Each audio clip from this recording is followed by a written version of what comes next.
Goblin Welder in play, and then and a Surveillance Cam, you can get infinite untaps.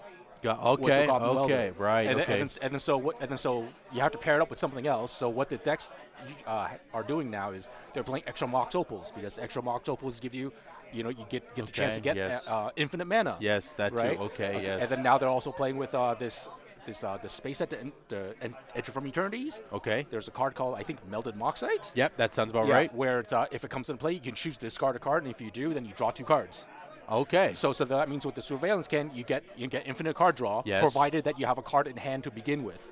So if you're empty-handed while you're doing this, it doesn't work. Yes, of course. You're just milling yourself out essentially at that point, right? Yeah. Right. Yeah. Well, no, it doesn't even trigger, because you must discard a card. It's part of the cost. Understood. Yeah. Okay. Yeah. So as long as you have a card in hand, you start the Surveillance Cam and the Moxite. Yeah. The welding in and out. Yep. Then you start the extra infinite cards.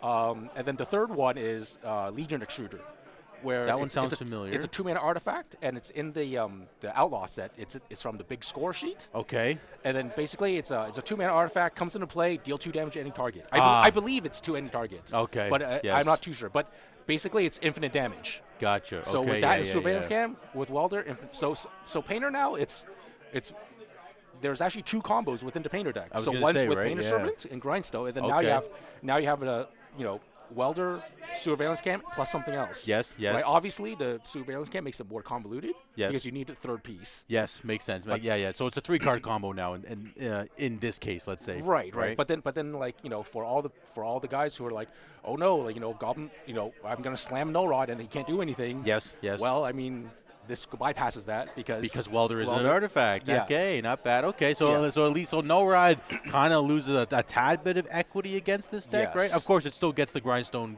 combo turned off, but like you said, then you just go off with the Moxite and stuff like that. Right. And so what we're assuming with these lists is they're maxing out on the Surveillance Cams, they're maxing out the Melded Moxite. Yes. Because they want the card draw, and then the Surveillance Cam, itself. Even if you don't have the Welder, it's flash for a blue mana. Yeah. And then it can tap something before combat starts. So it can save you some damage. So it's not like it's totally worthless. Yes. And plus, it also has tap 4 mana, sacrifice itself, draw 2 cards. Yep. Okay. So worst comes to worst. If you have a lot of mana floating and nothing else to do, tap something, draw 2 cards. No, you tap 4 mana and sacrifice it. Yes. And you draw 2 cards. But when it leaves, it also taps something too, right? Or taps or untaps. Yes. So at least you can kind of tap something down if you're going to attack or you're going to die to a Merit Lodge or something along those lines, right? Okay. Exactly. Okay. Fair enough. So because of this, the Welder decks become more of a pure combo deck instead of a mid-rangey deck. Okay. So they're not. I was just going to ask about that. Yeah. Yeah. So I mean, this is the least amount of Pyroblast I've ever seen. A lot of decks are running 3 Pyroblast, no other removal, no Lightning Bolt, right? Even Fable of Mirror Breaker, some cut down to 1 or 2. Interesting. Because you just don't have you're running 4 Surveillance Cams, you're running 4 Moxley. That's 8 slots right there. Yes. Right. And then I've even seen some versions that are they're going more ham, where they are playing Meteorite Golem or Meteor Sword. Oh, really? Even the sword now? Wow. Yeah, okay. because the original one, the card from Warhammer, the 5/4 that. Yes. I forgot what that card is. I can't recall right now. But when it comes to somebody in the chat, let us know what that card is. But when it comes in play, you can choose to kill something, right? But that thing doesn't kill lands. Chaos Defiler. Yes. There we go. See, okay, beat you to it. Yeah. But the Chaos Defiler doesn't kill lands. Right. It's non-land permanents. Yes. Okay. Right. Yep. But Meteor Golem and Meteor Sword it's destroy target permanent. It's a Vindicate essentially. Yeah. Right? Exactly. Yes. Okay. So if you don't care about killing things that can't be targeted. Yes. You can potentially annihilate your opponent's lands if they just don't play the game. Yeah. Right? So makes sense. So you don't even need to go infinite. So it's based, there's a lot. So it's a very combo heavy deck now. Makes sense. Okay. So it's very much combo. Plan A, Plan B, almost even combo too, because it's Grindstone Painter, then the Sewer Cam, and the Moxite. And technically, if they really get to a grind game, it could be a mid-range deck still. Because it still plays Sagas at least, right? Yes.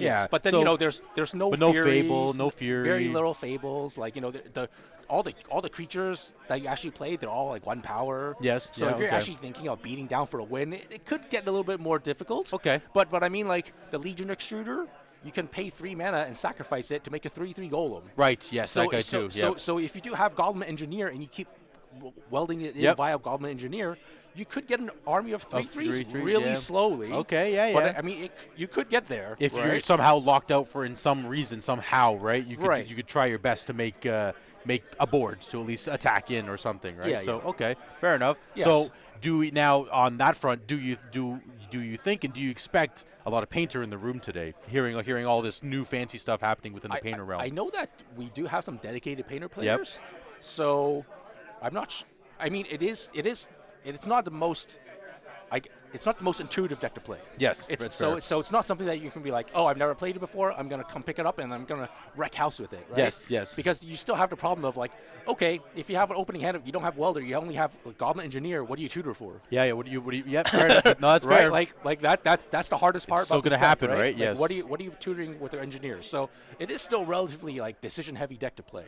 Makes sense. But I mean, we do have several dedicated players. So I probably assume they're at least 5 or 6 players. Okay, on this deck. Yeah, I mean that's not right. I can probably top of my mind there's at least 3 to 4. Yeah. And again, like you said, there might be some guys that have had it in their back burner. They think it's not the most amazing deck right now, so they're like, you know what, I'm going to put it in the back burner. Now all this new stuff, just like any deck, if some new tech comes out, everyone always like, oh, let me jump on this new tech and see what it's all about, right? So now we have Painter, so that's I guess our prime combo deck that we should be seeing in the room today. Yeah. Any other combo decks before we get down the other, of course, our generic mid-range decks? Yeah, so before Ninja Turtle came out, when Alluren Eclipse came out, so that was in January, I think. Yeah, already. I know. It feels like it feels like forever ago. Now it was like maybe end of January. Couple months. Or whatever it was. Yeah. But we did see a new version of Alluren. Right. So I don't know if anybody will be playing this because it has been it was big maybe like a month or two ago or a month and a half ago. Yeah. Yep. Where so basically the combo is you're casting Alluren and then there's a new creature called Formidable Speaker. Yep. And so it's a 3-mana 2/4, so you can flash in with Alluren, and then when it comes in play, you can discard a card and then like tutor for any other creature in your deck. Okay. And put it in your hand. Don't worry, I'm listening. I'm just trying to find the stream for us here while we're having a good time. Yeah. Keep going. And then so basically what you fetch is you fetch Asarak. Yep. And then that one's always got a funny name with it. Everyone's like, is it Asarak? There's too many vowels in this word or something. Go ahead, continue. But you fetch the Archlich, the Asarak. And then basically you just keep flashing him in, and then you go into the you don't go into the Tomb of Annihilation, but you go into the Lost Mines of Vandelver. Yeah, I think. something like that. But one of the rooms says like one of those D&D rooms, right? Yeah, one of the rooms says lose 1 life, gain 1 life. And then so you're instant speeding and you're going through that room. Yes, makes sense. Yes, yeah. Makes sense. So that was that. I know when that set first came out, the people were trying it in just straight Alluren. Right, so now this hybrid of Alluren Omni-tell, right? That's the one you were talking about, right? Yeah. So you have your show and tells, you have your omniscience, you have your Alluren, and then you have your Asarak. How you pronounce that one? And there's also a new card from Lauren. You said, sorry, did you mention it already? The Formidable Speaker? Yes. You did, right? Okay, yes. So you did mention. Okay, so we have that one as well too. So that one is, I guess, like the new age sneak and show Omni-tell kind of deck, right? That's kind of been coming out at least. So there's that one. Are there any? Oh, actually, we're just hearing something here. Just double check. So we're hearing the judge announcements. Yeah. Give us a moment here. We're just double checking. I heard it was cut to top 8. We're just double checking.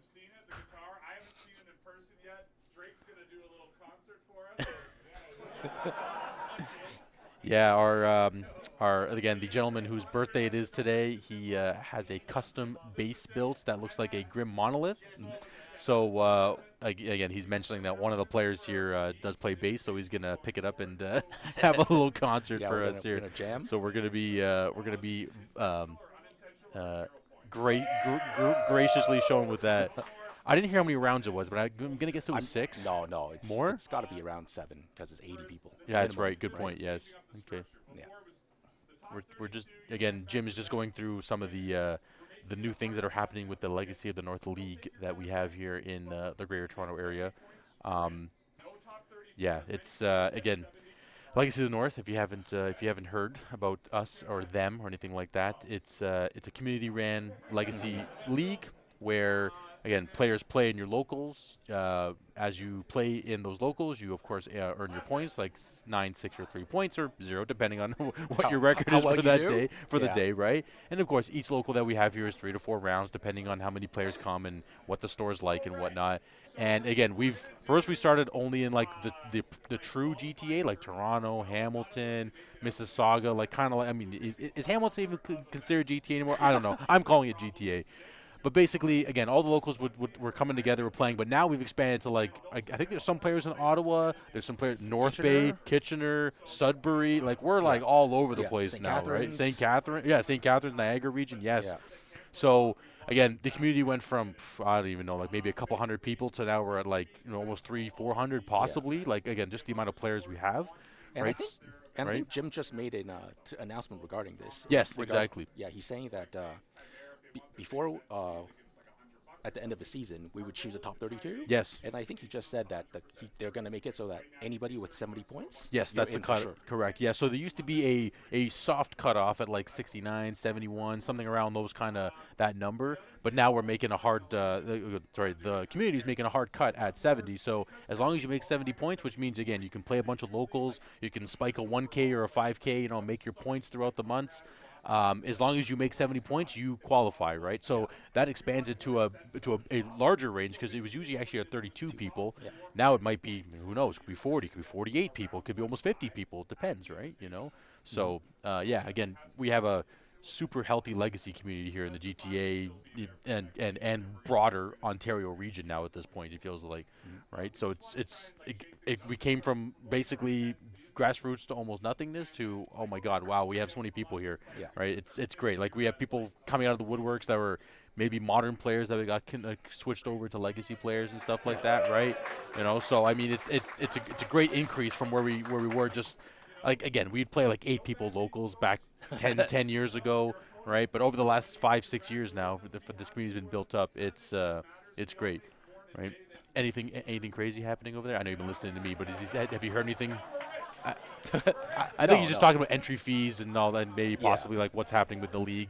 Yeah, well, but regarding the new players, I mean, the last tournament I was at Chimera Games in Kitchener, like I played against a person who just played Legacy for 2 weeks. Oh yeah, yes. And that guy, he made top 4. And he's playing here. Yeah, playing here today. Yes, as well, right? So I mean, hey, if you play, and he said his main format was Modern. Modern, right? Yeah. And then exactly. So hey, if you play Modern, you're interested in Legacy, like there is a path to buy a few duels and you're in the format. Duels and wastelands. Or borrow from friends. Yeah, and borrow from friends. Yeah, I mean, and I was going to mention, I'm not sure if I did mention at some point, but this particular event is a proxy-friendly event. Yes. And of course, there are other locals out there in the GTA that are proxy-friendly as well too. Of course, some are not, but that's part of the game and part of the whole situation we got. But again, you know what? Even if it's just a couple guys playing around, if we can get a few guys to come in and actually jump into Legacy, then I think we've made it worth our while.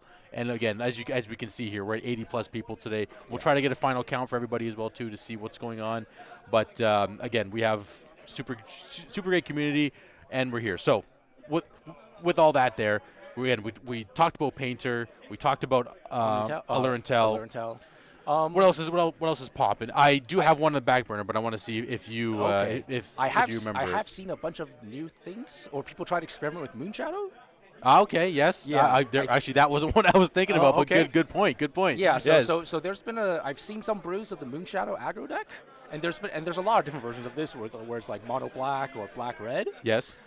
Personally, I don't quite like it because it's it's one of those decks where it's like, well, what happens when you draw all your baubles and you don't draw the Moonshadow, or you draw all the Moonshadows with obviously try to design your deck where it's like everything affects Moonshadow, but there are hands where you just draw Moonshadow and nothing else. And I was even talking to someone on the way up as well too. Is the blue Affinity deck, right? Oh, Again, not to go too off, but it's very much, it almost happens to be in the same boat sometimes, right? Yeah. Where you either have all gas but no draw power after you've unloaded your hand, or you have all draw power and you just somehow never find gas. Which again, there's some variance to that, right? Like the the math does say you should draw pretty good after you've unloaded your hand, after you've bobbles and all this kind of stuff. So it's the same kind of mentality with that, because there is no blue in that mono black deck. The only blue is maybe Dazes, if they're even playing them. Oh yeah, right, which is like kind of niche, right? Yeah, but I mean, in that deck, you just want to be all aggressive. Like you don't want to play reactive cards. Yes, right? Makes sense. Yeah. Yes.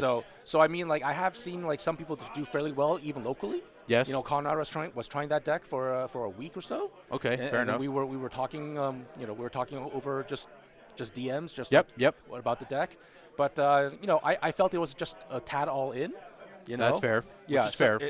And then it's even though you have all those baubles, it's you're just never going to recoup your hand. Yes. Right. And then so basically, like if people are ready for it, one generic explosives, and it's like, oh wow, I just get annihilated. Right. So it's one of those things where it's if people are unprepared for it, you're great because every creature has menace.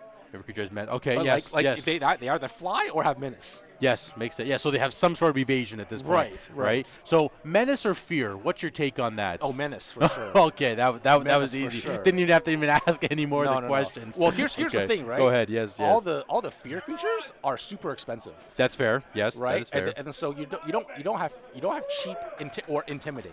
Intimidate. Yes, that that's too. A new fear. That's a new fear. Yes. Yeah. Yes. So you don't really have any of those creatures with the cheap fear / intimidate keyword, but you do have cheap menace dudes. Yes, makes sense. Right. So, like I kind of like I kind of like menace a lot. Okay, that's fair. Yeah, that's fair. Yeah, I mean. Actually, let me rephrase this: menace or triple menace with the troll, of course. That's been banned. I think the troll is a bit too much. It was too much. So triple menace is too much. Yeah, especially when it got to a point where you're like, oh, the best thing I can, not the quote unquote best thing, but like plan B for my mid range deck is, oh, I'm gonna drop a 6/5. I'm gonna cycle and then reanimate it next turn, right? My 6/5. And then so on turn 2 you have a 6/5 cannot be blocked. Yes, right? Which is like what? What are we doing here? On turn 2, right? so it's like, do you have a plow or what? Yeah. Okay. Yes. Yeah. And speaking about plow, I mean, as we know, the ban list was the Monday that just passed, right?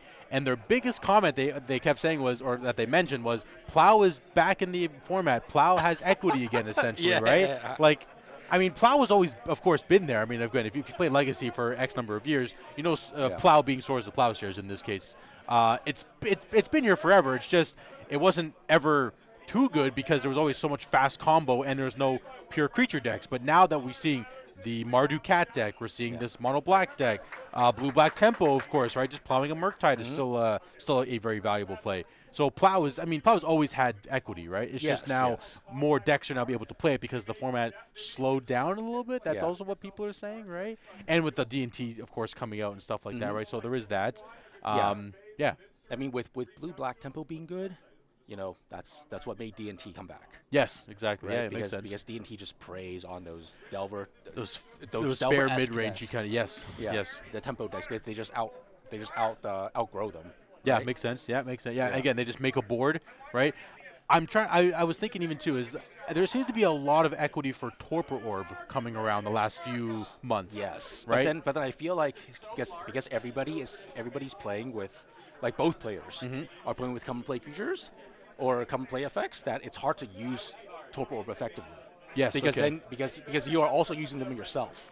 Yeah, that is fair. That's right. True. Yes, so good point. Like, if it was one-sided effect, what Wizard has been doing for a while, then it would be very good. Yeah, then it'd be great. Yes, but when it's double-sided, it's kind of like, oh, you have to retune your deck, and then all of a sudden, like, oh, I can't play with all these good creatures. I mean, just thinking about, I mean, the only mono black card that would get kind of messed up by Torpor would be Bowmasters, right? Well, which is the best card. One half of Bowmasters. Yes, half of it. Yes, you still get the draw effect. Yes, right. But then you don't get the initial ping, which is also fairly important. Which is very important because it's a 2-mana. Like, you get to kill Firebolt something. or whatever the thing. Lava Dart. Lava Dart. That's the mode. There you go. Yeah. Thank you. Right. Yeah. So no, fair enough. Right. So I mean, there's. Like I mentioned, there's a lot of ETB, but you do make a fair point that ETB, not the story Enter the Battlefield that we're at, but Enter the Battlefield effects, right? That are kind of doing this thing, right? Glaring Fleshraker doesn't get stocked by Torpor. I just want to confirm, make sure, right? Because that's whenever a you might have to read how Torpor I have to double check it. Worded. It's been a while. Because I think. Is it a creature entering causes the ability to trigger? It counters it or stops it essentially from triggering? Yeah. So it might stop the ping on that too. No. It won't stop. It won't stop the generating because generating is on cast. Yes, the generating that's fair. The tokens is on cast, but it's the damage, right? Yeah, it'll probably stop the damage. Yes, the damage part. So I mean, speaking about what's it called, Torpor Orb, and artifacts and colorless stuff.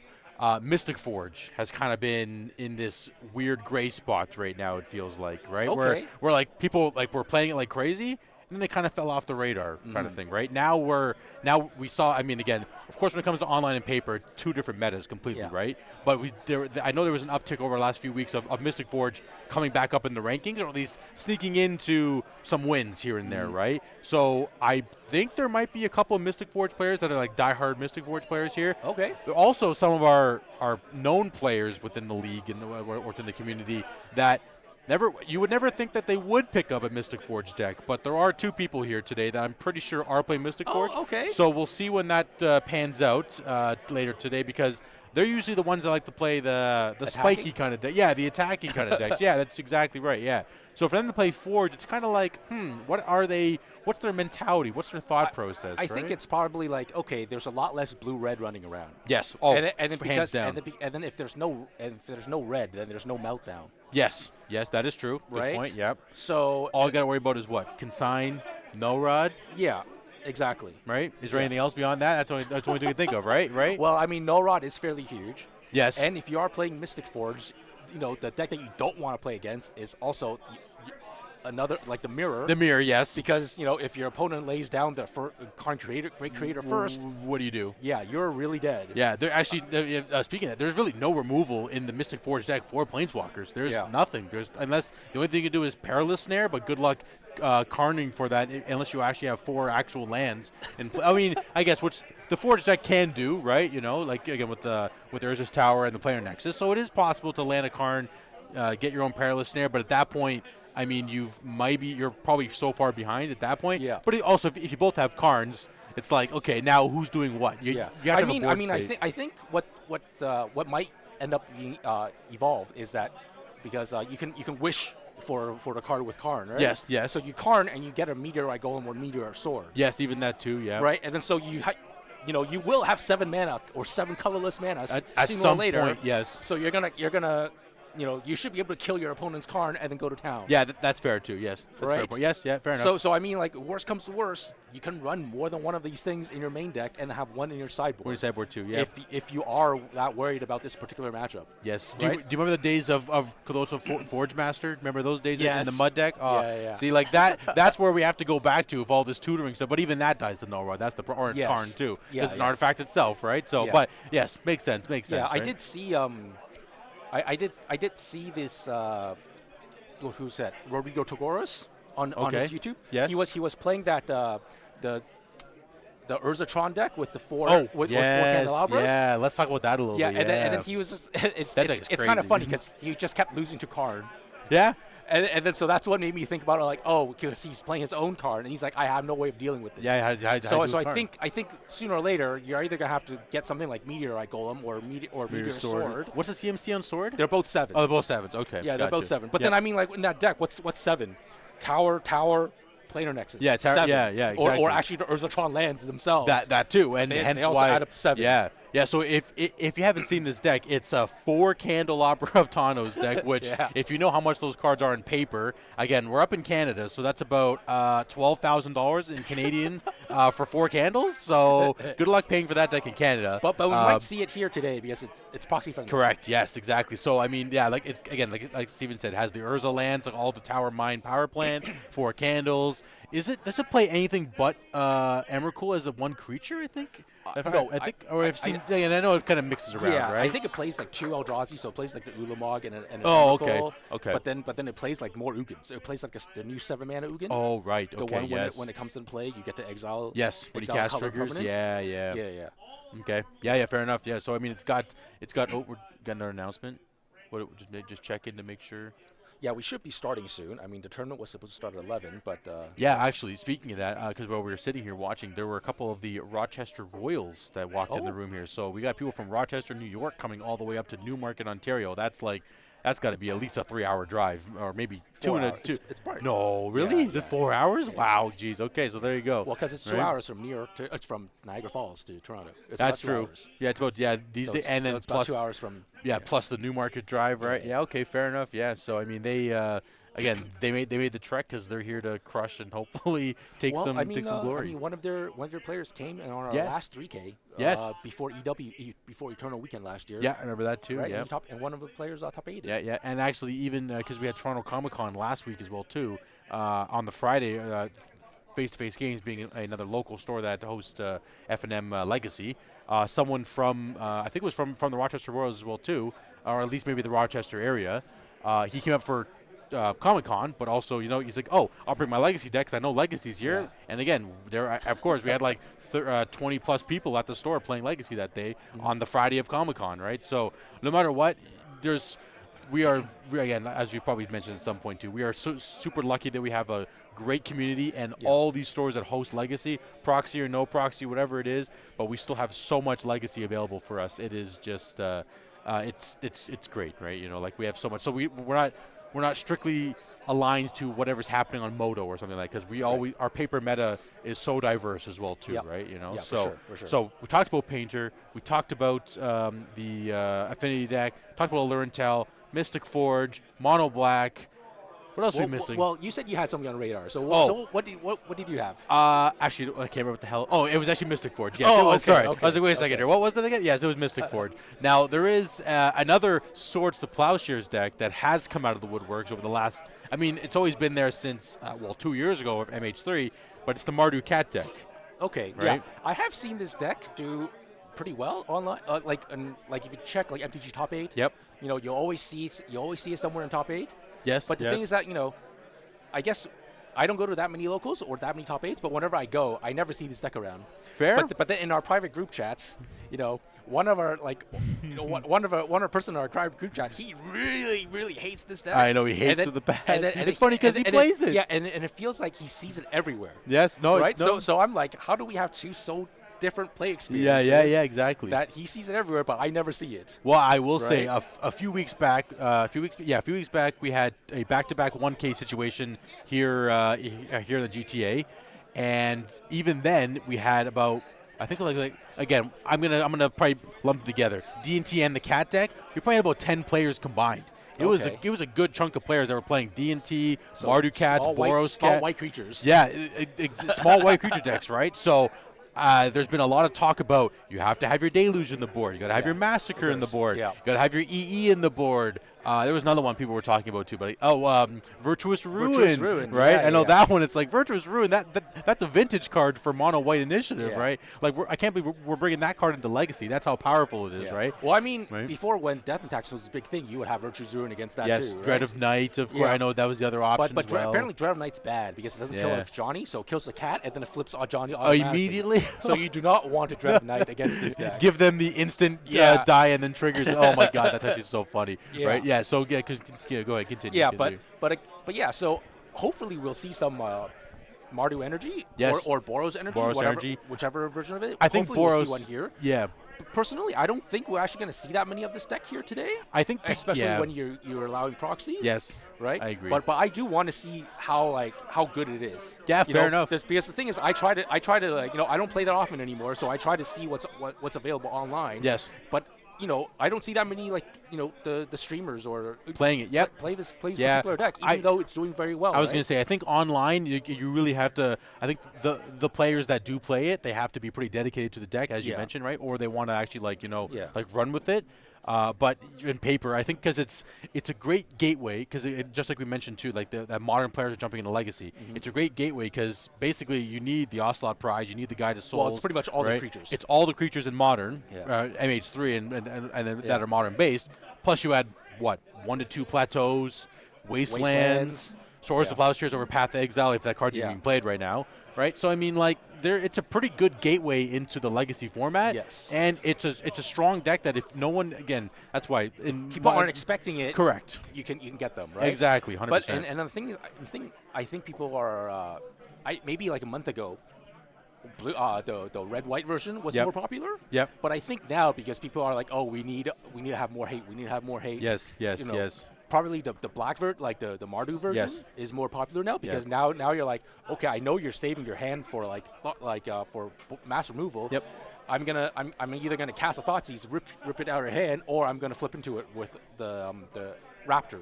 Amp Raptor. Yep. Amp Raptor is gonna flip into a discard spell, and then you're not gonna, your board wipe is gonna go away, and then I'm gonna continue on attacking, making my tokens, etc., Yes. right? Yes. So I mean that's why I think the Mardu version is probably gonna be the standard going. Yep.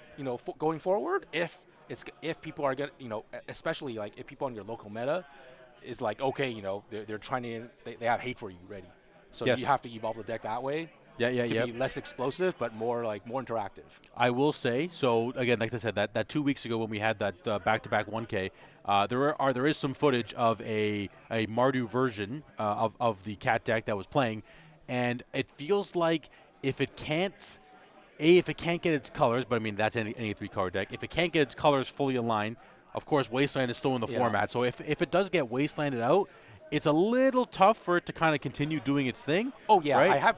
One thing I have seen because I was looking at the Boros version of the deck. Yep. So I didn't really pay attention to what Mardu looked like. Yes. But apparently but then now I'm looking at Mardu, the mana base for Mardu energy, and it is heinous. It's right. Yes. It is heinous. Yes. That's the downside, right? It does not play any basic mountain. Yes. It plays 1 plains and 1 swamp, and then all the red sources you can wasteland.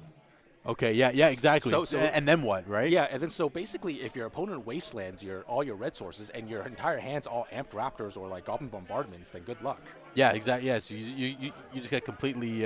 That's why it's very. Also, you don't have cantrips in that deck, like find your land. So if you lose them, you've lost them, kind of thing, right? Okay, it looks like we're about to start. Yes. We've got our players. Okay, yeah. And as you can see on screen, we've got our players getting ready in the feature match area. Exactly. Oh, wow. We actually have an odd number today, so we do have buys. So the total count we have registered, just to get an idea, we have, where'd it go here? 79. Oh, so close to the 80. So close. I guess we had maybe a couple of no-shows, because they did say earlier today that they are 80 pre-registered. Right, yeah. So, I mean, it happens, I guess, right? So we're just pulling up our deck list that are playing, or our players, rather, with our deck list. It's going to be round 1 of the I'm not sure if you can see us still, but if you can, the Enter the Battlefield. We're now a 3K because we're under the 80. So close to 5K, so close. So this is the Legacy of, ETB, Enter the Battlefield, Legacy 3K, Newmarket, Ontario. Again, about an hour away from Toronto or so. And give us a second here. We're listening to the event. 80 of you come in and the store always looks like 4 of you were here, and it looks better than an average weekly, so we appreciate everything that you do. We're going to order the pizzas again. Those will be after round 2, did you say? What? After round 1. Everyone's hungry already. Give me food. After round 2, right? Yeah, perfect. We'll take care of that. If you have any questions, I'm going to order veggie as well, so. Yeah, we're just quiet right now because they're making announcements, and we're fairly close to the speaker, so. Yeah. Sea bathing crazy. Am I going crazy? I cannot find their parents. As long as it matches the paper one that you give us, it just makes his life easier because everything's over there. If not, he'll grab the paper one and he'll just do a quick pass through as we go. Oh, here it is. There we go. Proxies are allowed, but again, make sure that they're legible and your opponent knows exactly what's in front of them. Any other questions before we get going? Perfect. I'm going to get the round timer going. You can get your mulligans and everything sorted, and then we'll start round 1 shortly. And we have Josh Kronk versus Tad Gibson, it looks like, right? So that's going to be our round 1 pairing. Again, we're here with Legacy, and we're just going to pull up both lists here. Sorry. Okay, it looks like one of our players playing lands. Yeah, which, again, we were semi-expecting based on the – okay, we're wrong here. We're good. Based on the proxy-friendly nature of the event. And Josh Kronk, pretty sure this is one of our painter players, if I'm not mistaken, right? So I'm not too sure. I'm not sure we have his deck list. We're going to find – oh, we have no deck list. So I'm going to guess he's on a painter because he has been on a painter brew of some variety. But, again, we're not sure exactly. We shall see what happens. Oh, he's on Tron. Okay. This might be the Candelabra deck we were talking about. So Josh being on the left and sorry, Ted? Is it Tad or Ted? I see Tad in our thing here. in our app here, so we're going to go with Tad. And he's going to be on the right side of our screen. Yeah. Right, so. Mm-hmm. Okay. So they're just shuffling up, getting their tokens ready. There's lots going on. Yes. Yeah, and Josh Cronk's on the left. Oh, and he's using his. This is our rock, paper, scissors. And yes, Josh has an assortment of funky tokens that are available for viewing here. So we'll see what happens. Both players using Spellground mats. I love it, especially that pumpkin one. I was even thinking about getting that one for myself when it came out. But here we are. ETB, enter the battlefield, 3K legacy. So again, what do you right? Mm-hmm. So what do you think about this matchup in particular? So if it's, so lands doesn't play Chalice. Yeah. Doesn't it actually, again, as I'm saying that, we have deck lists. Sorry, guys. Sometimes they're on a Sphere lands build, so it could be something along that route as well, too.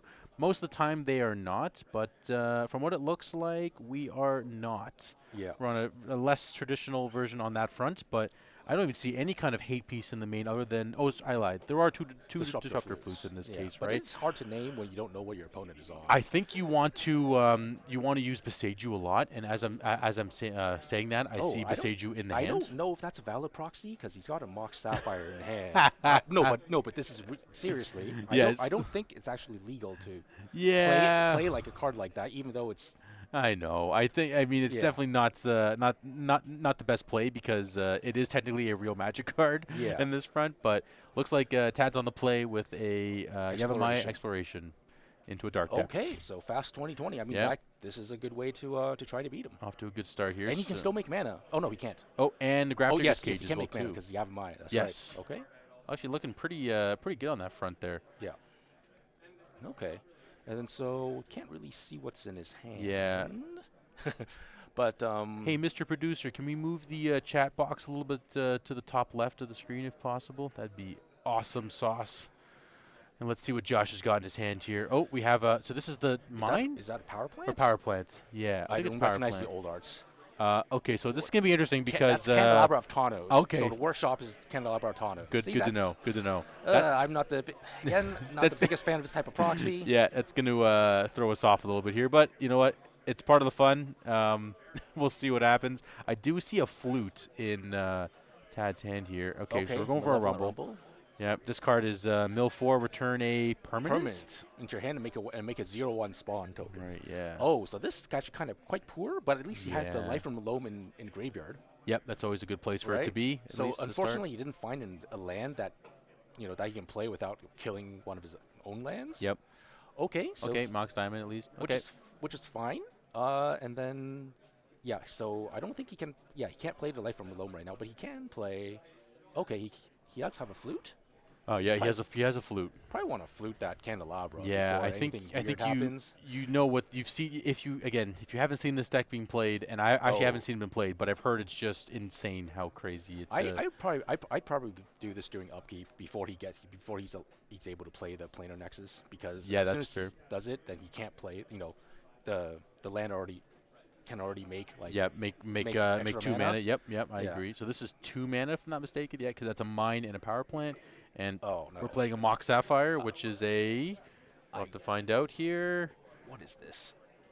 It's Josh, you're killing us here. Come on. I can't do that. This is impossible. It's like upside down. Yeah, we'll see. Here's the flute. I'm going to guess the name. Is that Sorcerer Spyglass? No. Because that's a 2 mana. I think that's the only 2 mana card in the deck. Oh, it does play Spyglass? I didn't know that. Yeah, okay. But I think that's the only 2 mana card in that deck. Okay, fair enough. Yeah, so that's probably why you played the flute because he's gonna reveal his hand anyways. Might as well just let you call whatever you want to call because then what's he gonna call it? Thespian Stage? Yes, we got confirmation it is Sorcerer Spyglass. Yeah. So let's see what Josh names. Right. Yeah. Let's see. Here we go. How many printings of Sorcerer Spyglass are there? Gee, I thought there were like 2. I think it's like 2 or 3. Yeah, at this point, this must be the new one that Josh has pulled up. Yeah. Oh, I think they're all from Ixalan. Oh, fair. Okay. The original ones from Ixalan, and then the newer one from newer Ixalan. Exactly. Yeah. So let's see what we're naming here, and we will get that on screen or on paper notes to let us know what's going on here. But I mean, what do you call with Spyglass? Thespian you stage? probably just call it That's it, right? Yeah, call and the then stage. if you're the lands player, what do you call with flute? You got to call the candle, right? Yeah, There's no way you don't, right? Yeah, you have to call the candle. Okay, so we're Life in the Loaming, Crop Rot, Dark Depths, and other loam. Oh, this is kind of really poor. Yeah. The mills have not been on Tad's flavor But I here. mean, you still have to do it because you need to get the Life from Loam into. Oh, he has another Life from Loam graveyard, but Yep. Oh, it looks like actually Josh called Wasteland with the Spyglass, which is very fair. Yeah. Right? Because again, you didn't see the mill before, so you wouldn't have known what it would have been. Okay. And Moment of Truth, do we hit Tron? Are we playing Modern? Well, I mean, he does have Planar Nexus. So that he is does true. Have Tron. That is true. He just doesn't have the 3 mana, the tower. Let's see here. Right. I don't think the Transference hand will do much. Against lands? Nope. Yeah. Not much at all. I mean, not a whole lot. I mean, they'll make the Life from Loams cost 1 more, but I don't think that matters too much with lands. Yeah, I'm just double checking if there's any other fancy lands in the lands deck here. There is an Otawara, so we are playing a bit of blue. Sujiri Step, of course, is there. Oh, there is a Ghost Quarter. Yep, Ghost. Oh, I love Ghost Quarter. That card is just that card is so mean to play against. Okay, looks like we're just making some 1 mana. Yep, playing some keys. Yeah, so he doesn't have Tron. Yeah, so he doesn't have Tron yet. Yep. Yeah. Not yet. I think we still have, I want to say it's 2 power plants and a mine. Yeah. What it looks like. Mm-hmm. I mean, these antiquity arts are definitely nice. It's just I'm still not used to them. Well, there are also like 3 different versions. Yes, of each that one too, in Antiquities, right? Yes. Which makes it worse. Yes, there's so many versions. Yeah. What did we just milled, right? Yeah, Maze, Beseiju, Crop Rot at this point. I mean, what you probably can do is you can start Beseijuing his lands. That honestly, that's what I was thinking. Like, I think that's your best bet. So Life from Loam back Beseiju. Cut him off. I mean, I doubt that this the Tron deck plays any basics.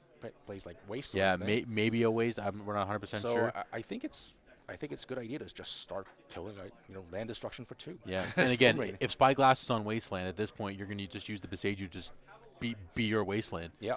Right. And then if you really want to, you can Beseiju your own land, so you can do double Beseiju next turn. Yep. Yeah, right? That too. Yeah, that's fair. Oh no, you can't Beseiju your own land. Only your opponent's lands. Okay. Yeah. Oh, and now he draws. We have Tron. Okay, now he draws a tower, and then this is lost opportunity. I should have done it during your upkeep. Yeah, but now it's just there's a lot of bad things that can happen. Not sure what's in Josh's hand, but I mean he can tap for all that mana and then use the Candelabra. Yes. Oh, so the Destructive Flute named Karn the Great Creator. Oh, so did not name Candelabra. Okay, so Josh basically has like near infinite mana right now. Yeah, this is crazy.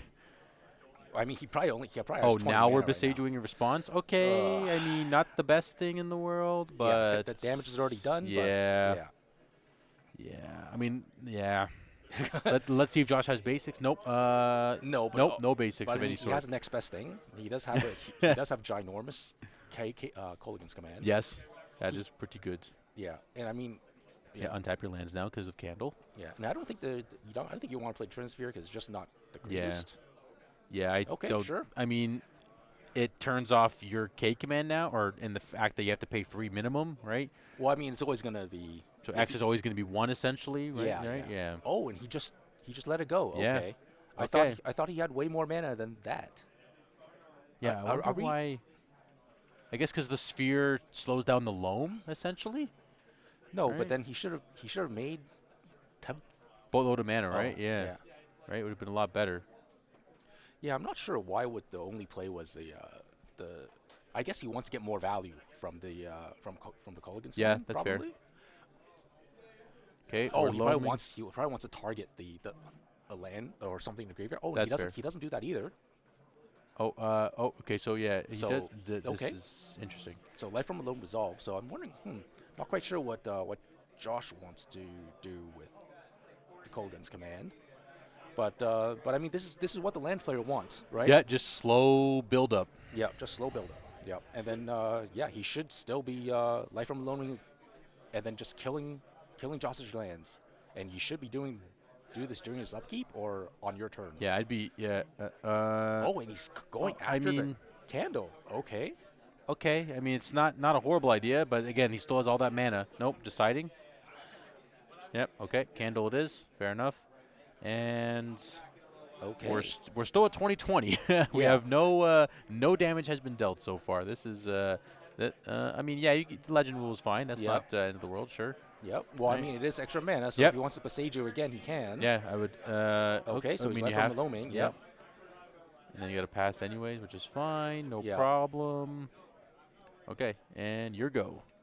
Yeah. Oh, Flute is on Karn. Sorry, I just I saw that there, but didn't even mention it at all. Yeah. And we have Tron again, but it's not as good because there's no tower. Correct. So it's only 7 mana this turn, I believe.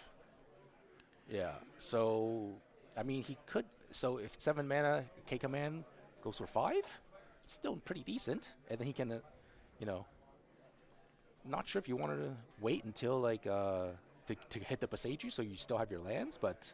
Yes, makes sense. I mean, so at this rate, you can exile X cards, right? It's not only one card. Well, it depends what mode he's going. Yeah, for, that's why I'm thinking about like, do you get rid of the loam? So he's going for making 1/1s or making spawn tokens. I'm not sure what the other mode is. We're gonna find out in a second here. I don't think it's exile because he would have probably pointed at the graveyard if it was exiling cards from the yard. What is? So Oh, okay. So it's 5 spawns. 5 spawns. Okay. And other mode is.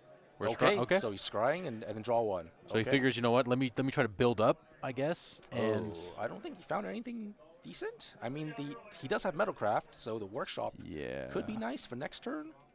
So he doesn't want any of them. Yeah, I think they were kind of. They all seem to be pretty mid card. I think you want a bomb at this point. Yeah, or something like a ring, right? Yeah, ring and Ugin. I mean, Ugin of course won't do much, but I mean, like at least it's something. Yeah. And we're still loaming. Oh man, all these loams just keep it in the bin. Hey, there's a stage. I mean, that's why there's a thing to just try to exile all these loams, right? That's what I was thinking. Like, I mean, sure, you want to scry to find something, but at this rate, I think if you just get rid of the loams, at least your lands are now more intact for the longer game. Yeah. But again, the lands that can, just continue. Yeah, to dig. But then that means both of you are just playing Drago. That's very fair. Oh, okay, and then now we have the combo. He can make it 20/20 next turn. So now Josh has to have another K command to exile the Mirage if it does come out. So that's why I would have kept that maybe. Again, you know what? Yeah. We're just on the outside here watching what's going on. There are definitely plays that the players that are actually playing know what's going on a little better here. So let's see what we got. Is that a Lava Spur Boots? Is this? Oh, we are Besageing. I love it. We are doing it. Okay. Yeah. So. Yeah, okay. I mean, it's unless Josh top decks something amazing right now, which I guess he can top deck a ring, and then he can keep tapping and then untapping the ring. Mm-hmm. Yep. So he can do that to start drawing, extra cards, which could get him back in the game. Fair enough. Okay. Well, let's see what happens here. Yeah, because now we have all those spawns in play. Is that a Karn Great? No, that's an Emrakul. That's the Emrakul. That's the bomb, the one bomb that. And he does not have 15 mana, right? So there's 5, and then if he plays a Nexus, that's 5, 7, 9, 11, 12. Ooh, close. Yeah, close. I mean, yeah, that's right. That's the scariness of this deck. So getting rid of the candle made sense, but again, it's a little here too late. But let's see if he had there you go. So no K command or no way to stop the Mirage being made and attacking. So we're going to game 2. Yep. So we don't have a deck list for Josh still at this point, but let's look at Tad's list here. And just double checking. I would bring in Damping Sphere. He has Damping Sphere, so bring that in for sure. Probably just more Disruptor Flutes and the Force of Vigors.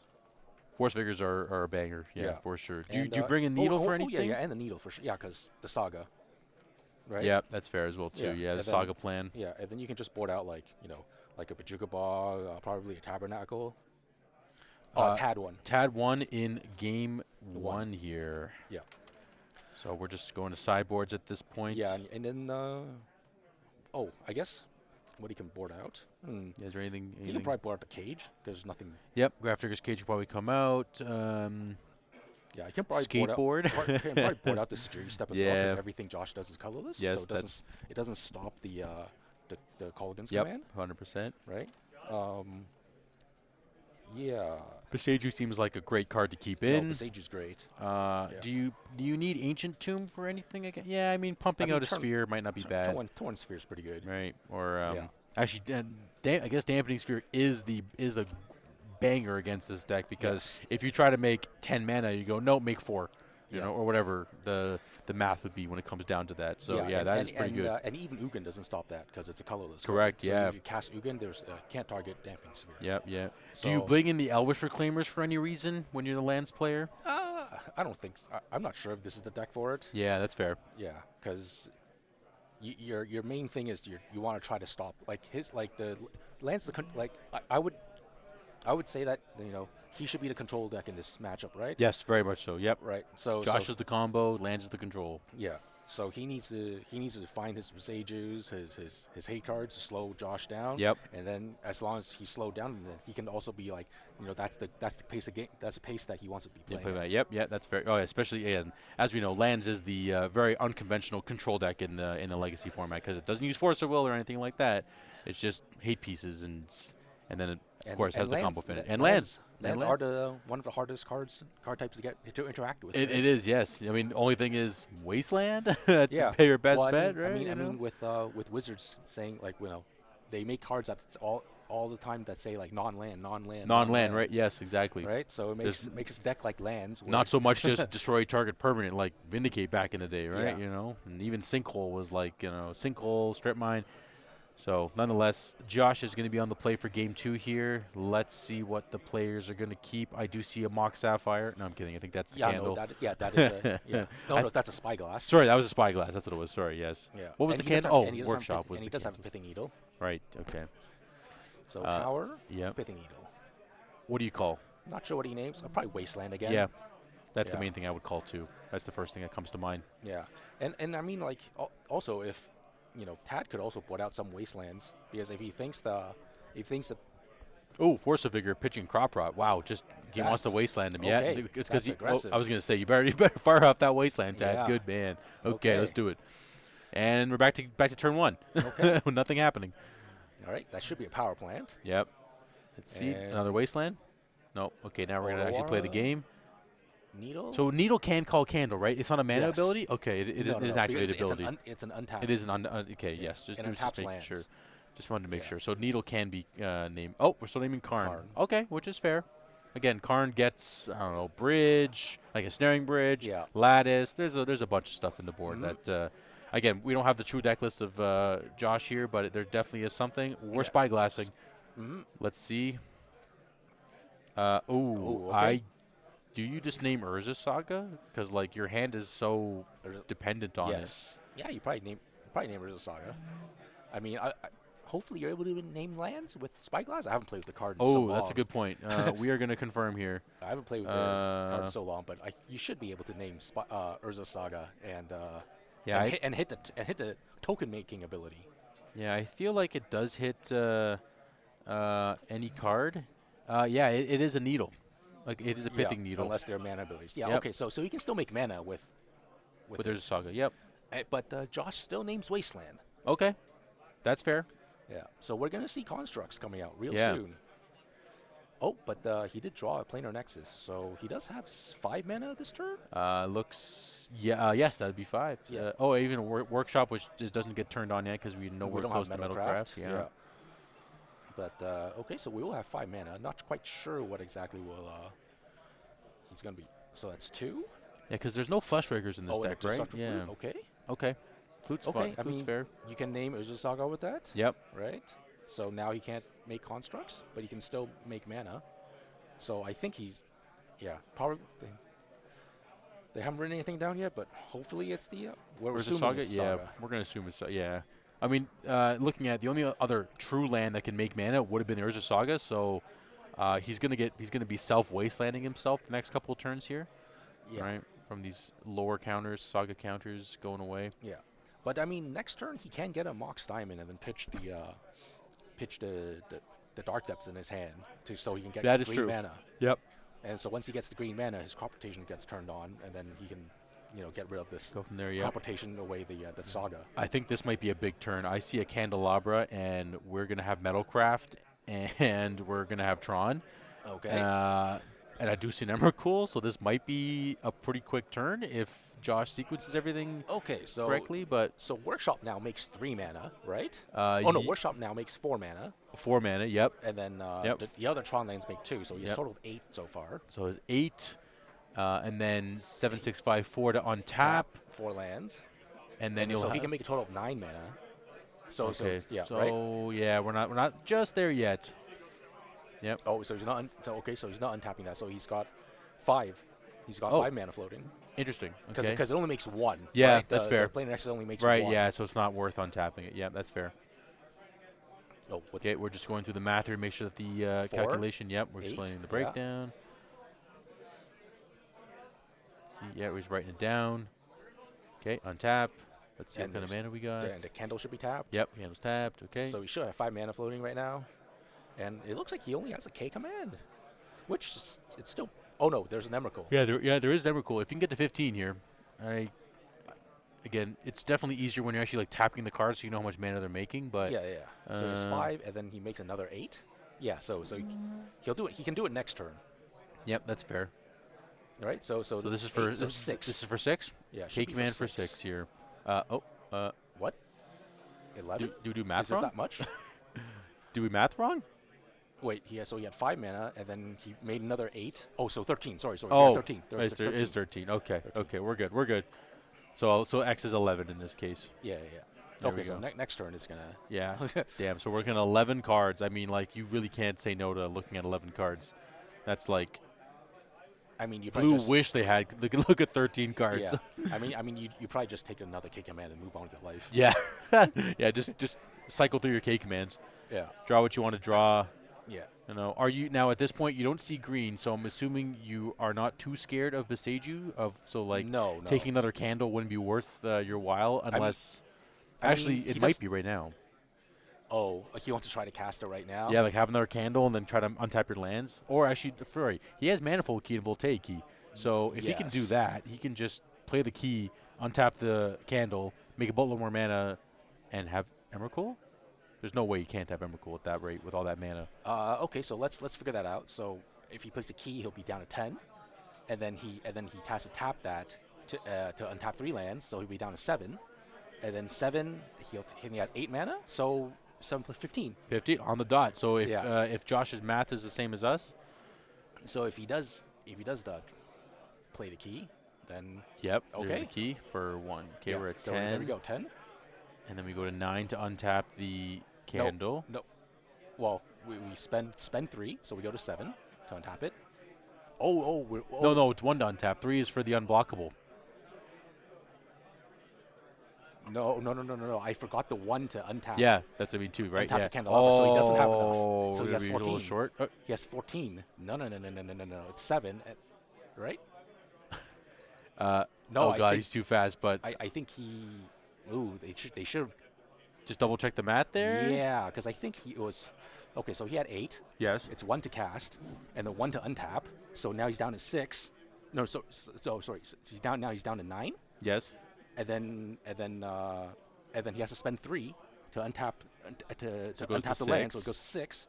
And his lands only make 8, so it's 6 plus 8, 14. So he should not have been able to cast the Emrakul. Oh, but he had the constructs or the spawns in place still? Yeah, but the spawns he only has 6 left because it was 11.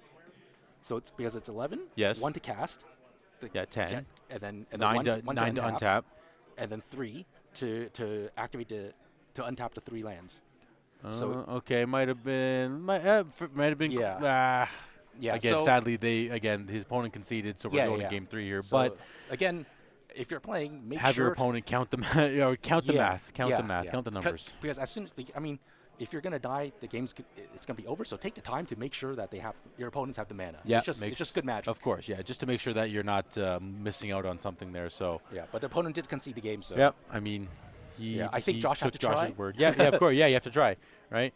Again, someone in the chat or as we're rewatching this in the future, let's try to do the math on that one again to make sure. But it looks like we were possibly 1 shy. Nonetheless, going to game 3.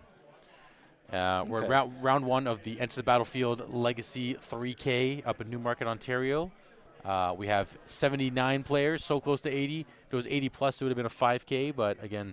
Legacy and life happens, so here we are. Again, round 1, and we're going to game 3, 1-1 lands versus the. What do we call this deck? Just Tron? Is it Legacy Tron? Yeah, we call it Legacy Tron? I mean, it is Tron. Okay. It is playing 12 Tron lands. Yeah, essentially, right? Yeah, it's true. Well, more. Right? it's playing all the Urza lands. All the, yeah, there's exactly, yes. All, like pretty much all the Urza lands. Yeah, and the planar Nexus. And the Nexus and the workshops and now it's Candle is the untapped mechanism, right? Yeah. So we're going to game 3 and lands on the play. Let's see what we're thinking about. Oh, Tad, what are we thinking about? Oh, it does have a. So Tad does have a. Josh going Maya, to 6. So I think that's a kind of a keep. It looks like he has a Rumble as well. So. Okay, let's see what happens here. Yeah, it's hard to tell what's in Josh's hand. Yeah, it's again Mishra's Factor Workshop and Mock Sapphire. I think I saw a Stasis. I don't know what the Stasis is, but I saw a Stasis in the hand there. I did not see the Stasis. So we'll see what we'll see what it pans out to be very shortly here. But here we are. Let's see what happens. Yeah. Okay. So, wondering. Okay, here we go. We can see the crop rot. Okay, well, Tad, keep your hand up. Keep your hand up. I know you're cutting. It's okay. Don't worry. Okay.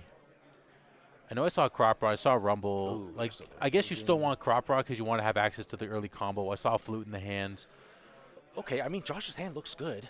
I mean, it looks good when there's if Tad can't wasteland him, right? Because he's got the land. Yeah, there's the Ugin. Doesn't really do much. Yeah, the Ugin's a bit too much, but he does have a ring. I'm pretty sure I saw a ring. Yep. There's the second last so card there's a there. ring, and you probably he only mulled once, right?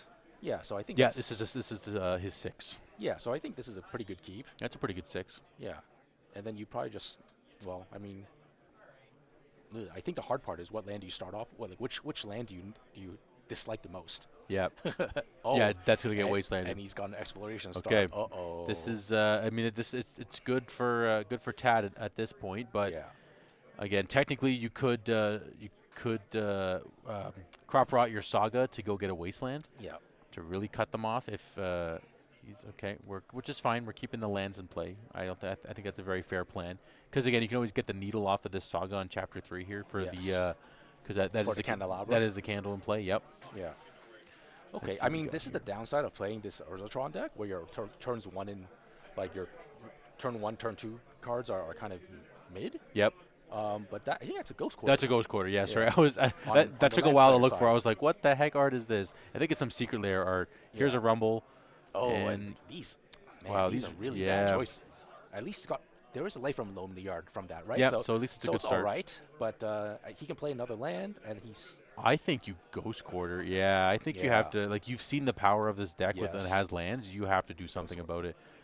Using the spawn, right? Yeah. Okay, look at this. Tad's got a good little game plan going on here. Yep. Right. You know. Here we go. Okay. Yeah. So our Josh has to start rebuilding. It's kind of slowly, and again, he has to try to figure out which land he doesn't want. And exactly. That's what it's like. I mean, he's really sandbagging the Saga at this point. 'Cause I think that's going to be his only other backup plan. Yeah. We are so loaming. We're dredging. Okay. Okay, so there you go. Now we're talking here. Yeah, and I don't think you'd even want to make a token. Nope. You just want to make mana. Yep. Oh, right. You have this play as well, too. Okay, yep. Excellent. Yeah, so with the sacrifice trigger on the stack, you can crop rotation for a real land and then go search for 0/1 mana from the Saga. Because that Chapter 3 is still triggering. Yeah. What is Flute name? I believe it was Candle. Sorry, he did tap the Candle. My apologies. Yeah, we can see the picture yet, so...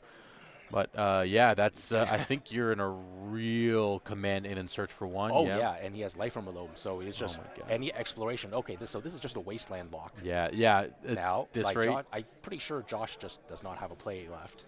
He's wasteland locked. Can't think of what do you needle now? Karn? I mean, you can just... I mean, it doesn't even matter because he's just going to keep wastelanding you turn after turn. Yeah, and then he can... Tad... He can build up lands because he has exploration. So he's going to wasteland you, make another land drop. Oh, wasteland you, make another land drop. So good.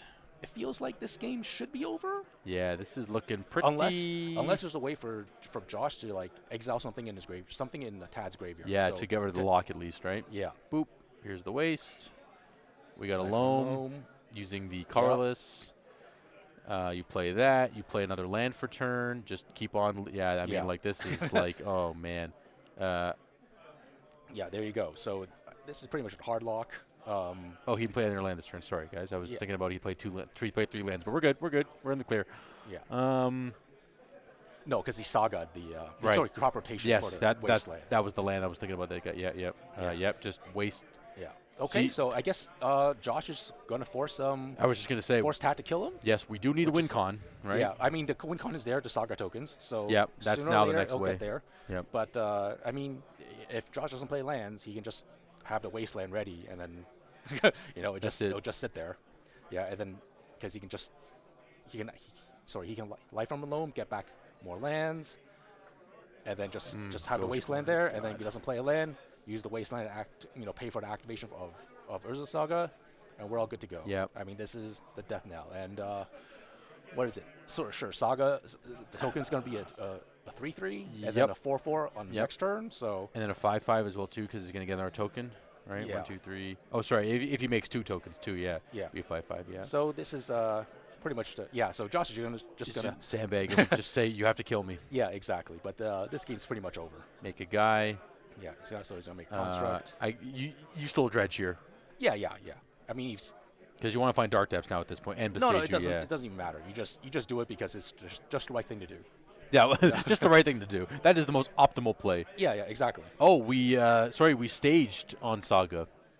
Oh, did we? Yeah, we stayed that. So we didn't make a construct. I was gonna say, where's the construct token? Oh, okay, so we staged. But then you need a basic for that, or else it doesn't. Yeah. Right. Yeah, that's a weird thing to do. I mean, I think that's 2 next level. Yeah, that's because you're gonna be life from Lomi, you're gonna get back your Urza Saga anyways. So like, even if you're slower by 1 turn, I don't think it's gonna matter that much. Yeah. And then you could have had more attack power. Yeah, that's okay. By now. Okay. Does Tad actually have a basic in his deck here, or at least one ability to find one? Let's do a quick check here. There's one force, but again, force, I mean, he has to crop rotation for you have to crop right. Really awkward. Like, I don't think you want to do that. Yeah, that's a little bit of a funky situation. Yeah. There, right? So I think he just wanted to go for consecutive like Urza Saga plays, which I get, but I mean that's just a bit too much.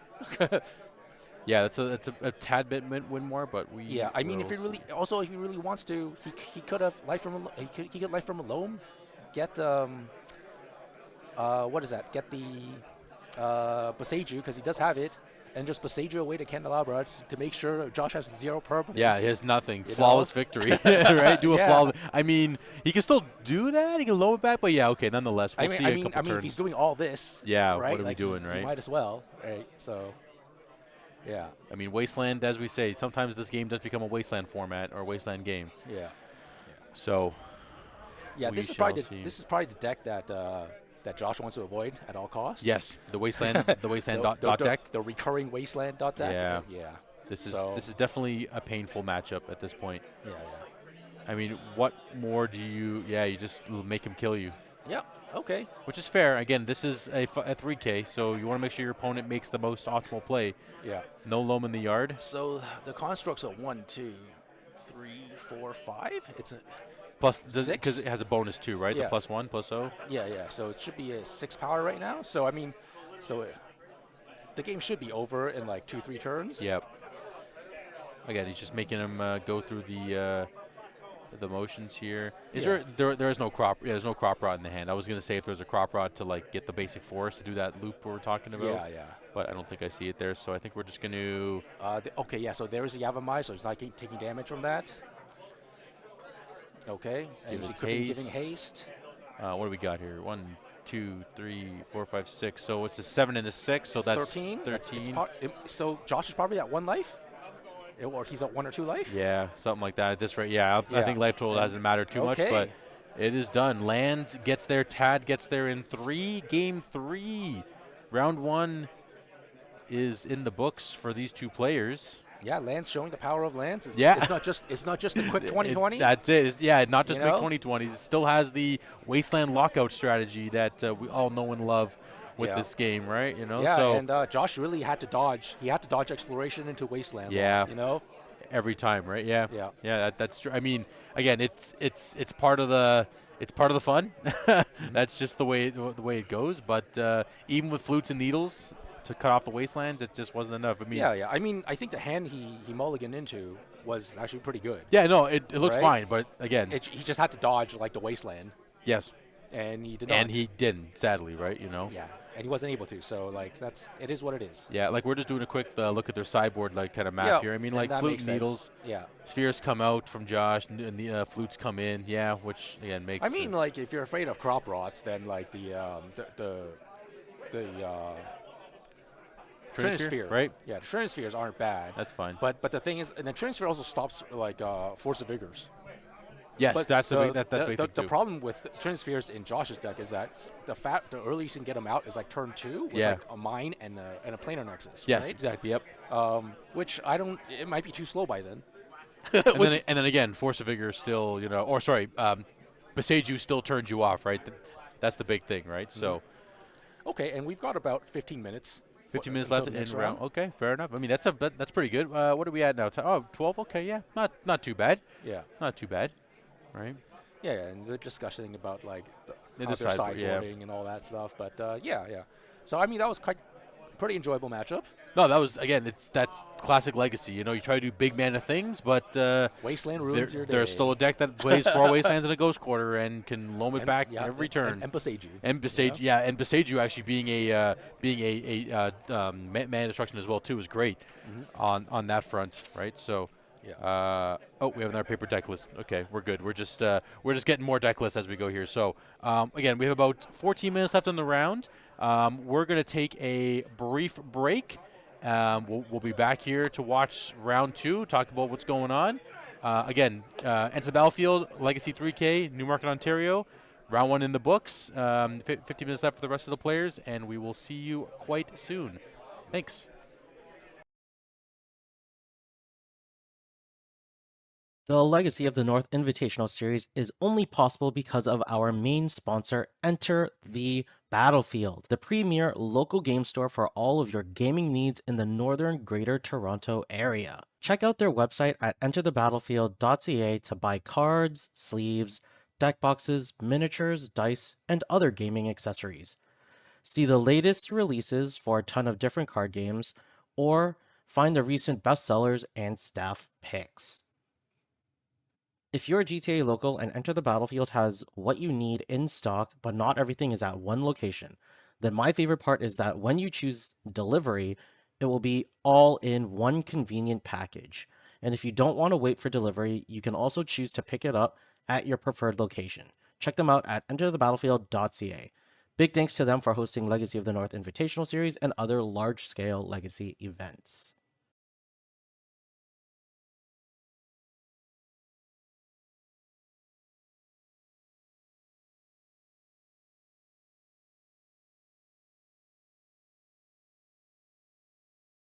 Legacy of the North is one of the largest Legacy communities in North America, and we're still growing. Started by 2 dedicated Legacy enjoyers in the summer of 2021 in Southern Ontario, there are now more than 300 active members who are now participating in weekly local events. Through these players, we've united over 15 local game stores and are thankful for their participation in the Invitational Series. We truly could not have made it this far without their support and willingness to give Legacy and its community a chance. Visit legacynorth.com to read more about our history, the Invitational Series, and the stores that have built the best Legacy community possible. You can also find news updates and articles from community members, the winners of the prestigious Royalty of the North title, the tournament grinders, and Legacy enthusiasts. The Legacy of the North community is always looking to grow and improve, so if you'd like to show some support, please visit legacynorth.com/partnership and support to see our current contributors and to find out how you can support us in bringing you more Legacy content.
Legacy of the North, 3K up in Newmarket, Ontario. My name is David. And I'm Steven. And we're just about to finish up round 1. There's about 5 minutes or so left in the round. We have a lot of players, a lot of expected wins, expected losses. I mean, here and there, right? Depending on like the matchups that are kind of going on. But so far, the meta looks pretty balanced.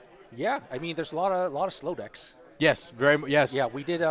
During the break, we did go over some of the deck lists. You know, see what some of our local or our buddies are playing. Yep. And we saw some interesting spicy lists. So we'll see if we can get them on stream. Yeah, like sooner or later today. But yeah. Yeah, like some of these guys are usually like blue black diehards, red or like blue red Delver, black reanimator. yeah, and now they're completely switching metas and deck choices here. So it's going to be an interesting day. There's a lot of change-ups, right? But like you said, very much a slower format so far, right? Like we haven't seen, we haven't gone through all of them, but we haven't seen Oops because who wants to play that deck in paper? Yeah. We haven't seen like a Turbo Necro. We haven't seen like Storm. Yeah, we haven't seen Storm yet. I think there might be some Storm players in the room, but we'll see when they actually come pan out. But we did see a Doomsday player list. Yep. Somebody is definitely playing so Doomsday. There is that. And saw some Painter players, but again, we did see it.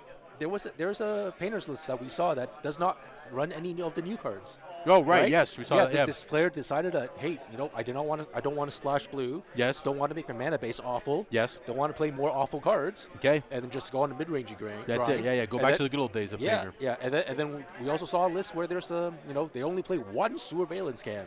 Oh yes, right. And 2 Moxite, 1 Survey. Yes. Yeah. So they're like, okay, if it happens, it happens. Yeah. If my welder lives, I can go for this. Yes. But I'm still gonna have my mid-range plan. Yes, just in case. As a backup. So you don't want to be full in on that combo because it seems like again their graveyard hate is still a thing, right? Yeah. So having that as well too is what I mean, right? So yeah, that's that. I mean, again, good spread. We'll see what happens later on in the rounds here, but again, we got a few minutes left with round 2. And again, the amount of people I think we're, again, 79 players, almost 80, so close to a 5K. Yeah. We have people from Kitchener. We have people from Toronto, Hamilton, St. Catharines. We have a few people coming in from Niagara and even across the border. I think I saw about a handful of the Rochester Royals walk in the room here. So hey, USA representing their stance here as well too. Yeah. Again, North Bay. I think there might be some people from up even northern than that. But again, huge spread. So like I still can't believe we have all these people from all over the GTA and even coming from the States here today. Yeah. I mean, when the prize pool's not big, then and then it's. I mean, the weather's also nice. I mean, today it's not weather's nice. No snow, right? It's about exactly. -2, so what's that, like 30 degrees out today? Yeah. Fahrenheit, right? The 28 or something like that. Yep. But again, we're in a nice, I don't want to say sweaty basement, but it's definitely a nice warm basement, right? You know? So we're all keeping each other warm today if it happens to get a little too cold out there. But again, Newmarket, Ontario, great location. Come buy your singles. They got sleeves. They got a lot of reserve list cards. The showcase is looking great today. Yeah. I think there might be a discount for Legacy of the North people today, but we'll see. We'll get that as well too, right? There usually is. But, usually, right? Yeah. Right. Oh, right. I think we're there's getting an announcement. we're getting no, we don't know. Right. Oop, we have an alarm. Stop. We're good. All good. We are. It sounds like we're still waiting for people to report their matches, guys. Yeah. It's 2026. Use the online. You know what I mean? What are we doing here, right? Right. So, all good. Nonetheless, let's see what happens here. So our next round is probably about to start real soon. Looks like it. Yeah. Probably in another couple of minutes or so. Yeah. But this is looking like a fairly interesting meta. Yeah. This is going to be. I mean, again. I like the idea of a slower game, a slower day, right? Like we don't want to be oopsing every round and the rounds are done in 30 minutes, right? We're here to play paper Magic, right? When it comes to paper Magic, you want to enjoy it as much as possible, get as much gameplay as you possibly can. Some people only come out to play Legacy. Maybe like one of the guys in the community. This is his first Legacy event since last year, probably Eternal Weekend, right? So again, busy work, life. So when you come out, you want to have a good time playing. You want to have a long time playing it as well too, right? Like you don't want your round to last 20 minutes and then want your 40 minutes around just like, whatever, right? So good to see at least we're having some longer gameplay and more interactive gameplay. And yeah, and I think the bonus with this is that you get to see more of the weird decks try to show up. Yes, exactly. And maybe they'll do well, maybe they won't, but at least they're showing up.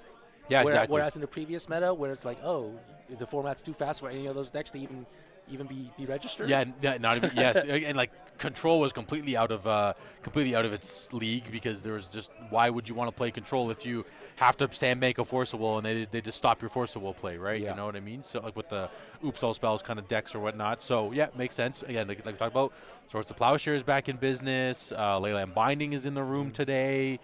So diverse, super diverse meta. We'll see how it pans out later on in the rounds here as well too, right? If you were to play today, what would you be bringing to the table? Oh, I was actually thinking I would be playing. So this is not a joke. Okay. But I would be playing the Cascade deck. Ah, okay, fair enough. Yeah, but not the one that people have been usually playing online. Okay. So online, people are playing the ones with the main deck Tybalt's Trickery. Okay. But that one has inherent fail rate. Okay. Is it because of the clicking? No. Or They're just playing it because it's like, oh, they can get it there with 2 mana. Okay. So they can get there with a Soul Land and a Covered Land, and then they can cascade. Okay.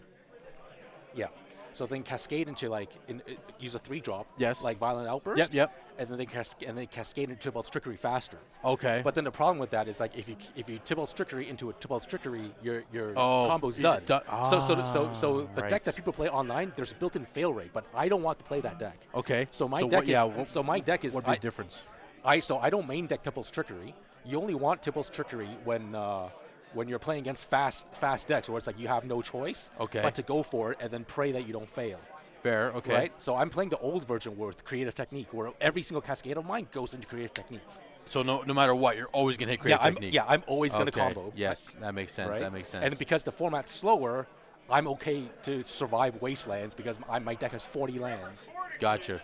Right? Yeah, yes, I was going to say, you really want to make sure that you keep your Wastelands, your lands intact from Wasteland, sorry. Yeah. We are just about to get our players up for round 2 here. We have I didn't mention it yet, but I was going to kind of put a bit of a poll out. What do we think is going to be like the most seen deck on camera? But I think we're already seeing this in the fact that we're going to have another colorless deck versus a bug deck in this case. So we have colorless. Colorless in this case looks like classic Mystic Forge combo, right? Where we have like the Karns, the Fleshraker, the Tezzeret, the Ugin, the K commands, and then a whole bunch of stuff. And is Mystic Forge even really seen in this deck as much anymore as it was? Right? I think we're at 2 in this particular deck list. It's kind of weird. And then there's also 1 portable hole in the main deck. Yeah, I like the portable hole because you have the Tezzerets to be able to search for it all the time, kind of thing, right? The new 3-mana Tezzeret. Yes, exactly. That one will hopefully we'll see it on screen at some point, or on stream at some point. But we are playing against a bug. Moonshadow. I was gonna say bug control, but I do see Moonshadow, and I do see looks like it's like a bug tempo-y kind of thing. So we'll see how that one pans out. That one should be interesting as well too. And we haven't gone to the table just yet, but when we do get to the table, looks like our Mystic Forge player will be on our left side, which is Stephen Hayden Rowe, versus our bug player on our right side, which is playing the bug Moonshadow deck. Oh wait, sorry, my apology. It's backwards. Sorry. Stephen Hayden Rowe is on the right. My apology. And Dylan's on the left. I just saw the player next to us and I'm like, wait a second, that's not the right land in a bug deck. So bug on the left, Mystic Forge on the right. Okay. And they're just shuffling up, getting ready to go. Quick poll or quick percentage. Who do you think's in favor here? Oh, I think I think probably the Mystic Forge deck. Yeah. Will go get there. It feels like this bug.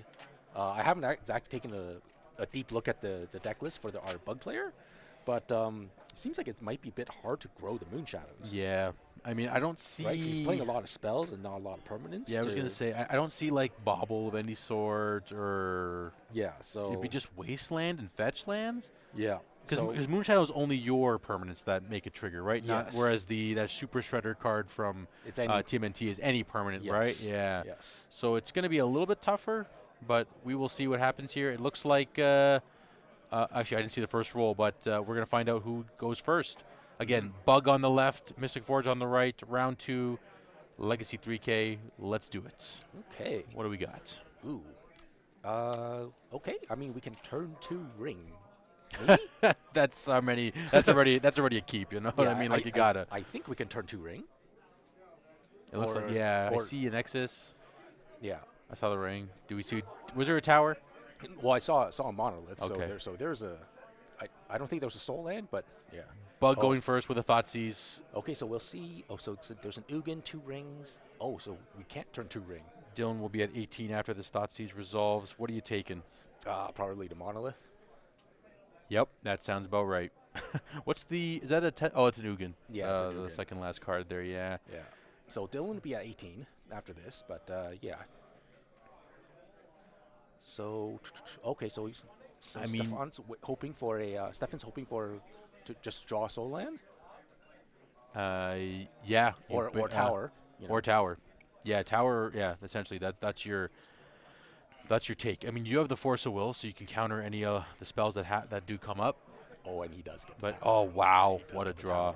Okay, Needle. Wasteland. Yeah, the best thing you could probably name. Yeah. Quick pass, draw a card. What a draw. I know, that was pretty bonkers. I mean, I do see Witherboom Command in Dylan's hand here, and that's a pretty good card against the low CMC card. So, I mean, he can kill it if he wanted to. Yeah. This turn, but he doesn't. Tameo into a Trop. Okay. Still at 18-20 here. So let's see what happens. So if he has Brainstorm, he can flip whenever he wants. Oh, okay. And then so we are Carning?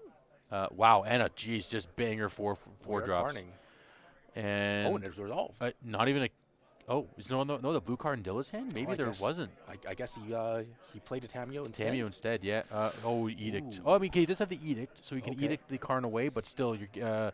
He's getting value with the Karn. Yeah, Stefan Hayden-Rowe is still grabbing a card, you know. Yeah. And making the best of Karn. So what could he get?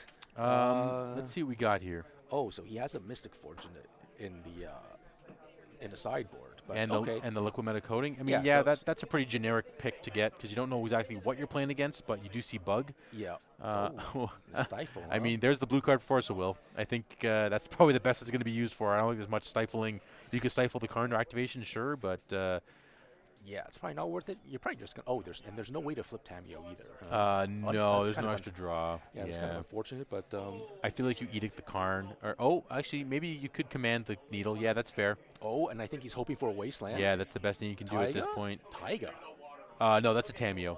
Oh, okay. It's just the checklist card. Yeah. Okay. I mean, again, you still have the Force. I mean, you have to play Mist. Wait, did you play Trop this turn? No. Oh. No, that was last turn. Sorry, we had Trop. Yeah. So yeah, you have a land drop. Good plays. This is, it's definitely rough. Yeah, it feels like it's a bit rough letting the Karn live for another turn. Yeah, because you never know what could happen. But again, you wanted to get the command for the Needle at least turned off because you hope for the Wasteland. And then we're gonna get the Force of Will. Yep. Okay. Dylan goes to 17 from the Force of Will here. Yes. And. Zeroing on the treasure, or the clue rather, sorry. So the clue's dead? Yep. That was a heads-up play? Yeah, that's pretty, I mean, this is definitely, it's relatively even-ish right now, because, I mean, you're still countering stuff. Yeah. There's a Saga Dylan's at 16. Wonder if he's going for a Surveil land? Yeah, most likely at this point, yeah. I think, if I'm not mistaken, he only has the one Surveil, but I have seen lists play 2. In this case, he only has the one, which is fair. Again, you want to make sure you have your colors available at a quick speed without having to wait a turn. You know, he hasn't had access to Brainstorm or anything, so. Oh, what is? He's thinking about the flip, it looks like, or the Surveil rather, but okay. Bowmaster, not so good. Oh, he does know that Stefan has 2 rings from Thoughtseize, right? He's still, so the Bowmaster might have been good? Yeah, might have. I mean, I think he just drew another Bowmaster, if I'm not mistaken. Oh, it's hard to it's hard to tell, but I mean, he did that before he drew, right? He did that before, like he surveilled first, and then he drew. So if he drew the another Bowmasters, I mean, I see like a Bowman. It feels like you would want to have a Bowmaster, regards. Yeah, like extra Bowmasters. Yeah, do some threat. I mean, maybe you're hoping for that Wasteland, right? That's kind of, you're just hoping to find a different lands of some sort. Sack a Planeswalker. Yeah. Not much you can do about that. Yep. So liquid metal coating in the hand kind of rots a tad, but you can still. Or maybe he's hoping for another land drop because he does. A lot. Okay. Yeah, his spells do cost a fair bit of mana. Yep. They do. That's fair. Yeah. And then here comes another ring. Yeah, and you can't even Bowmasters in response. Yeah. So okay. Yep. Resolves. Draw a card. Yeah. He has protection until the next turn. So we're at 16-20 in life total still. Dylan at 16. Okay. I mean, at least Stefan can't make a token from Urza Saga, right? Correct. Yeah. Yes. He only has unless he has a mystery spirit guide in the hand that we don't know about. But yeah. Crack the clue now. Okay. Find the wasteland. Okay. Well. I mean, he does have a land, and so he can't flip Tammy if he wants. I'm not sure if that is the. I think you want to draw cards with clues, to be honest. I think you want to try to just dig through your deck because there's not much other draw power beyond like some of the cantrips, but you don't want to be casting or playing like a sorcery speed ponder.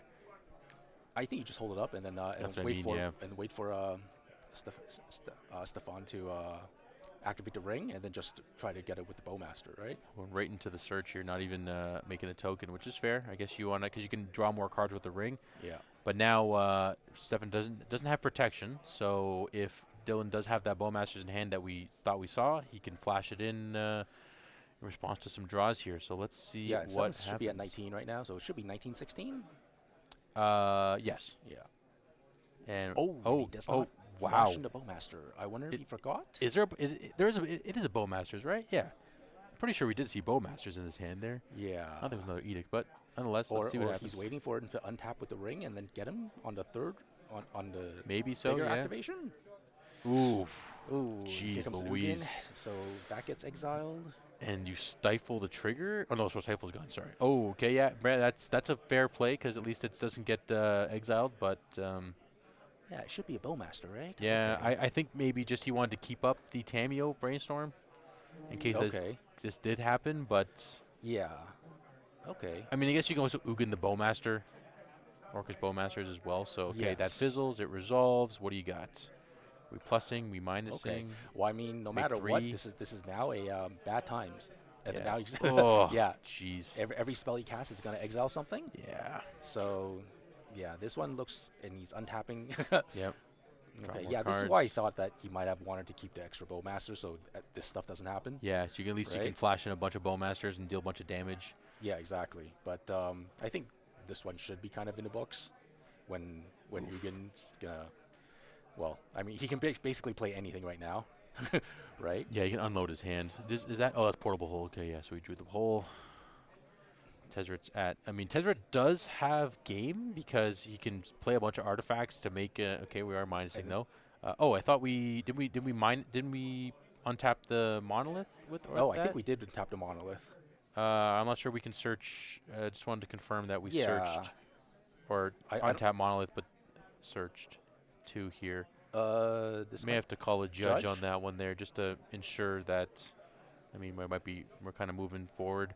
Again, we could be wrong about the untap, but I swear he untapped with Tezzeret. Yeah. So when Tezzeret came to play, we believe that he untapped a Monolith with Tezzeret, and then now he activated Tezzeret again to get the key. So he activated Tezzeret twice in a turn. Just want to confirm that he did use either floating mana to untap with the key or something. Yeah, so I think we're trying to get a judge. Oh, I think we might have just. Yep, I think we double searched. Yep, which is fair. Okay, we just returned the card back. Well, we probably want to call a judge to make sure of course. It's there, but. Judge. Yeah. Yeah. Okay. So this had happened. We are waiting for the judge to come and figure out what the exact ruling is and what the exact, I guess, punishment should be. The punishment. Let's punish Stefan Haydenrow. Get him. Get him. Yeah. All good. Let's see what happens here. But I mean, for all the players that want to play tournament Magic, like, this is what you should be doing. You know, anything happens, you should get a judge, and then the judge that there should be something like a consequence to making mistakes. REL. Especially REL. Yep. Yeah. You know, we're not trying to punish the players here, but yeah. Just got to play snug. I mean, especially because Tezzeret, the problem with Tezzeret is that it's not a plus ability or like any ability. It's like a untap. -0. It's just -0. It's just 0, right? That's the problem. So it's a little tough to maintain that you did or did not activate it. Yeah. So I mean, at this point, I mean, visually looking at it, we'll let the judge do their thing. But just kind of since we're watching this unfold here, I think the best thing would just be to recycle the key back into the deck, bring Tezzeret back to 4, and give Stephanie Rowe just a warning for activating something. Or is it irreversible? Well, it's not irreversible. I'm not a judge. Yeah. Again, so I don't know what the what the warning would be. Yeah.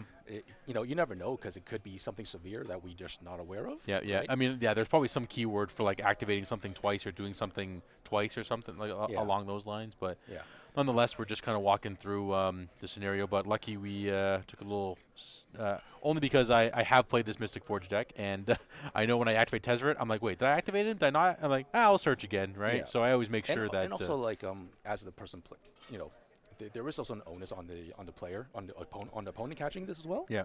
Right. So. Yeah.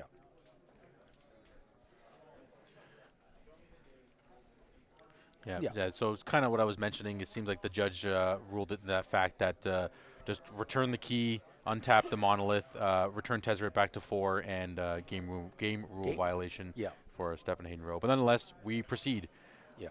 Dylan drawing. I think we're still at 16-19 at this rate because Ring was only tapped once, or had one counter on it rather when we got to that point. So I guess that's also another win con that Dylan can hope for, is that the Ring kills Stefan. Because there's really no way to get rid of it unless you play another one. Yeah.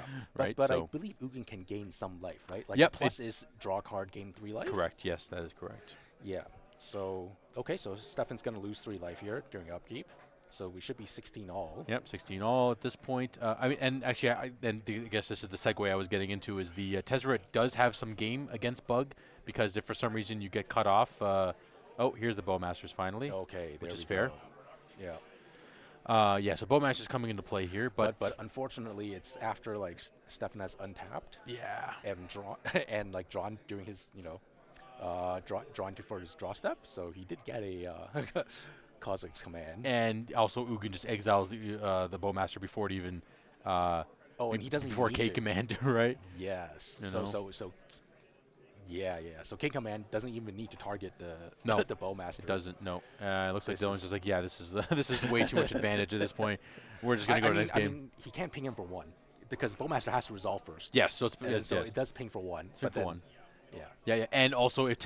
Because K command was being cast there, there is another draw from K command if the mode was the scry draw, right? So technically the Bowmasters, if it wasn't gone just at that moment because Ugin was still targeting it, then it would still be able to ping again. So again, so there's some layering and conversations about triggering and how it all triggers, but nonetheless, Dylan says, I've had enough. That's way too much damage on board there. So let's talk from the Bug side, because Dylan will be on the play. From a sideboard perspective, I don't see No Rod, and that's one thing I was going to mention as well too across the board. No Rod seems to be a little bit low in count, mostly because the deck can still play around No Rod, being the Mystic Forge deck itself. But Consign is probably the best option. But what are your thoughts? Yeah, I mean, you have to bring he's got the Consigned Memories, he's got the Sheolder's Edicts, you have to bring those. Does Pick Your Poison target Planeswalker? That's I think I know it's Enchantment Hate and something else. Yeah, let me double check. And Flyers? Does it Flyers? I creature with Flyers. Right. Yeah. We're just double checking here. I know it is sorcery. Let's see here. Moment of Truth. Pick Your Poison.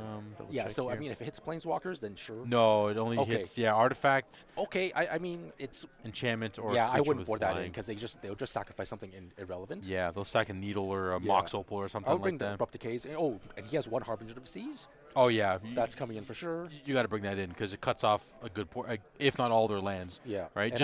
And interestingly, he has a Barragoyf in the sideboard. I'd probably bring that in too, just for you need to end the game. Yeah, need some damage, right? Yeah. Grafdigger's Cage technically has a bit of play if Mystic Forge in play, and he has a glaring Fleshraker on top of his deck. Yeah. Technically, that could be turned off, but yeah. So we got Consigns, Pick Your Poison, possibly Harbinger, Decay, and the Barragoyf is probably your best Your best bets. What are we doing from the Forge side? I know we have the Karn sideboard, but is there anything that stands out? He's got Eldrazi Confluence. Right. That card which is finally seeing play, which I'm so happy. That card's a banger, yeah. Yeah, because when this card first got printed, nobody was playing this because everybody was so focused on Kha'Zix. Yeah, Cake Man. Like, oh, Cake Man. But this thing, it's 4 mana and it removes three different things. Yep. Or it can exile things. Blinks things too. Yeah, it can save your own things. Yep. Right. So it's super flexible. Yeah, no, this thing. Like I'm just reading all the modes here. Like I've seen it again. Blink constructs. It blinks blockers. Trying to think of what else what I've seen. No, it can save your own stuff. So if someone tries to destroy your things, you can blink your own things. Kill them. Right. Very much. So here we go. Game 2, round 2. Dylan on the left on the play, deciding on the keep. Seems like he has a lot of lands in Moonshadow. I don't know if I like. Oh no, never mind. Okay. So the dress down did come in. I'm just double checking here because dress down is not in the main. He had 4 lands and a Moonshadow and something else, so it seems like it's kind of. And dress down plus Moonshadow doesn't seem like it's a combo because it turns Moonshadow's abilities off. Honestly, it could just be another blue card for Force of Will. Yeah. And maybe you cut. I mean, actually, you know what? Maybe would you even cut the Moonshadow? Because it sounds a little slow, especially if you don't have enough stuff to trigger it. I'm just thinking maybe there shouldn't have been a Moonshadow deck to begin with. Yeah. Because there's just lack of permanence that go to the graveyard. Yeah, I mean, the main reason why we also had this one on camera is because I was there's a player, I think they're out of the States, I'm not sure exactly where they are, but they go by the name of Pokimoki, and they like to do brew bug builds. Most of the time they're just bug piles. There's like a bunch of one-ofs and stuff like that. And again, it's been picking up a little bit of steam because people like Blue Jund essentially. I mean, hey, I'm an enjoyer of Blue Jund, so watching this deck being played is pretty awesome. And so let's see our what we got player here. has a bunch of black cards in hand, but only basic island and a ponder. So that's kind of hard to keep. That's rough. Yeah, and then his other blue card is a Force of Will. So, yeah. So he either keeps the Force or he ponders and tries to get a blue card and land. Yeah, we're gonna have to hear it. So we both kept 6. So he did that, but then his blue card is a Brainstorm. So it's this is definitely it's a toughie. Yeah, I mean, I think you have to draw the Brainstorm, so your Force of Will's live, and then keep the land on top, so you draw it next turn. But yeah, that's a Flesh Raker, the draw for Stephanie Rowe, land, pedal. Oh man. Oh, is this Flesh Raker? Oh, nope. Okay. This is. Oh, just resolves. Jeez. Okay. Oh god. Gee, this is why you don't let the Monolith resolve. Yeah. Okay, he let the Monolith resolve. Oh, yeah. Right. Oh, I guess he's countering whatever the Monolith gets. I mean, sure. I mean, yeah, there's 2 adages when it comes to this deck. You counter the Monolith or you counter the bomb. But I think once you have Monolith in play and a key, it's just like everything's a bomb. Literally everything becomes a bomb.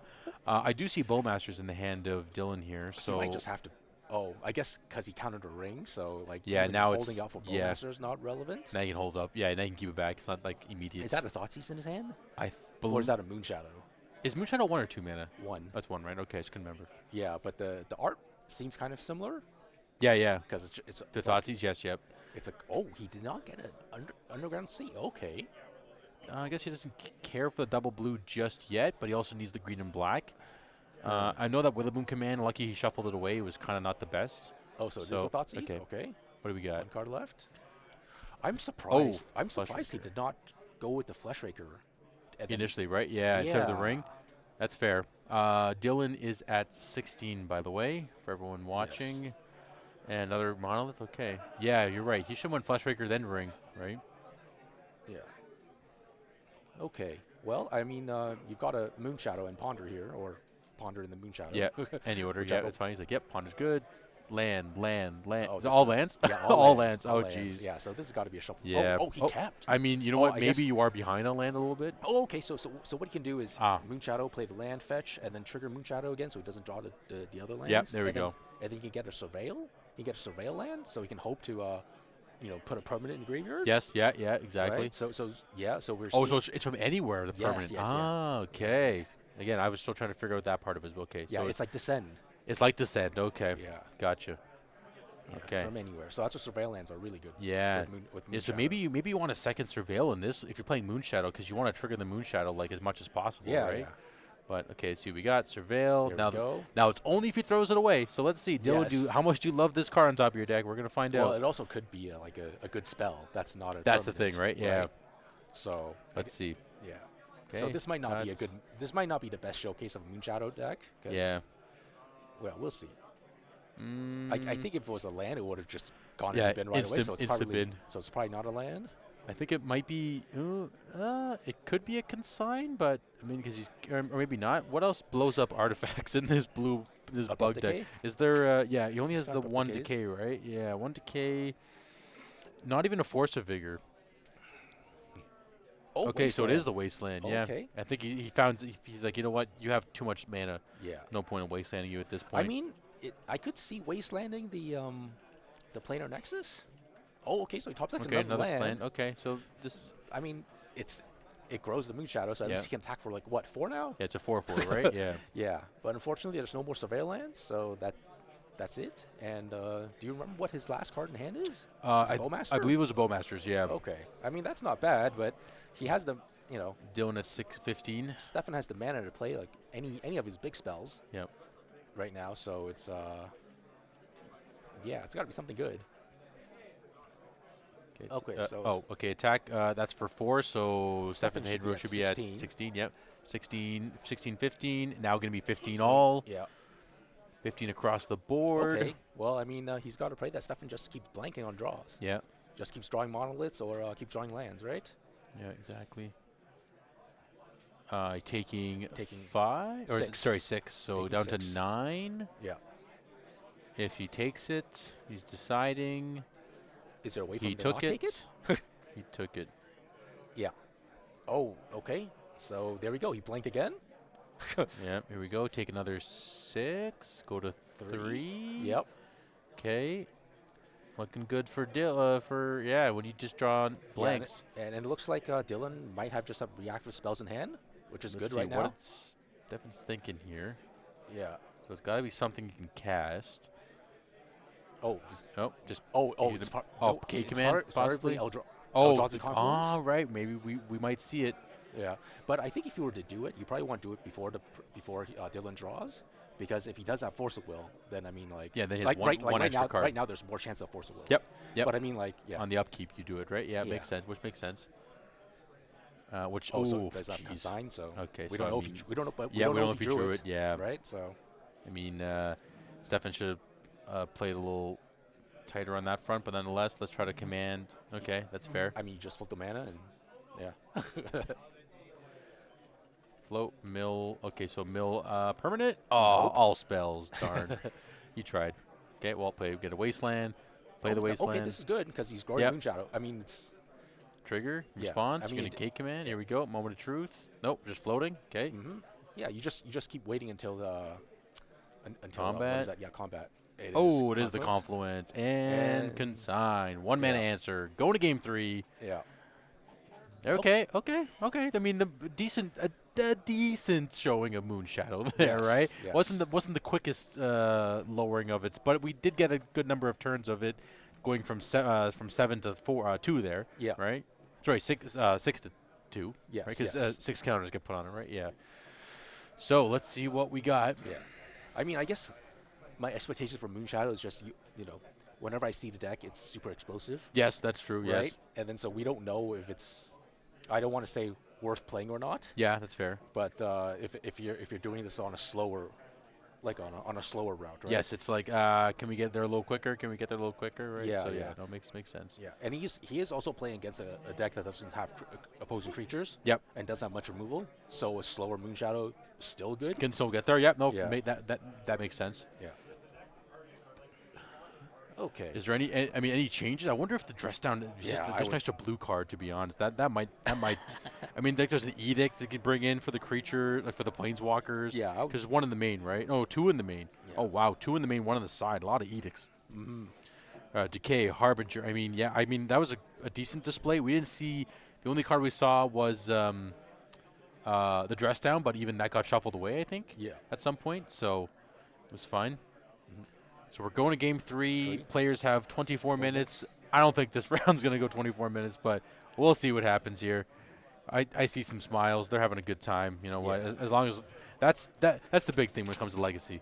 As long as you're having a good time while you're doing it. Any kind of paper magic. For sure. Right? Okay, so Stefan's looking for a really, really explosive start here. Yeah, I think your best bet is Dylan has to have the Force of Will.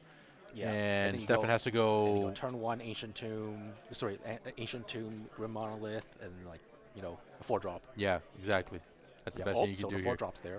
Yep. No lands. Ooh, no lands. Going to 6. Yeah. So and close.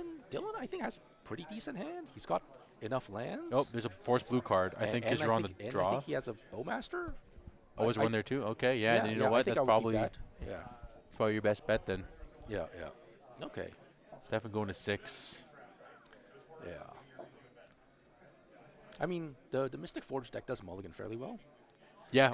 It's just he doesn't want to see like the hand where it's like wasteland and then Force of Will and then like a small where you only have like 2 or 3 spells you can play because you've now mulliganed a couple turns low and you're out of the game at that point. Yeah, exactly. So he has to pray that that Dylan is missing a couple pieces. Yep. But let's see. The Mystic Forge deck does mulligan fairly well. Okay. Oh, but none of his lands make extra mana, which is kind of sad. And then was there a wasteland in Dylan's hand? Did you say? No. I don't think there's a wasteland, but I mean, he's still going to be slow. Yeah. Right. He only has. I wonder if you just have to go with the Saga plan. I mean, it's not horrible. But he can't even activate Saga without losing his pedal. Yeah, you're right. Yeah, it's true. Yeah, good point. So he has to pray to draw another land. I mean, I don't think I want to go to 5. I think this is. But he does have Metalcraft for. He will have, or he will be very close with Metalcraft with the for the Urza's Workshop. Yeah. That's what I'm thinking. So at least you have Metalcraft. You can make a bunch of mana with your Saga. Okay. Yeah, I would honestly. The hand is probably not going to get any better. Yeah. And if your opponent is on a 4. Okay, start with the Workshop. That's fine. And then a key. Yeah. Yeah, that's fine. Yeah. So he's 2/3 of the way there. Because the next turn you get to play another key. Was another key in the hand? Yeah, another key plus the Urza Saga. Urza Saga. And then you have a boatload of mana. Well, you can K-command a 1-drop. You have 2. Hey, that's still a good start. Yeah, for sure. No, plus even the pedal too. Oh, he drew the wasteland. I think he just drew that. There's no way. Okay, sure. Tower's fine. Yeah, that's okay. The key. Yep, play a key. Go ahead. Yep, Metalcraft for the next workshop. Yeah. Is that a old border above the cave? Yeah, there's a good weather. I think it's the RTR or sorry the whatever the new Ravnica was called. Oh wow, ripping. We are ripping. No, it was only 3, sadly. Right, yeah, it's K-Command Ring. Oh, okay, yeah. So you can't cast K-Command. Dylan at 19 from the fetch lands, surveilling. I guess you could. Oh man, you'd have to wait 2 more turns for Urza Saga to try to get you another. Yeah, that's the problem. Because what do you get? An Opal, I guess. Yeah. Okay, well we're surveilling. I mean, like Dylan doesn't have a. I think it's another land. He doesn't have threats so far. Yeah. So. As Stefan, you should be feeling kind of okay. Yeah, this is. I think you're like a hoof. There's no 4-drops right now. Yeah. Now I guess the only downside is you have to worry about the Saga now because actually that's where the dress down comes in. Now that I remember, now that I'm talking about it, dress down is there for the construct tokens. That's your best bet because there's no other sweeper. Sure, but he's only got 1. Yeah, I know. Actually, so I lied. Sorry, there is a deluge, so it's not the best, okay. but I mean, it does something. Yep. Here we go. Bowmaster end of turn. The constructs are going to be huge. And top deck consign is pretty, I would say, pretty good. Yeah. Right. But he has to deal with 2 constructs so far, and then Stefan's not casting any spells. So it's 19 all at this point. Yeah. Stefan at 19, Dylan at 19. Yeah, so, I mean, we're on the construct plan, and his Force of Will's consign's just looking kind of sad. I mean, I'm not sure why he's not pondering. Like,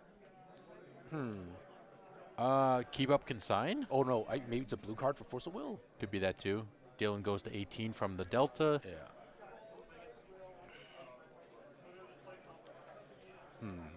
Okay.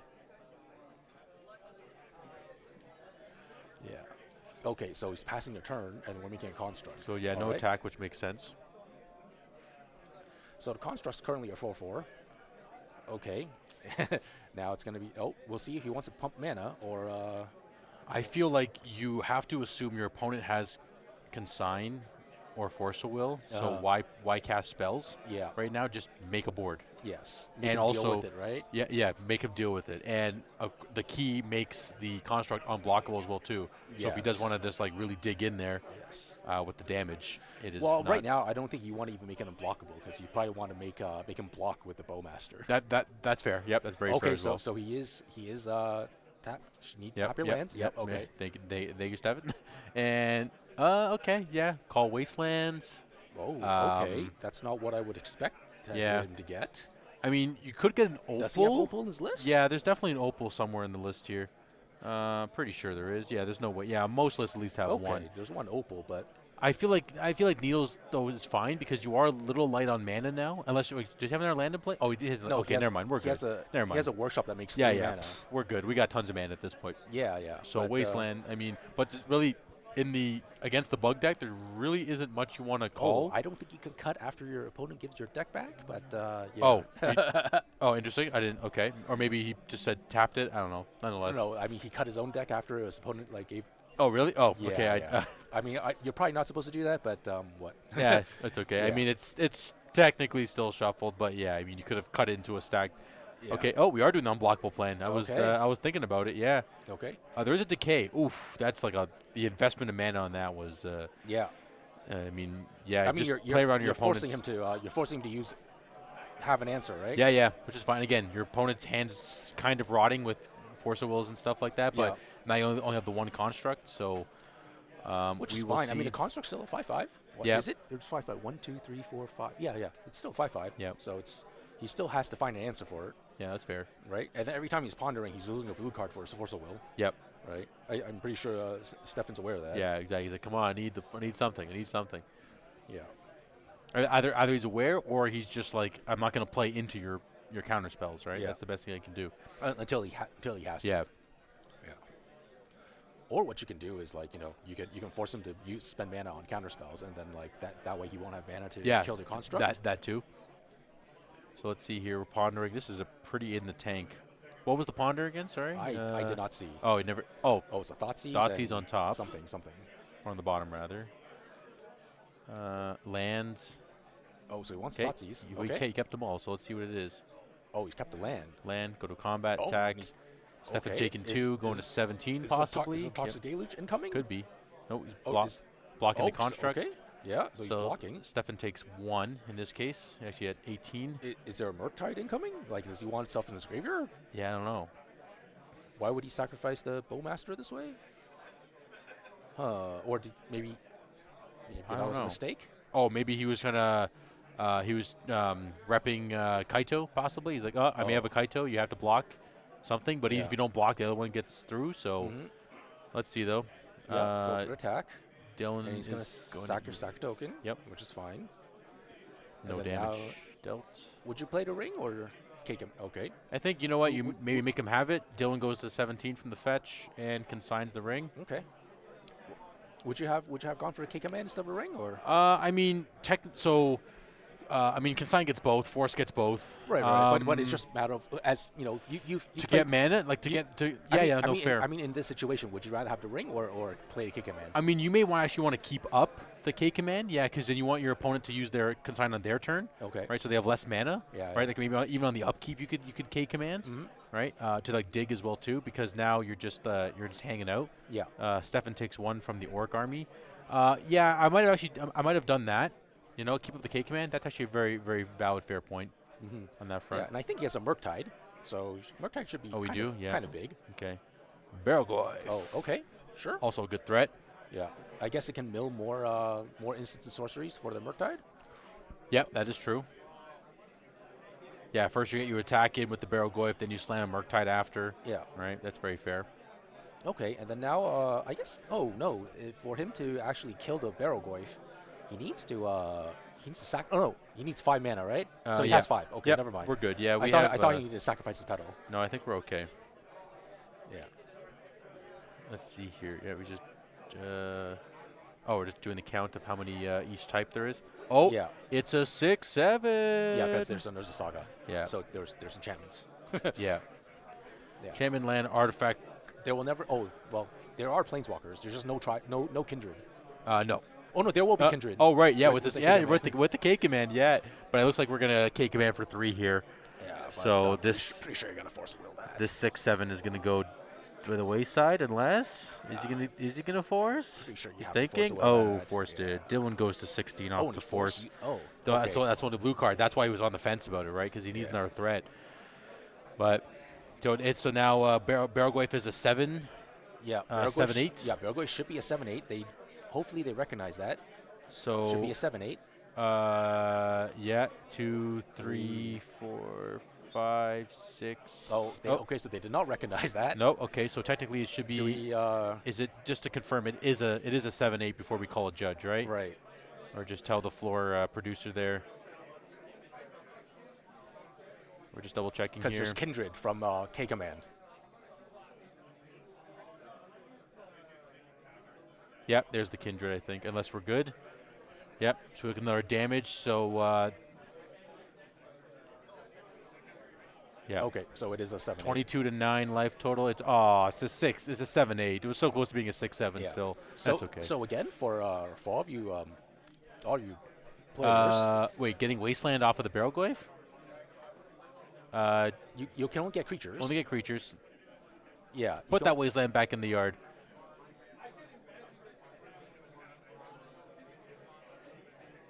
Yep, we're just returning that. Bloop. Any creature that was milled, get a Tameo. Yep, there we go. Yeah. So for all of you players, that like to write down the power of toughness of like creatures like Barrel Goyf, you should still like check the graveyards every so time. often. Yep. No, every time you go into combat. Yes, that's what I mean. Just, exactly. Just to double check, because things like this happen, right? We don't all remember like what all the different card types are in the graveyard, so you should be doing that. On the upkeep, let's K command this Barrel Goyf again. Oh, for a lot bigger, which is fair.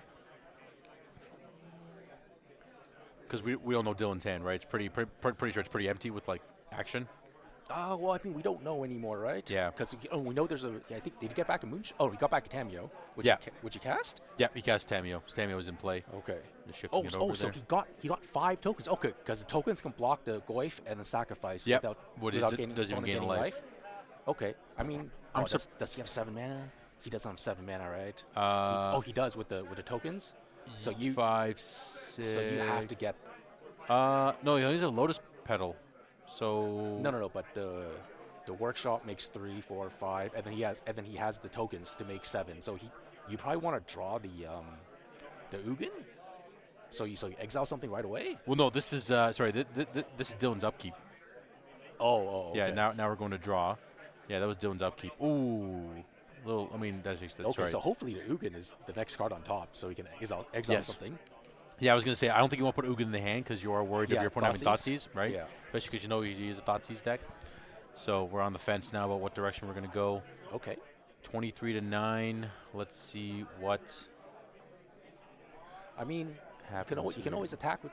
You just force to block. Go to attacks first, because everything's a 0/1. So you just attack with everything and then force him to block, right? Yeah.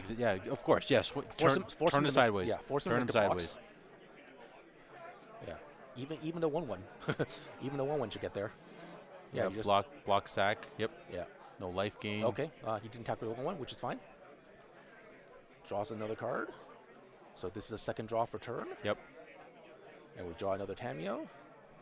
So it's land, Tameo, and start dress down. Yeah, another draw spell. Land for turn. Okay. So, I mean, this is good magic. Stefan's still alive. He has 4 blockers with his Barrel Goyf. Yes. But again, hopefully the Ugin is the next card on top. Yeah, hopefully he's active right. Yes. Unless he thinks Ring will save him. Because quite possibly too. Yep. Yeah. Good point. Yeah. I'm just thinking here. 1 card in hand. Yeah. Which we. Right. So actually, that might have been the Ugin. It's what's in Stefan's hand right now. Well, we'll see. Because I think we only saw him like scry the land. Land at the bottom, but he kept everything else. Yeah. I think he might have kept a Grid Monolith on top of his deck too. I think. Ooh, I don't know about that. Yeah, I think that's why I'm not 100% sure. It might have went to the bottom, but yeah, let's find out here. Come on. Oh, so he's going to cast Dress Down. Oh, we're casting it end of turn or now? Snorlax enters the chat. Oh, this is good. Oh, he's casting it now. That's not good. Because if he casts it during... Wait, does Tamiyo trigger? Yeah, I don't think Tamiyo triggers because... it doesn't have an ability. It has no abilities anymore. Yeah, I mean, we may want to stop the Tamiyo from flipping there because it doesn't have an ability. Do we need to call a judge?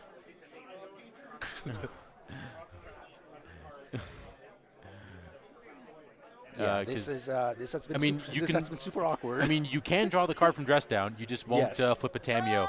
Yeah, this has been an awkward match. All good in the hood. That's why we're here. That's why we're here to watch. We're here to play some Legacy. You know?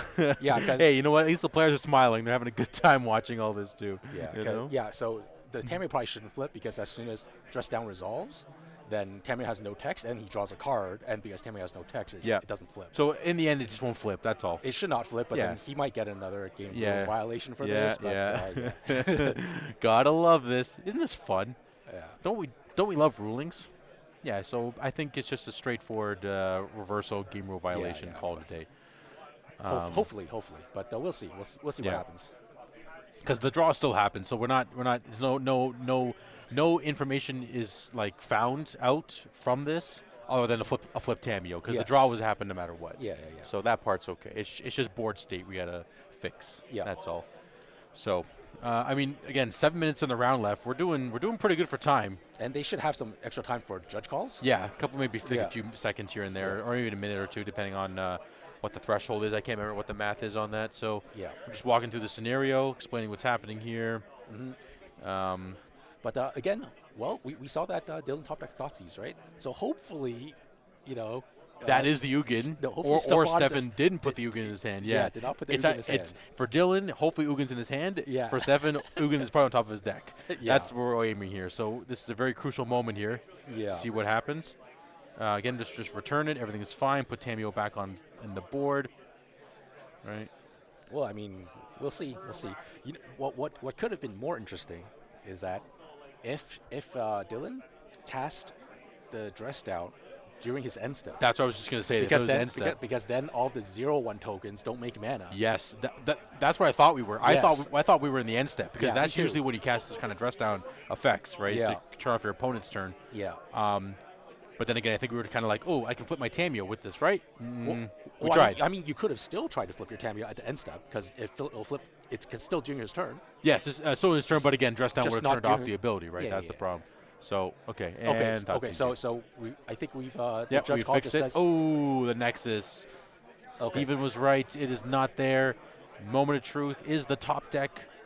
Make sure this Dress Down has to go. Leave play. Dress Down has to leave play. Yep. Get rid of it. Thank you. Let's go. Drop the Ugin. Slam. Here it comes.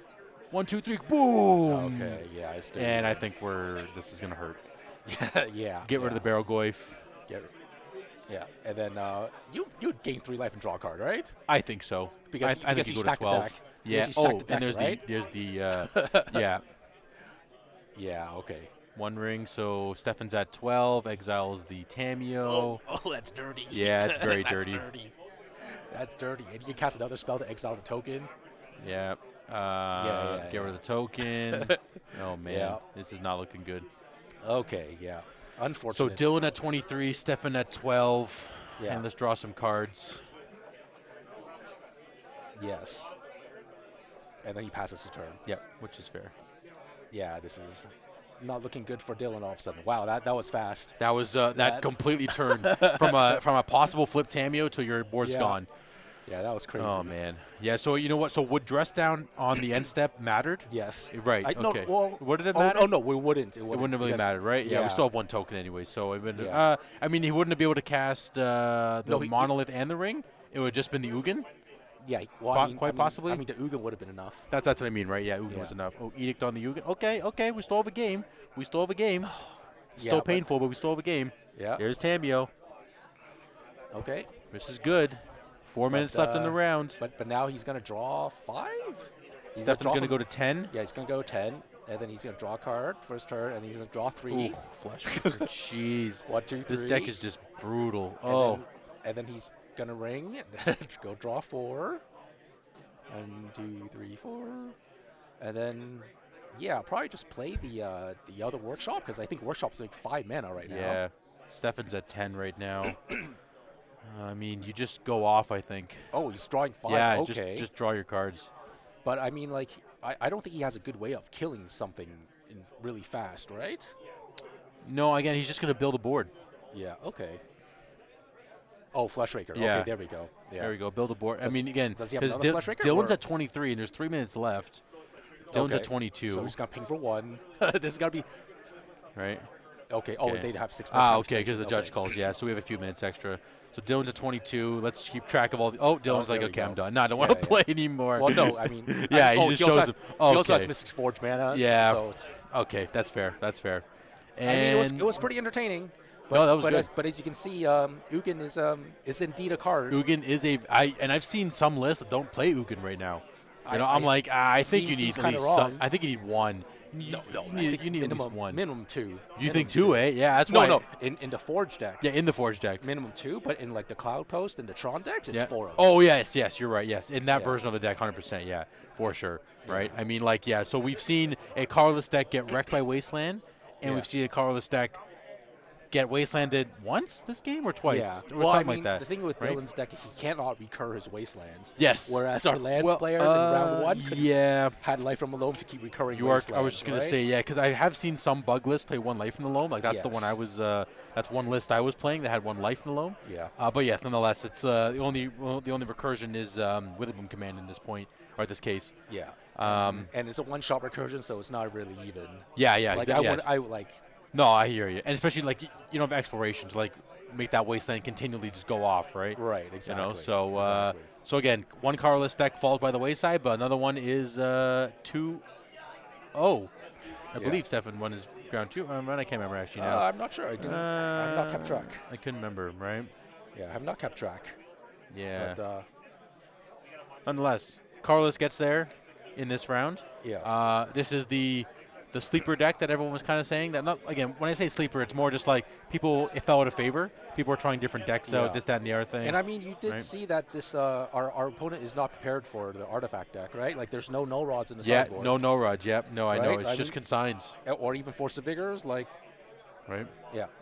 So I mean, there's just he just was not ready to play this matchup. Yeah. Or he was willing to give up on this matchup, right? Very much so. Which I mean, is relevant if you think that this is not going to be played a lot. Yeah, I play a lot. Yes, right? Which makes sense. Again, you have to hedge a little bit. You have to hope the room is a little bit light on this. But I think, as I mentioned, there's some people that other players that usually play like blue-black and lands, and they're on this deck. Yeah. So they're also playing on the fact that it could be a bit of a sleeper, and we're going to have less people hedging for it. And prime example, Dylan didn't have enough no rods. You know what I mean? What do you do? 4 no rods, 4 consigns for this kind of room? Like, what do you do, right? Well, I mean, it's tough. I mean, I think it's fair to have at least 2 no rods just in case. Yeah, that's fair too. Yeah. Right. Yep. Because it doesn't hit, like, it also hits Painter. Yes. Right? And it hits the Cloud Post decks, like anything that wants art, like. Yeah, right. So very much so. Yeah, it's not as if it's only against this Mystic Forge deck. Of course, right? It's there are some tests like Storm, the Epic Storm, any kind of Storm variant. No Rod definitely catches those strays here and there, right? Yeah, so we have round 2 is almost in the books. You got like maybe a minute and a bit. There might be some people going to time because there is some control decks in here. We'll see what's going on, but again, so far.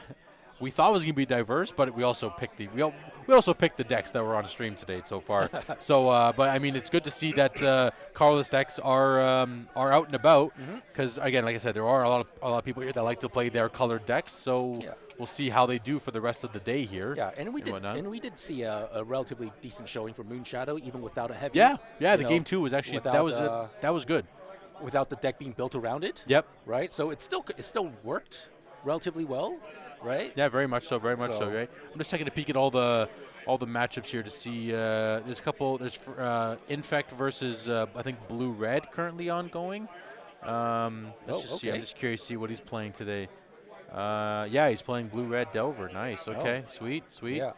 Yeah, our roof's fairly diverse. Very diverse. There's everything is going on today. And this is great. And unless you count Mystic Forge combo deck, there's actually not that many combo decks. Yeah, there. I'm just looking here. There's any other. Yeah. Combo. I don't see. I'm trying to try to map some players here to see if they have any, like a lot. Not much from the face value here. I mean, are we calling Mystic Forge combo? I mean, it is. It is a combo but then deck, I mean, right? like other than like, there's not, it's not as if we're facing Reanimator. Yes. Or we're not seeing. It's not as if we're seeing Reanimator all the time. Yep, or yep. like, just Doomsday every other table. Yep. Or Storm. Yep. Right. Like there's actually quite a lot of mid-range decks. Yeah. No, this is definitely. I think a lot of players are in for the long haul, right? They wanted to. Again, they wanted to come play some paper Magic. They wanted to have a good time doing it, right? So, no, this is again, the meta's looking really good so far. So. Again, we're still waiting for round 2 to end up, to wrap up, rather. This is Enter the Battlefield. They're 3K, almost a 5K, one player off, maybe two. I think it has to go over 80, right? 81. Yeah. Newmarket, Ontario, Davis Drive in Yonge Street. Come get your Magic singles. Come get your legacy cards, your vintage cards. They also have Yu-Gi-Oh! And Riftbound, and I think Lorcana here as well, too. So come on out, check out the stock, and come see the play space. Great location, everything going on here. And again, 80 legacy players from all over Ontario. And we've got some from the States, right? New York, Rochester. About a handful of guys came in from there. And again, we're seeing a great diverse community, great diverse meta coming out here. Yeah, that's kind of what I've at least seen so far, right?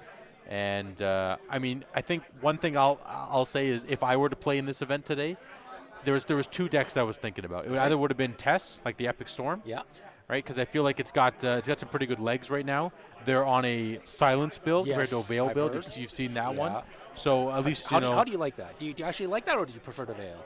I mean, I think I like Veil because of I still don't want to get Thoughtseize, Hymned, Force of Will, all that kind of stuff, right? So I think Veil just cuts off all that stuff. But Silence, I could see against in a semi-combo-y meta, because if you have a Silence in your hand against Mystic Forge and you just silence them on their upkeep, they just have a ring in play and they can't cast anything, let's say. And if you've because the big thing that Tess really can't beat is the ring.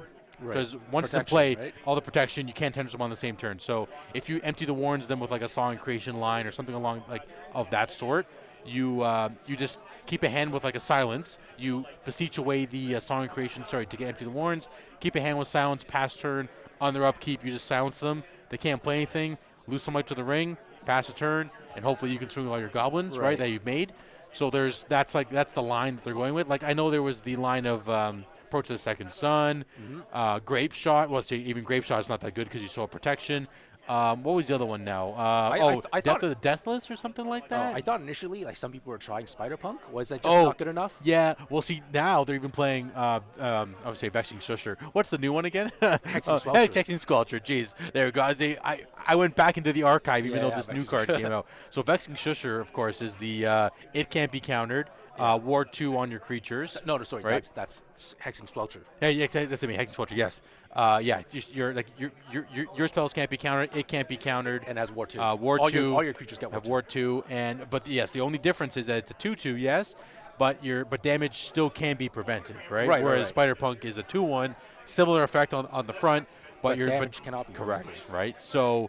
But then if it's damaged, then you got a Grape Shot and not Tendrils. Yes, that's the thing too, right? Yes, that's so. There's that. Is that the reason why they don't like Spider-Punk? Because it doesn't. I think it could be the legendary aspect of it, because it can be bounced with Karakas in those matchups that have Karakas. It does add Bowmasters easier, technically, right? Okay. Right. So there's that. Right? But it also. So damage cannot be prevented, but they still have protect. They still have cannot be targeted. Yes, cannot be targeted. Yes, that's the thing, right? So it doesn't matter. Then. Yes, it doesn't matter in this part, right? Yes, Stephen Hayden 1 and 3. Yeah. Okay, so Spider-Punk's bad. Because it doesn't allow you to target people. Still, yes. So that's the thing too, right? Yes. So. Where Squelcher, at least, you know what, it doesn't Bowmasters. It's not legendary, so you can play multiple of them in play. Yes. And it can technically, they both deal 2 damage technically. There and that's, I guess that's the difference, is if you have Squelcher and Silence, Squelcher is technically doing the same thing as what Veil does, right? So it kind of it's a double edge, or like a doubling up with Veil and Squelcher. So you know what? Cut the Veil and just play Squelcher and Silence. So that's, I guess, that's part of the mentality that's happening now, right? So Squelcher is replacing Veil essentially. Oh, in this case, see. that's the way I'm seeing it, right? Oh, know what I mean? So, yeah. So Tess would be an interesting choice to be playing today. I know there's probably, I think, one, maybe two people playing Tess today in the room. So that's that, or Mystic Forge. But my Mystic Forge is being lent out to a player today. That's one of the players that, again, usually doesn't play these kinds of decks. So it's gonna be interesting to see what how they pan out today. Again, maybe we'll see him on stream, right? I don't want to what's it called? Spoil it just yet, because again, this player usually plays anything but Mystic Forge. So we'll see what happens, right? Right. We are just gonna take a quick second here. Pause on our speaking.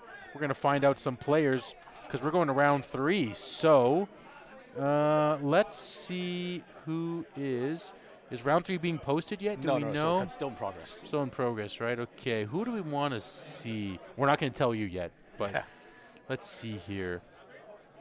Just curious to see what, because.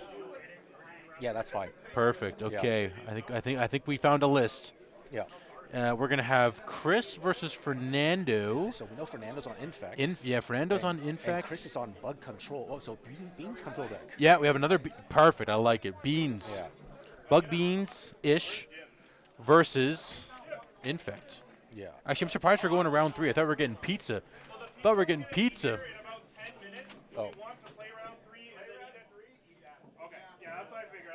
Okay, we're going to round 3. Pizza after. Yeah. Pizza lunch after round 3. Just double checking here that I thought I had. Okay, so round 3. There we go. Close the door. Is it hot down here or something? Why is the door open? What are we doing? We're like in the perfect. I think they both have deck lists on paper. Yeah, online here. So, okay, let's do it. Let's see what we got here. We got Infect versus Bug. Yeah. Just Bug, yeah. 3 up the beanstalks. I love it. Okay, yeah, so. This town ain't big enough. This is it really not that big enough? No, I'm kidding. Yeah. Okay, that's the bounce spell, right? Bounce a permanent? Yeah. Non-land permanents? Yeah, okay. If it and it's cheaper if it targets. So it costs 2 to bounce the 2 things that you control. Okay, cool. Yeah. Cool. I will say I did play against Fernando at the Chimera 1K, playing a bug list, and it was a rough time. He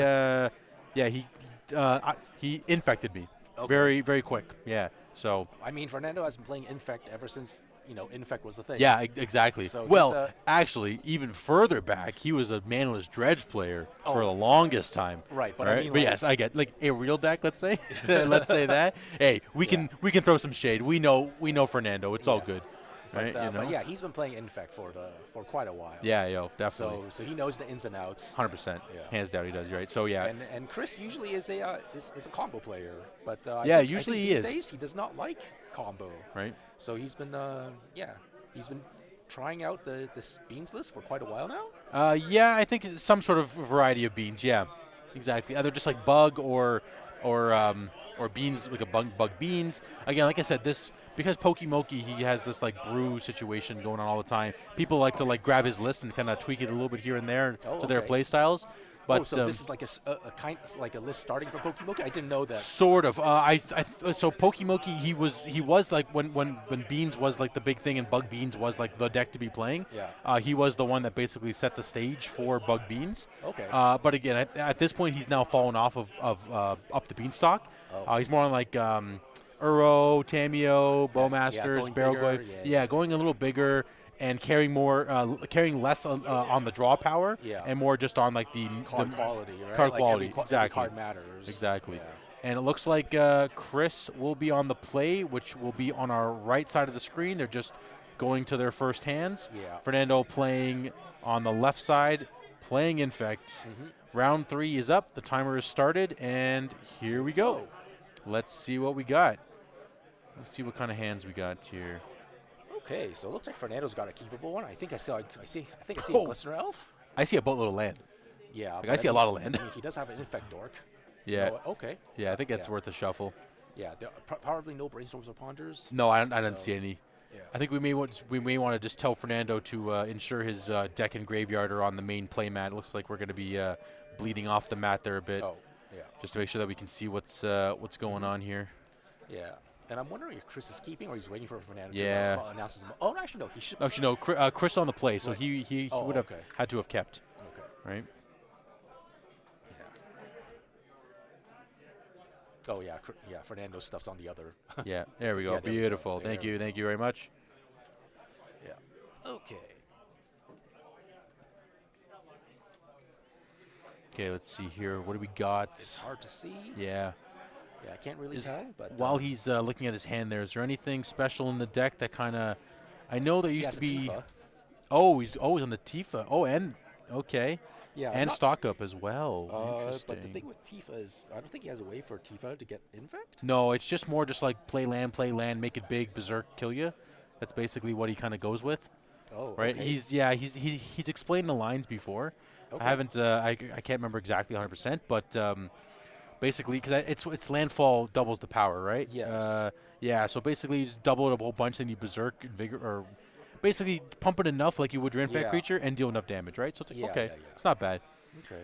Chris it's at just, 19. It's just the fact that Legacy is a format that plays where Caracas exists. Yes. Oh, for sure. That's the thing So, too. Yes, 100%. I agree with that too. So yeah, that's why I would tend to avoid legendary creatures. Yep. No, that is fair. That is fair. So Chris at 19 with a Tamiyo off Underground Sea. Classic Chris. Now, if no, well, I mean. No, I'm kidding. I know. I'm classic Tamiyo these days. Yes, very much so. But now the thing is that if Tamiyo flips, then Fernando's literally on a 4-turn clock. Yep, very much. That's true. I mean, I wonder if Chris knows what he's on. Okay, that's a pretty good. Here we go. Oh, is that a Force of Will time? I will say, Tamiyo Brainstorm is a combo, so Chris is comboing right now. Yes.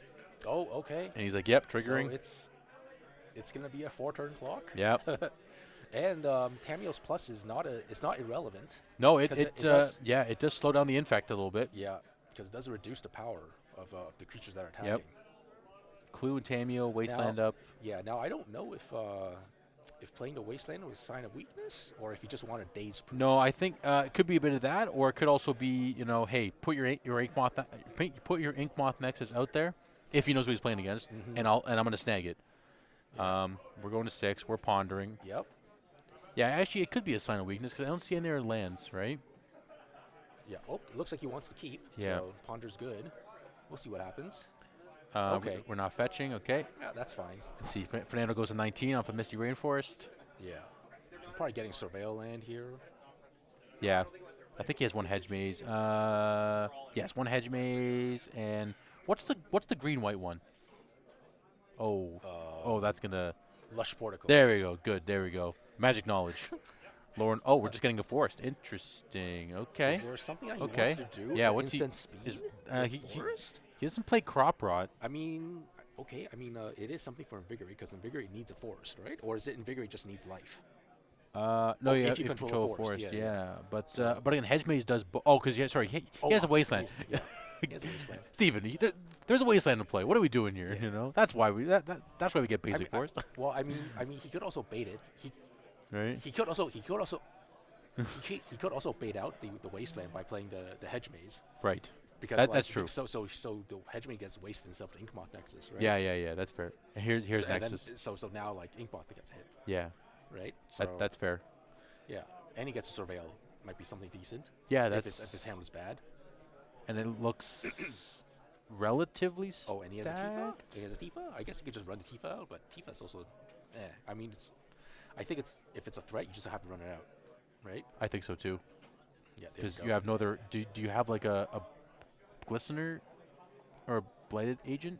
I think if he had those, he would have played them right before the Tifa. Yeah. Also, he needs to fetch a blue if he wants to kill that. Okay, there's the push on Tifa. Invigorate doesn't save that. No. But he does have quick reflexes, and he's playing 4 of them. So, yeah, the land he's getting, it has to be... Well, it could get wastelanded if he tries to save it with quick reflexes, but... Oh, looks like our pizza's here. Pizza order. Okay, so, I mean, do you force here? Probably not. I don't think so either. I think you have to let your opponents. Okay, Fernando going at 18. Yeah. I think you let your opponent waste their. Oh, it is the wow. Okay. Yep. Nice. There we go. Well, no, 1-for-1 trade is fine. Yeah, yeah. Of course, that's what I mean. It's nice. It's good. Yeah. Yeah. Yeah. But then now, like. Push it. I'll just push it after it's resolved. Yeah. Yeah. Chris's deck is just full of like. Oh, I love it. Removal spells, old school. Removal dot deck. Yeah, removal dot deck, and then this Tamiyo's plussing. So now it's. Like we got 1 Assassin's Trophy, 3 push, 1 Murder's Cut, and 1 This Town Ain't Big Enough. And yeah. Okay. Oh, and here comes the Force. Okay, so we're really hot on keeping Tifa alive here. Interesting. Oh, okay, so he's minused it. Okay. Yep. Okay, at least like he's yeah, he's. So Fernando's at 17 right now. Yeah, and he's trying to keep Fernando off creatures. Yep. So Tamiyo can go to town. I think you do buy back the push again. It depends what he draws, what he has in hand, right? Is it minus? No, I think it's. I think it's due. Because it's a 1/1. Yeah, yeah. So, that's what I mean. He's forcing Fernando to attack spells. Yep, that's for sure. Oh, and Bowmaster. Okay, or just Bowmasters, that works too. Yeah. So this is kind of again firmly in Chris's. Okay, another threat. Now you can minus the Tamiyo back to 2. Yes. Get the fatal push. Oh, this value is insane. This is so good. Attack for 2. Fernando, if he to attack, is he thinking? Yep. 15 for Fernando. There's no haste. Yep. 15 to 19. Yes. Force and a blue card and a drop. So it looks like he has a blue card in hand, so he just wants to. I think Chris's draws have been very good so far. Yeah. Just runner. Stock up. I think you just let him. You may want to play the tempo game. Sure. Chris goes to 18, and Fernando says, "I'm done." Well, I mean, the thing with Tamiyo is that it's a 2, so it's still going to take a while for it to ultimate. Yes, definitely. Yeah. That's the thing. I mean, like you still have time. Like make your again. This is for 3K, right? Like so like make your opponent kill you, right? Yeah. But I guess time. I mean, the round just started. We have lots of time. So, so Chris on bug go to. Sorry, Chris gets game 1. Pizza's here. We smell it. It's slowly leaking into the room. Yeah. It's everywhere. There's so much pizza. It looks like one of those epic mealtime things right now we're looking at. It's like a table full of pizza. It's just like who's gonna eat or make the McDomino's pizza something. Okay, what do we got in the sideboard here? Let's start with Fernando. I'm actually not sure what he wants to board in. Probably just a Philosopher's Storm and the Apostle's Blessing. Is Apostle's Blessing like that's the the protection spell, yeah. Yeah, so he's probably just gonna bring in a protection spell and a Philosopher's Storm. I don't think anything else really matters. And maybe the Murktide Regent just as another threat. I will say I did lose to Murktide Regents playing against Fernando. It was I just couldn't find an edict in time. I mean, because you're forced to use all your removal spells on all of his little tiny dorks that you don't have time to. Sorry, go ahead. Continue. So you don't have enough time if he slams down on a Murktide to get rid of that, right? Do you bring in Veil for the pushes? And Force of Wills, of course, just to get your spells through. I don't know. Like the thing with Veil is just because you're on the play, so you could keep up a Veil. No, but you just holding up. I just don't like holding up mana. That's fair. You are an aggro combo deck, right? So that's fair. Yeah.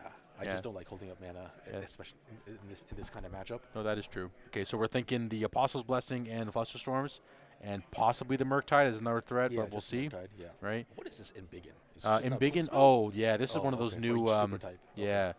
It so basically it makes your Ink Moth like a +5 or something. Yeah, +4 or +5 or something. Yeah. Makes it crazy. If we go to Chris's board.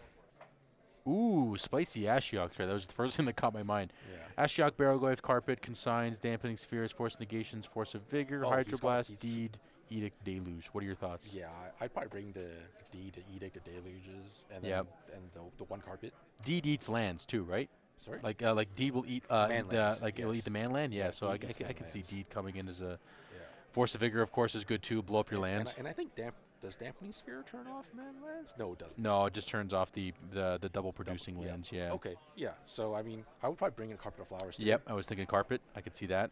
Carpet. So I'm thinking Carpet. and then the removal spells. Yeah. Do you bring in Force Negation because it is a combo deck on their side of the board? It depends on what else you want to cut. That's true. Right. I think if you're boarding in all these, you could cut the Endurance. Maybe for like the 2 Force Negations, add more blue cards. No, I'm okay with Endurance. Yeah. It's a surprise blocker. Oh, blocks the Moth. Yeah, that's fair. And it just like hedges your turn. Yeah, that's fair. Yeah. If anything, maybe like the Life from the Loam because you're not expecting the game to go on that long. That's fair.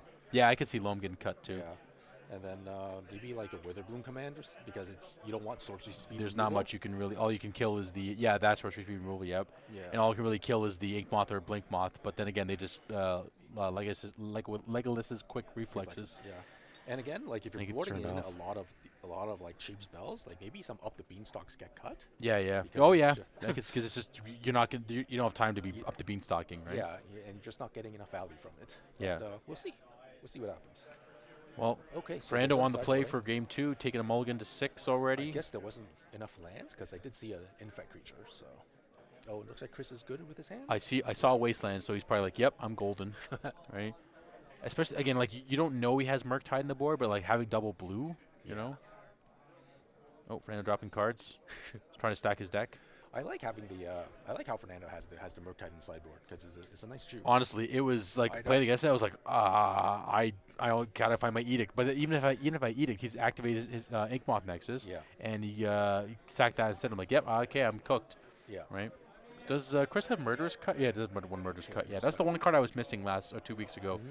Having just a clean like 1 mana removal spell against any creature, I think you need. Is it really 1 mana though? Well, when your graveyard's full of stuff, yes. Yeah, but I hear you though. I hear you.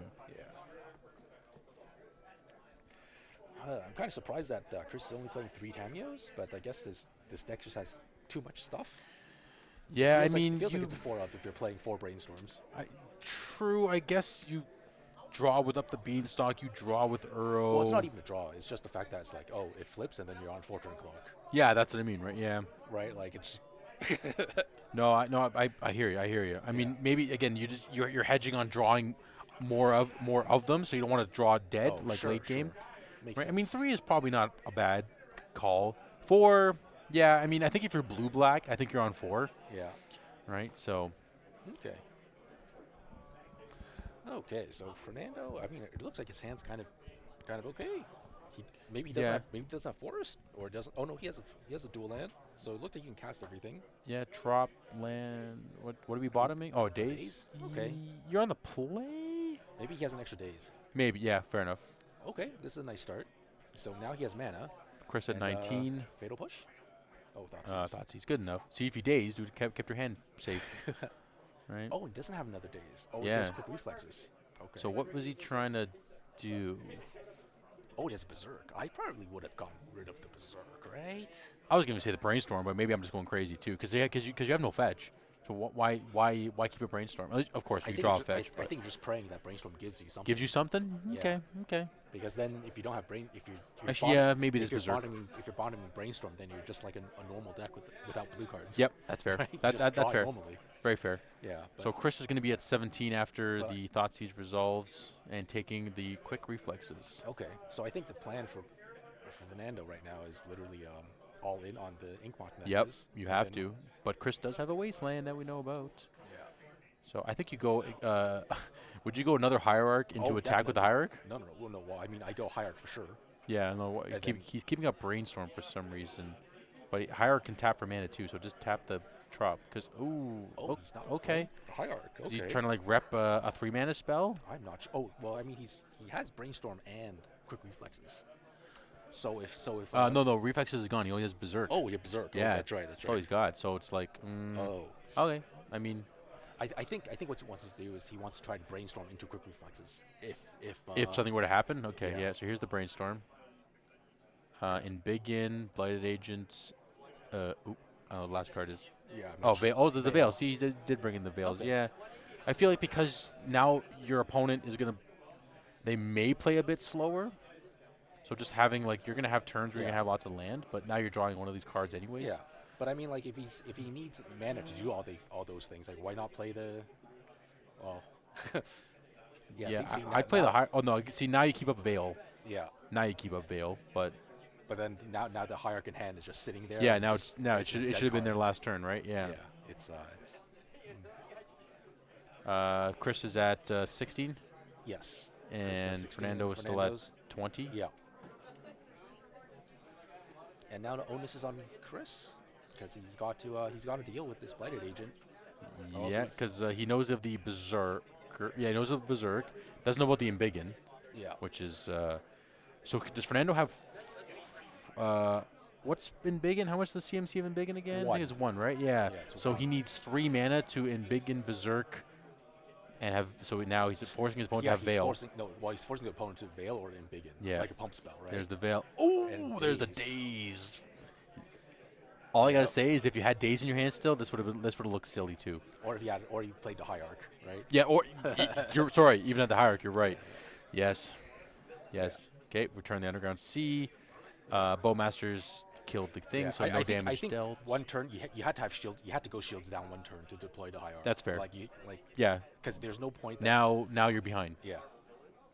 Now you're because you've been big in Berserk. What are you doing? You can play attack for 2, sure. Double block? No, I'm kidding. No, I'm kidding. Double block. Yeah. Chris goes to 14. Chris is a bit land screwed. Yeah, the colors. Oh no, he has the sea in hand. Oh, he has sea in hand, but then Oh, he's going for, okay, yeah. Yeah, that's fair. He's doing it while Fernando has no green. Yep. Shields down. Yep. Which is fair. And this is a Murktide. With Wound Command to -1 of them, mill back at a land. Yep. Mill back at a wasteland. Sorry, like mill get a land, yeah. Yeah. Wasteland. Oh no, he played the sea already this turn, so that's fine. Yeah. Fernando will take first blood. Oh, yep. Fernando at 19. Yeah. Oh. 19, okay. 15. Yeah. All right. Now, would you save the wasteland for a potential manland, or would you try to get him? He played sea this turn. Oh no, I know. But I would save it for the manland, to be honest. Okay. That's just me, because I feel like it's like the best card. Yeah. To deal with those. But again, we do know about Murktide, so if it does happen to end up in Fernando's hand at some point, and he keeps up double blue, I think now that Fernando is really showing some weakness. Yeah. With his in-depth decision on what to do with his hand, and Chris knows 2 cards in his hand. Sorry, he knows 1 card. He knows about the Berserk. Well, he did brainstorm, right? Did you brainstorm? Oh, right, yeah. So technically, it could have been a bit of a no, but he didn't fetch, so he knows that everything he's drawn is the same, right? Yes. So this is it's not that tough in the sense that it's like, what else can you do? But it's what do you do? Yeah. Do you embiggen your Noble Hierarch? I'm kidding. No. I'm kidding. No, attack for 1. Just attack for 1, and then Chris goes to 14. Right? Gotta make a land drop. Oh, he's not making his land drop. Oh, interesting. Oh, because he wants to force. He wants to bait Chris into wastelanding. Okay. Yeah, into using the wasteland. Yeah. There we go.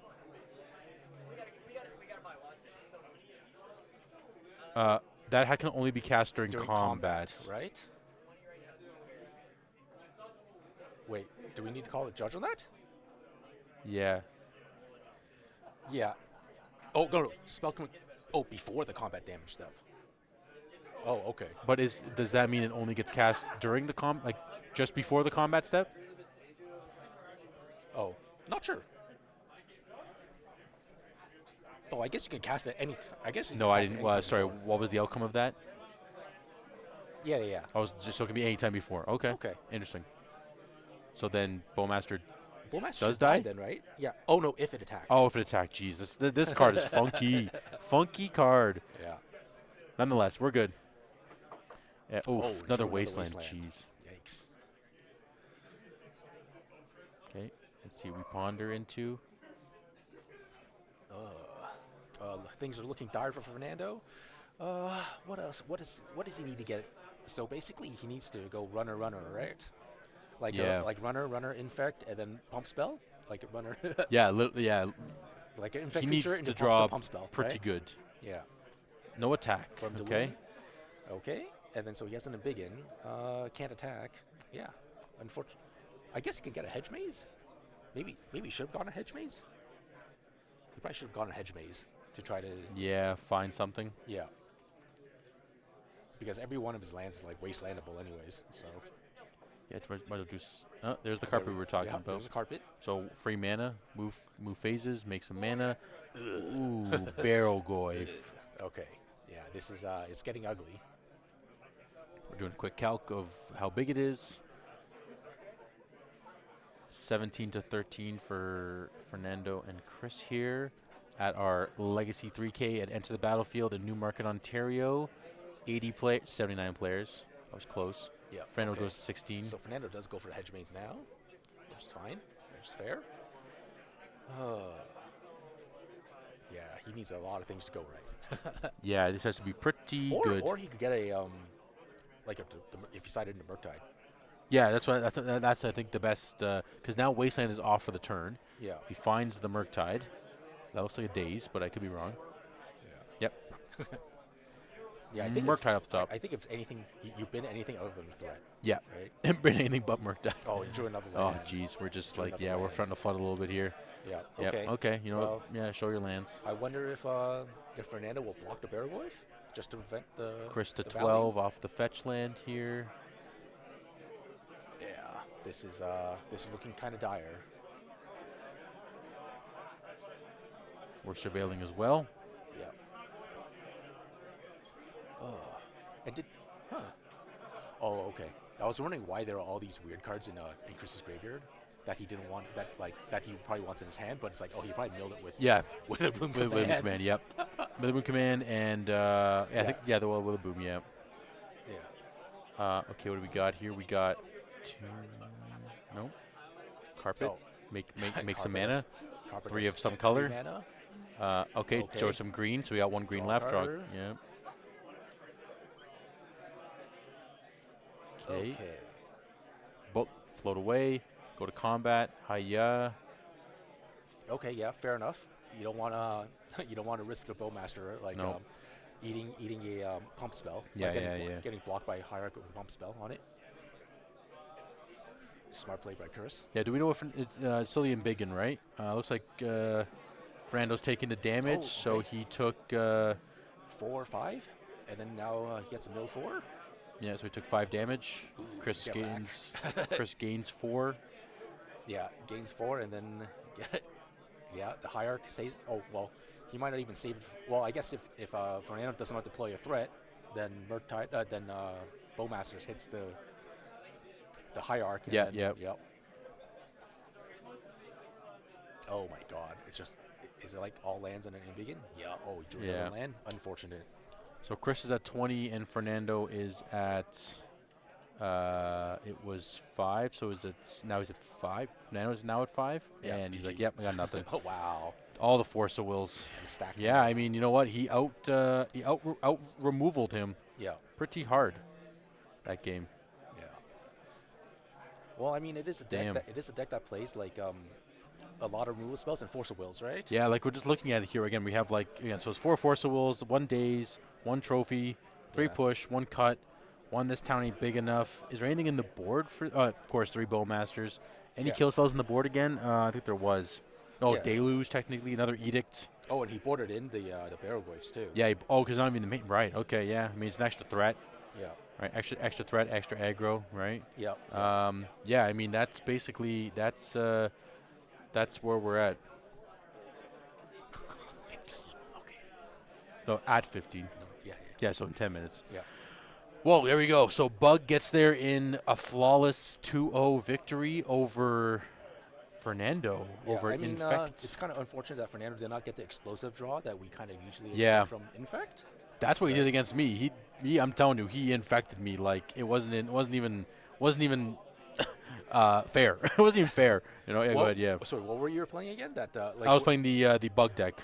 Oh, okay. I was playing very similar to build to what Chris was playing here, but minus the beans and.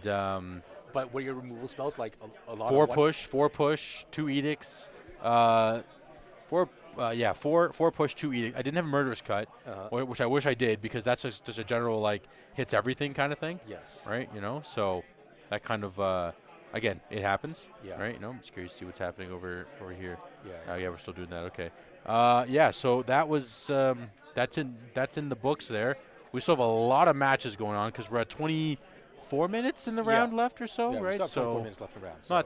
not too bad. So again, Bug in round 2 was getting mangled by Colorless, and Bug in round 3 got there against Infect.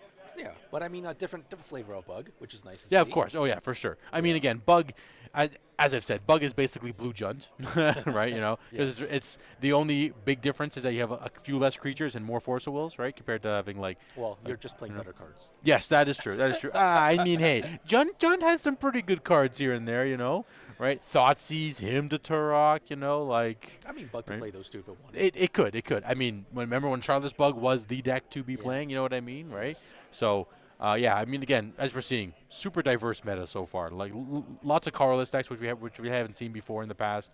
We're seeing again, we haven't seen Painter yet, so we'll see how how if we find a matchup on that at some point. Yeah, we'll see about how well our Painter players are doing. Yeah, let's see. Can we do a quick let's do a quick scan here? Do we see where's Caleb? Where's Caleb doing? Oh. Caleb. Oh, I think I just saw him down here. Where'd he go? Caleb. Caleb was, is he 3-0 right now? Quite possibly. Maybe. Quite possibly. 2-1. He's 2-1. Okay, so that's one Painter player we know about. We don't know about Drake and see what happens here. Yeah. Right? Our top four, what's your top four, sorry, not ours. What are the top four decks that we think are going to make it going on to today? Like for today, like not just top four in general, but like what are the top four decks for today that we're kind of like that we've seen so far? What we're polling and maybe see. What are your thoughts? I think the Mystic Forge decks, like one of them will probably go in, right? Like it's a strong deck. Yep. And I mean we also have like several strong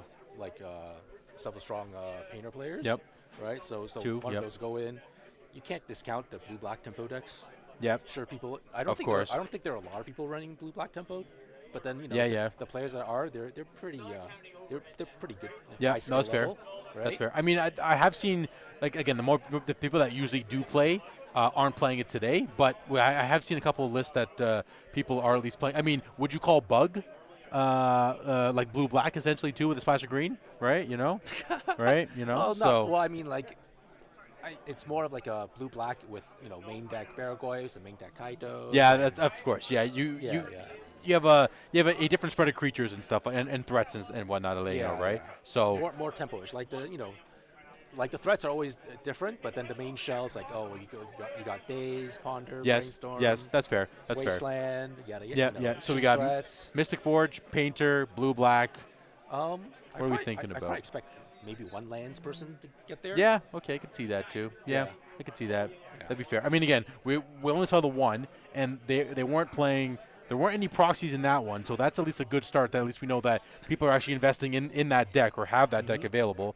Because again, like we mentioned, this is a full proxy event, right? So technically, if you really wanted to, you could come here with fully flipped cards with little pieces of paper inside of them. It'd be annoying to read, but nonetheless, it's still an option, right? Yeah. So usually lands is the deck that does become the 1-2 play because Tabernacle, Mox Diamonds, but even now candelabras are being proxied. Like that's how much those things are too, right? So yeah, I could see lands, Painter, Mystic Forge. And blue black, of course, or blue black menace where it used to be, right? As it used to be. Yeah. But I'm not sure if anybody's playing like Sneak and Show, but Sneak and Show is always around. I think if someone plays it, they'll do well. It's just a matter of like if anybody is actually playing it or not. Yes, first that makes sense. So I could see there's definitely. I think I want to say there's at least two probably playing Sneak and Show. Like I know we have our famous Justin Lamb probably on Sneak and Show. We may have Eric Hall possibly on Sneak and Show as well too. Right, I'm not sure if we have a deck list for Eric Hall. Let's take a quick peek. Set the meta here. It's actually mono red. He's on. Okay. He's on Dragon. Spoiler alert: Dragon Stompy. Right. So. Okay. Cool. Sounds good. So we're looking like we're wrapping up pretty good. I think everyone smelt the pizza, so they're like ooh, pizza. We go get lunch now, right? Gotta finish our rounds faster. Yeah. So we are banging across pretty quick. I'm pretty sure. Oh, not looking good for our friend Boston here, right? Yeah, this was one of the players that again, he is our player of the community. He's always crushing the 1Ks and the invitationals and the best of fives, and I think he's four-time winner at this point, right? So hat trick +1. Okay, I know he's won quite a bit. Yeah, his name is on that on the Monolith trophy pretty often, right? Okay. So and today he is playing Grim Monolith deck because he's usually a blue-black lands enjoyer, but again, we're moving along to Usually a tempo deck. Yeah, right? usually tempo player red, for sure. Black. Yes, very much so. Like today, he's even on the 3 Candelabra of Tano's version. Wow, which is craziness. So we got that. So Stefan Hinro with True Forge got Pseudo there, mirror. right? Any other? Let's see. Just doing a quick peek. Oh, we do have one creative technique in the room today. Okay. There we go. So Steven's okay. Maybe we'll have to get him on. Well, that's the thing. Do we want him on camera? It's just gonna be a bunch of flips, flip, Yeah. and hopefully your opponent plays it out. You know what I mean? So That's he's on the fail version. the fail rate version. Okay. Yeah. You see what I mean? Like, Yep. with the Typical four trickery. So Yeah. So his entire game plan is to violent outburst down to typical trickery, Typical and trickery, then okay. pray to not hit another one. But so what's your big threat? Maelstrom Wander and Devastator? Those are your main he's ones? hoping that he hit like one of these bigger ones, and then go off. And go from there. So again, you were saying cut the trickery for what was the cut again? Like, what's the big version? So the big version is all the Cascade cards are 6 mana. That's what it was. Okay, right. That's what it was. Yeah. Right. Okay. So you're playing the Spider, the Phoenix. So they always hit Pirates. creative technique. That's the whole point. I understand. Okay, I gotcha. What was he? Who was he playing against here? Just curious here. I think he's playing against. Mardu there's Energy. Mardu Energy. Okay, so at least we have something going on here, right? I'm surprised Energy. Oh. Go back. Let's just see who won that one. In this case, it's still it's still going. We don't know. Yeah. So on that note, though, we were just told that even though the round's still going, we again Pizza is calling our name and calling all our players' names here. So we will take a break. We will let you know when we are back. Again, we're at the Enter the Battlefield 3K Legacy Tournament up in Newmarket, Ontario. We will see you quite soon. And sorry, what length of time again for the break? I heard that, but it was kind of cut. We have a 25-minute break, so we're going to enjoy some pizza, and we will see you soon. My name is David. I'm Steven. And we'll see you soon. Bye.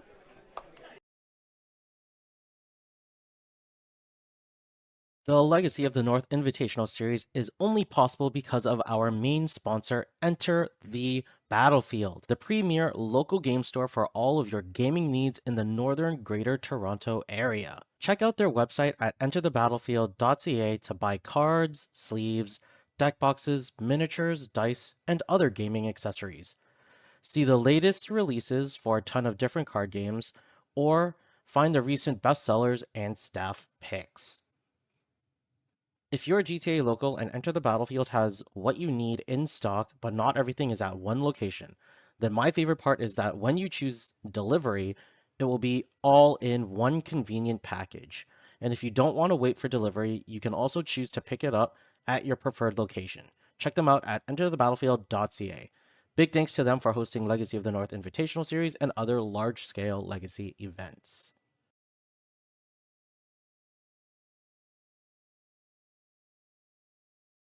Legacy of the North is one of the largest Legacy communities in North America, and we're still growing. Started by 2 dedicated Legacy enjoyers in the summer of 2021 in Southern Ontario, there are now more than 300 active members who are now participating in weekly local events. Through these players, we've united over 15 local game stores and are thankful for their participation in the Invitational Series. We truly could not have made it this far without their support and willingness to give Legacy and its community a chance. Visit legacynorth.com to read more about our history, the Invitational Series, and the stores that have built the best Legacy community possible. You can also find news updates and articles from community members, the winners of the prestigious Royalty of the North title, the tournament grinders, and Legacy enthusiasts. The Legacy of the North community is always looking to grow and improve, so if you'd like to show some support, please visit legacynorth.com/partnership and support to see our current contributors and to find out how you can support us in bringing you more Legacy content.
Legacy of the North is one of the largest legacy communities in North America, and we're still growing. Started by 2 dedicated legacy enjoyers in the summer of 2021 in Southern Ontario, there are now more than 300 active members who are now participating in weekly local events. Through these players, we've united over 15 local game stores and are thankful for their participation in the Invitational Series. We truly could not have made it this far without their support and willingness to give Legacy and its community a chance. Visit legacynorth.com to read more about our history, the Invitational Series, and the stores that have built the best Legacy community possible. You can also find news updates and articles from community members, the winners of the prestigious Royalty of the North title, the tournament grinders, and Legacy enthusiasts. The Legacy of the North community is always looking to grow and improve, so if you'd like to show some support, please visit legacynorth.com/partnership and support to see our current contributors and to find out how you can support us in bringing you more Legacy content. The Legacy of the North Invitational Series is only possible because of our main sponsor, Enter the Battlefield, the premier local game store for all of your gaming needs in the northern Greater Toronto area. Check out their website at enterthebattlefield.ca to buy cards, sleeves, deck boxes, miniatures, dice, and other gaming accessories. See the latest releases for a ton of different card games, or find the recent bestsellers and staff picks. If you're a GTA local and Enter the Battlefield has what you need in stock, but not everything is at one location, then my favorite part is that when you choose delivery, it will be all in one convenient package. And if you don't want to wait for delivery, you can also choose to pick it up at your preferred location. Check them out at enterthebattlefield.ca. Big thanks to them for hosting Legacy of the North Invitational Series and other large-scale Legacy events. Guy that's screwing me. Yeah, and we're back. Welcome to Enter the Battlefield Legacy. Now it's a 5K, we're just told. Yeah. It's a 5K. It was supposed to be a 3K. We're at 79 players, but we ended up being the gracious owners of ETB decided to bump the pricing up to the 5K range. So welcome back. My name is David. I'm Steven. And we are just finishing up pizza lunch. I feel like we're in high school or elementary school again, where everyone's having a great time. Again, that's the beauty of playing in Legacy of the North events, I guess you could say, is you get pizza. You get pizza. It's also Jim Monlith or James Everson's birthday today, or tomorrow rather. We're also here celebrating that.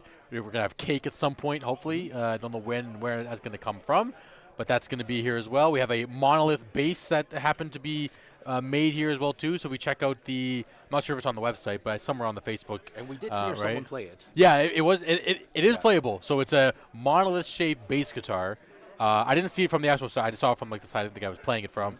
But there's a photo of it, and it looks pretty intense. It has some pretty sharp edges to it. So I'm not sure who made it, but nonetheless, that's where we're at. So, again, finishing up rounds. Again, that was round 3. Yes. We're going to round 4. Yep. We have some 3-0s.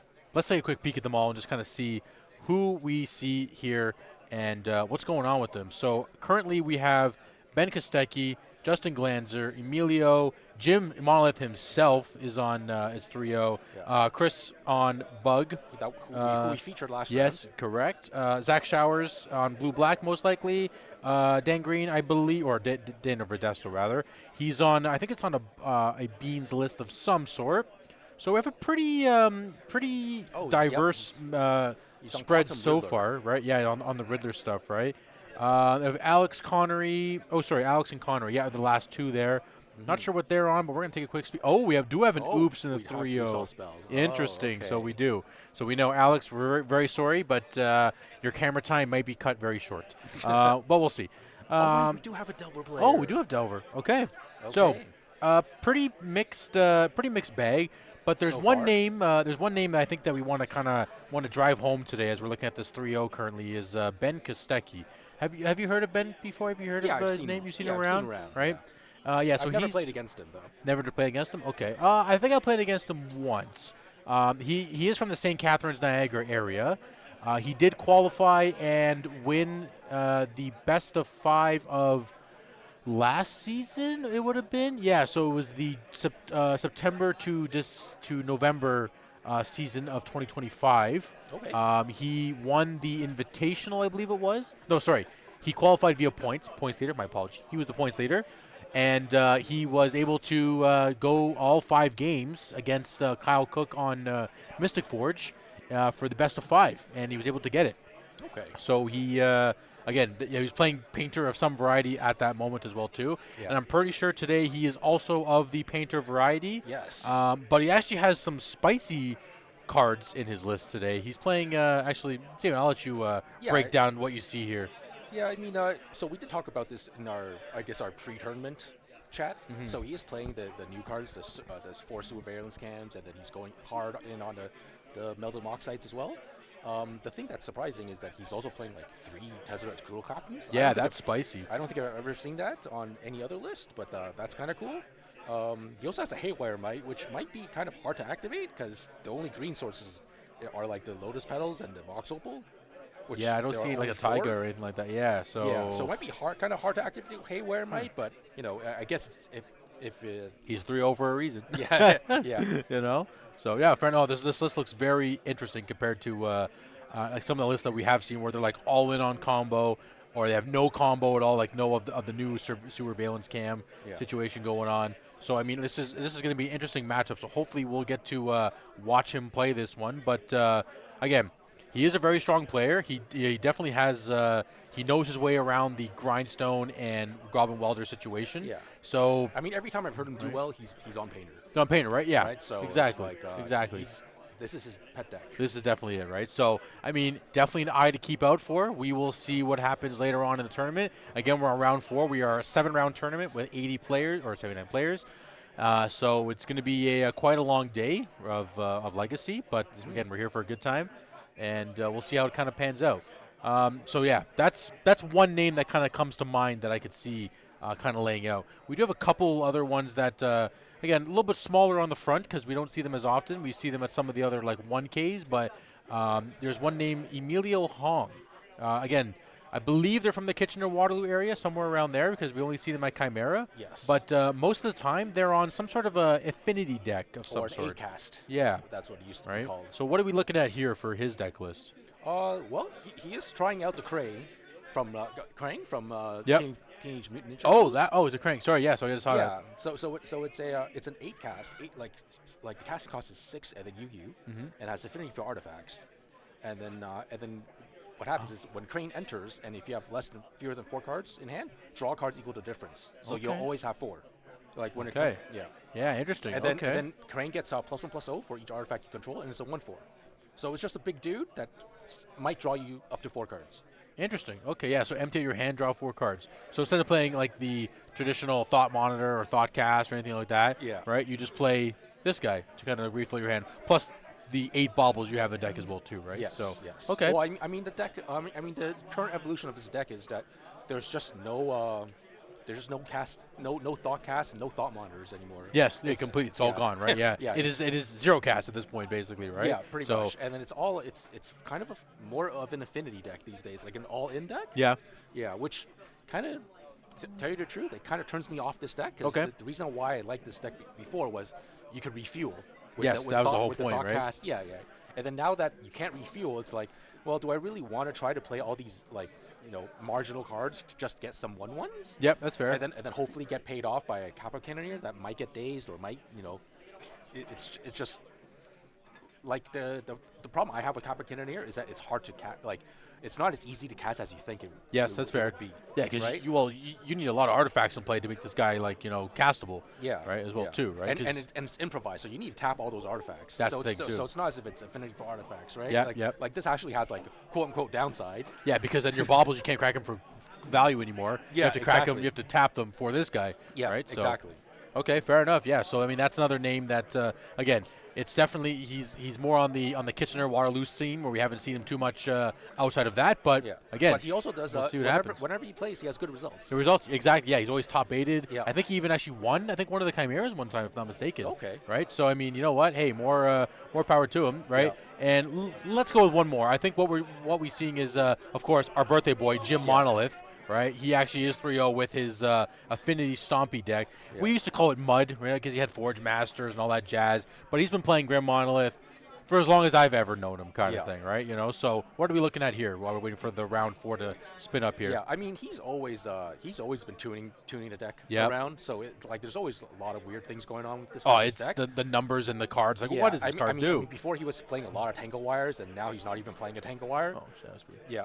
And Sorry, then, I see that he's got 3 of the Canoptic Scarabus Orbs, the main deck. Yeah, this card is so mean to play against because he has that and he has 2 Metamorphs, so he's able to even clone it after. So he eats both graveyards, makes a bunch of 1/1s, and then just attacks. Yeah. This card is crazy. Basically, what it does is when it enters, it's a 4-drop colorless for 1/1. Flying. When it enters, it exiles target player's graveyard. For each artifact or land card exiled this way, create a 1/1 colorless insect artifact creature token with flying. So it's pretty intense. It's pretty crazy, right? When it's actually doing its thing there. So I mean, again, he always finds ways to sneak his way into top 8. Yep. So that's one name that we could keep on our radar to see if he ends up there. Yeah, in our local meta, it's like, well, Jim's always going to be there, so Yeah. you better pack some like null rods or some artifact hate because You need your consigns. he always does well. With his deck. Yeah, because again, it's either like no one knows like how to play against it, or we know how to play against it, but he changes something up, or we just sometimes we're like, there's no way we're going to play against Jim, right? And next thing you know, no rod's the best thing we could be doing, right? Yeah. So those are the three I could probably see. There are some other names in the 3-0 bracket here that again do come around very often and play. So we'll see what happens here, but we're just being called that round 4 is about to start. Timer is starting, and I think we have some players coming around. Yeah, we do have one person sitting in our feature match here, so we're waiting for the other player, I suppose. To see what happens here. So Yeah. but that's it. So we're going around 4, right? Okay. We'll see who we're playing with and against here. Yeah. What do you say? I don't know. Ben, what'd you say? I can't hear you.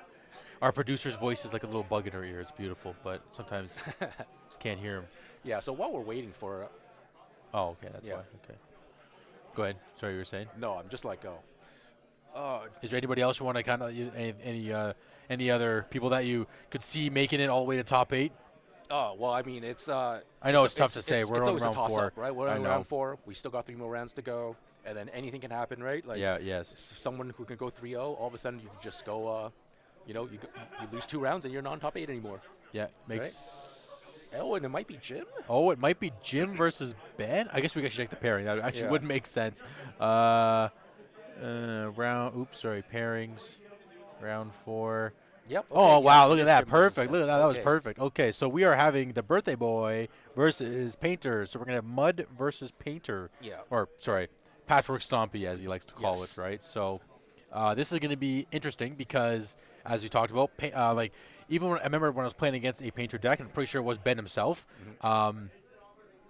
when you have a welder out and you crack Lotus Petals and you have to play a Monolith, and then they weld your Monolith out for your petal, it's pretty bad, right? Well, like it feels bad. It's not even that. Well, It's I'm just- that's the it's- start, you know? I mean, he can weld out any of your threats. Yes, into right. Lotus Petals, Yes, exactly. Right? Exactly. So, yes. Yeah, the welder is... the One Ring turns to a petal. Yes. I'm trying to think what else. Like, there's so many different things, right? So, Yeah. but it looks like we are just about to spin up round 4. Yeah, there are a lot.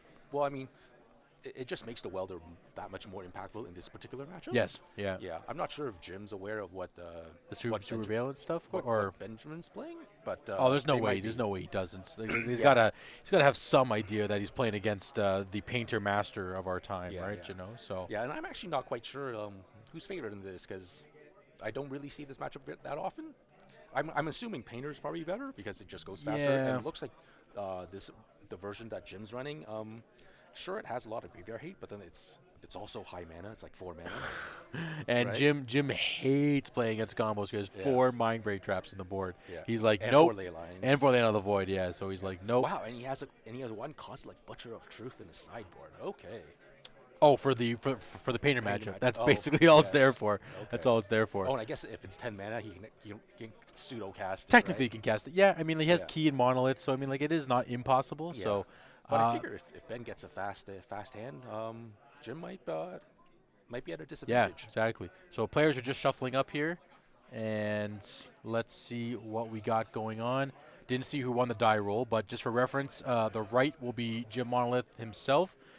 And he's on, again, Patchwork Stompy. Where on our left, we have Ben on the blue-red painter, I guess I'll call it now. Yeah. Blue-red sewer cams. Oh, it looks like Ben is on the play with a surveillance. Okay. Yep. All right. Let's see what happens here. Let's let the players filter out. Kind of a weakish start, but all right. Oh, chromatic star. Oh, is that what it is? Okay. Kind of interesting how the painter decks are all of a sudden like running all these weird one-ups. But I guess this could filter mana and draw cards with the surveillance cam.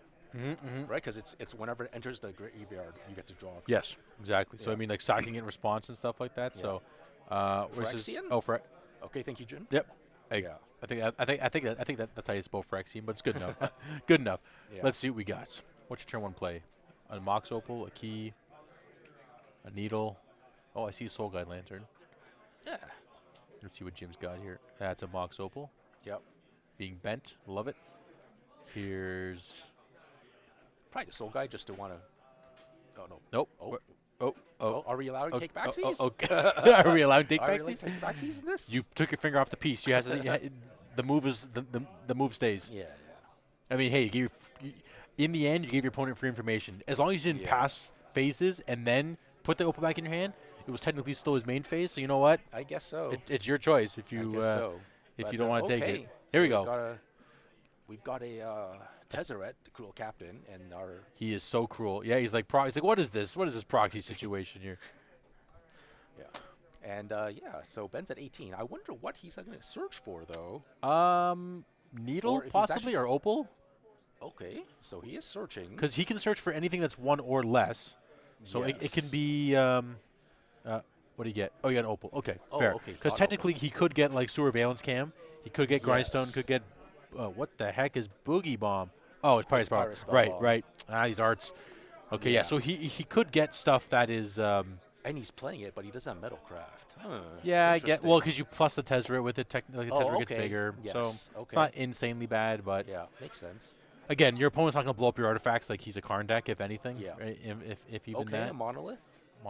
This is going to be great because you know what? There's no forcibles in any of these decks, so we're just going to everything's just going to resolving. resolve. This is. Here we go, Fleshraker. Now you put the opal into play. I see what's happening here now. Yeah. Well, I mean, in Ben's version of this deck, I don't think he actually has like removal. For artifacts, there's no longer any. No. Just for creature removal. The only removal is like literally Pyroblast in the main deck. Yeah, and then the sideboard you have just like abrades and stuff like that. But this Fleshraker might just do a lot of work. It's gonna ping a lot. Yeah, definitely. Yeah. This is gonna be. So there's like two pings already, right? opal. Yeah. 2 pings. 2 mana for. Oh, jeez. 4 pings because the patchwork too. Make sure we keep that. So Ben is at 1, 2, 4, 6, 14. So Ben's at 14 right now. Yeah. Okay. That's already, quite a bit. Pretty fast. Yeah. Yeah. Artifact. It is an artifact coming to play. Yeah. Mentors. Okay. Oh, interesting. I like that. Yeah. That's kind of spicy. Enters. Okay. Yep. Go to 12 for Ben. 12.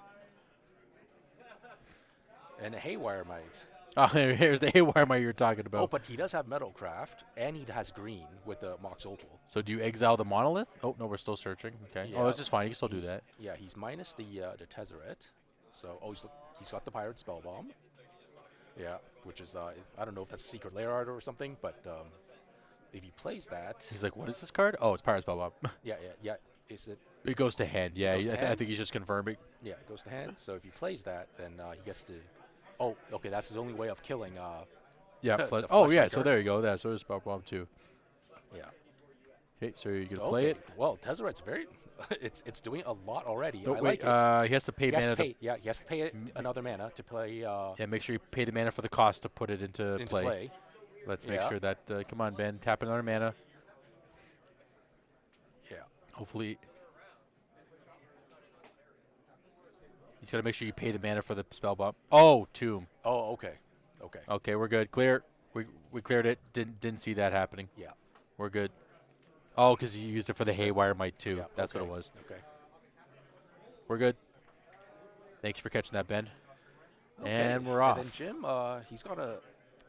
Does he have another Fleshraker and a ring? Is that what it is? Yeah, Fleshraker ring. Oh, sorry, no, Eldrazi Confluence ring. Eldrazi Confluence. Yeah. Okay. Eldrazi Confluence not the greatest right now. I mean, it could kill the Haywire Might, technically. Yeah. Opal is still up, so. Yes. Okay. Another monolith. Trigger the Patchwork, but that's okay. That's for Jim to. There we go. Okay, he knew what he was doing. He just didn't put it on the right artifact. I wonder why Jim. I guess. I wonder why he decided to put the Cavern on Phyrexian. I wonder if it's just for the Metamorph. Yeah, I think it's just Metamorph. I don't think there's any other Phyrexian. Yeah. Okay. Yeah, because even Fleshraker's not a. Yeah, that's an Eldrazi, so that doesn't matter. Yeah. Boundary Inspector? No, that doesn't matter. No. Okay, and then let's see what else Jim's trying to do here. He's tapping 3 mana, and there's no key. Oh, he's got 4 mana. He has a ring, right? Yeah, he's a ring in hand. Okay. Yep. So you can drop the ring. Wonder if he's trying to because the Haywire Might can exile the ring. Yeah, that's the downside. So maybe he's trying to Eldrazi Confluence away. I think you have to do that. Yeah. Yeah. Because then you turn off his. You also turn off his Opal. No, we're reverting that. Okay, that's fine. Yeah, because if you take out the Haywire Might, then the Opal gets turned off for the turn. Yes. We're attacking for 2 first. I like it. Block. Oh. Okay. Here we go. Okay, well at least you're forcing this, so that's fine. Oh. So it's interesting. Cost, right? Yeah. So it's technically in the yard right now, but that's fine. So he should be gaining 2 life. Yep, and gains 2 life. Yeah. So Ben will go up to 16. Sorry, 14. 14. Yeah. And then Jim needs to respond. Yeah, he's gonna have to respond to this now. Oh, maybe he's gonna flicker it. He's gonna flicker it, make 2 spawns. Yeah, that's actually not a horrible idea. Yeah, and then because it enters tapped, right? So he flickers it, and then he can exile something else. Yep. Yeah. Okay. So he can exile something. Yeah. Oh, that's interesting. You might want to exile the. Did he forget to exile something? Looks like he might have. Too many triggers happening. Yeah. Well, he might be thinking if it's Spellbomb or it's the Haywire Might. There we go. It is a. Yep. Yeah. If he doesn't know the list, then he could be thinking about the Spellbomb because if he doesn't know the aggro. Kill my Fleshraker and the Soul Cauldron. Yeah. Right. Yeah. Well, but is it any permanent and then it gains the ability? No, it has to be a creature. What do you mean, just for the Soul Cauldron? Yeah. Yeah, so the Soul Cauldron puts a +1/+1 counter on a creature. Okay. And then that creature gains the ability of whatever creature activated ability that's been exiled by the Soul Cauldron. Right. That's what it was. Yeah. Okay, let's see what happens. Your Jim has got. Well, it should be Ben's turn right now. So we're playing the. Okay, yeah, because we have a mountain with Thundering Falls. So enters untapped. Yep. And. There's no way to plus Tezzeret, right? And then a minus. I mean, you can 0 something, but yeah, there's not much. The 0 is to untap. Yeah, right? that's all it's all going to do. So you can make red, untap your Great Furnace, make another red. That's about it, right? Yeah. Okay. Oh, and the search is -3? Okay. Huh. I wonder what else. It's hard to see what is his hand, so it's. In Ben's hand? Yeah, I'm not sure. Sounds like he should have some options. Or unless his removal spells are really expensive and can't pay for the ward. Yep. You know? It's like one of the. It looks like that's a mountain. Is it a mountain? Yeah, it's one of those mountains, right? That's what it looks like. Might be giving something haste. Yep. Okay, so he's saying adding 2 red, giving something haste. And he has a welder. Okay. Yeah. Activate these 2. Okay. Oh, maybe he should have. Did he have? And then he pyrites Spellbomb. Did he have Metalcraft? Maybe he should have added red. He did not have Metalcraft. No, he did not. No, he did not. Okay. No. And what is that? Pyrites, Spellbomb. Yeah. Oh, sorry. This is the sewer. The sewer valence cam. Yep. So he untaps it. Okay. And it currently still has haste, so he can do his shenanigans. So now he has an infinite, right? He can make infinite red mana. Oh no, can he? Yes, because there's 3 artifacts, so he can make infinite red mana right now. Okay, we're casting Engineering first, though. Yeah. Okay, so I think he's shortcutting. He's telling Jim that he's got infinite red mana because he's swapping the sewer cam with the Mox Opal, and then every time the surveillance cam enters and leaves, he can untap the welder. Right. So the welder keeps on tapping and untapping, and so he's getting extruder. Yep. And then extruder is when it comes to play, deal 2 damage to any target. He's infinitely. Yep. Okay. Wow, that was a spicy, quick game. Wow. Okay. Yeah, I see the power. I like the Tezzeret a lot. Okay. I like it a lot. Especially it tutors any piece you need at any given time. Yes. Right? I like that a lot. So I have not seen the Tezzeret in a lot of lists, but this one is. I think it really works in here because a lot of your combo pieces are 1-drops. Yes. Right. Like I'm looking again. Surveillance cam. Sorry, not the mock site. The spell bomb. What was the other one? What's the other card again? Where'd it go? Which one? Oh, the Legion Extruder. Oh, it's 2 mana. Yeah, okay, that's okay. Yeah. Engineer gets it, calls it a day. You're good, and you go off with Welder, right? So. But the Cruel Captain is that was very impressive. Yeah, that was good to see. That was very I did not expect it to be that. Well, it was very impactful. Very much so. Right. He found all the pieces. He found pieces here and there as he needed, right? So. Yeah. It's pretty good. Okay. So what do we think is going to come in? For Ben here, I would probably bring in the Abrades. You could bring in the Chaos Defiler. That might be a little juicy, but like Chaos too Defiler big. Does not target, right? Yeah, just in target. So it could be anything. Not target. Yeah. Right. Also, there's Flute. Technically, probably not the greatest here. Could bring in Needle. Let's see here. Doesn't work there. So yeah, I mean. Yeah, I think probably just the Braid and the Lightning Bolts. Yeah, I could see that. And then there's bolts in the board. Sorry, I fully passed over those. Yeah, I could see that too. And then maybe like you don't need the skateboard, but you can bring a Pithing Needle. Yeah, that's possible. Just for the ring. Do you cut the 3 Pyroblasts? Sure. Because you got to have Painter up to make it even good. Yeah, I can. Against his deck. I can see cutting Pyroblasts. Right, for like bolts and Abrades. Yeah, maybe. Let's see what Jim's. I mean, the only thing you can Pyroblast is the Phyrexian Metamorph, technically. Right. Yeah. Let's see what Jim's all about here. Yeah, I mean, like he's got Chalices. Yeah, I think the K command and Chalice probably come in. You might bring in the Flute, and I would bring the Walking Ballistas. You just need to. Does he play Karn? He does. All right, does not play Karn. Nope. Okay, so yeah, then you have to bring them in. Yeah, that's fair. And he might bring in the Leyline of the Voids now that he sees how relevant the graveyard is. Yeah. That's not a bad idea. I could see that too. Yeah, this could be kind of like a, if Ben doesn't expect Leyline of the Void, then he might board out the Pyroblasts.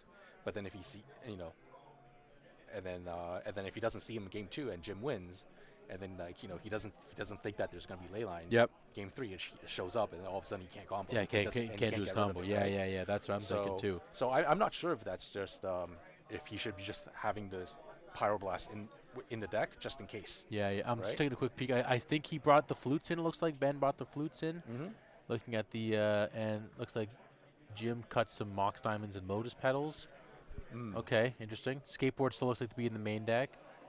I mean, I think what we mentioned were the cards that would make the most sense that should have came out, and the cards that came in.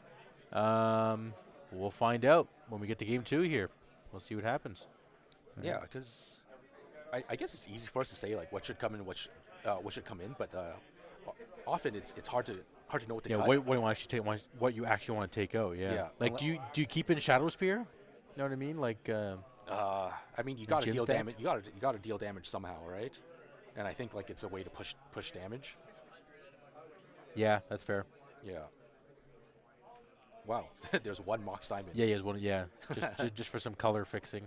Oh, and there's a Saga, right? Yeah, to find it too. That makes sense. So yeah, this is really odd because he's got really high casting cost stuff. I probably board out the Canopic Scarab Storms, to be honest, because that sorcery speed.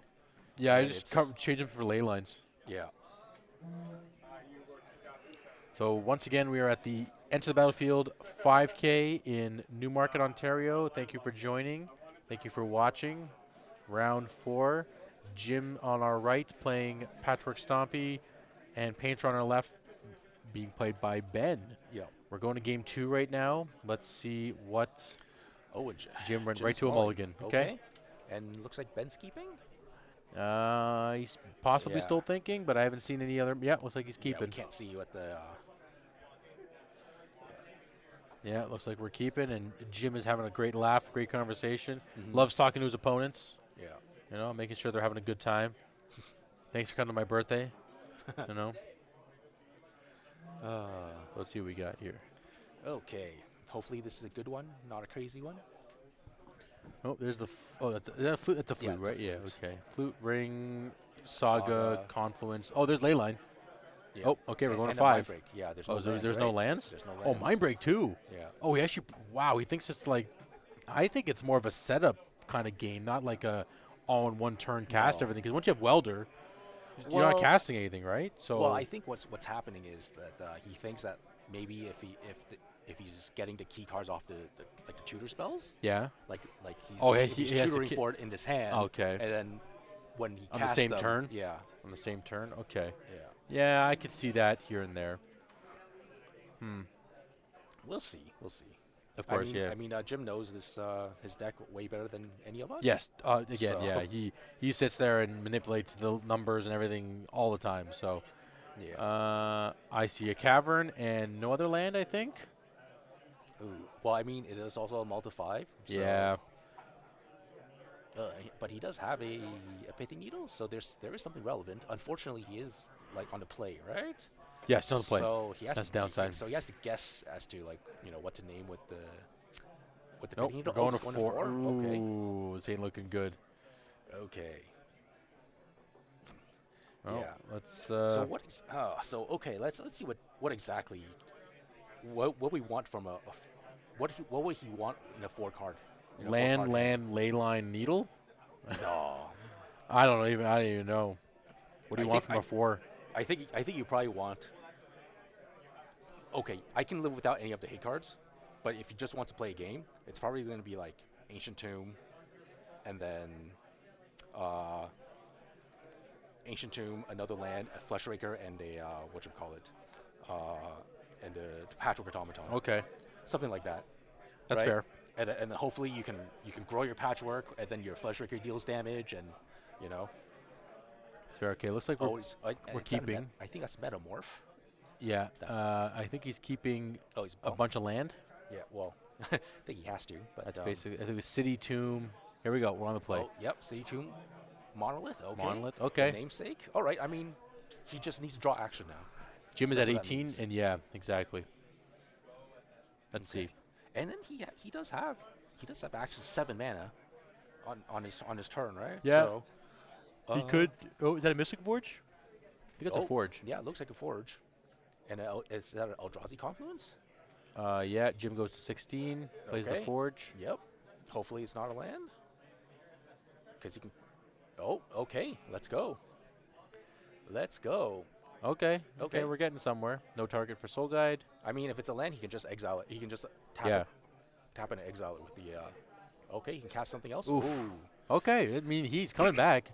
He's crawling back here. That was Yeah. That's a pretty good 4. Yeah, that's a mana ability, so he can still activate it. Oh, is it actually? Yeah, because it's filtering mana. Ah, okay. Yeah. So. Yeah. Interesting. I thought those were activated abilities. Yeah, it's activated ability, but it makes it's because it's a makes mana it makes ability. a mana. Yeah. Makes sense. Okay.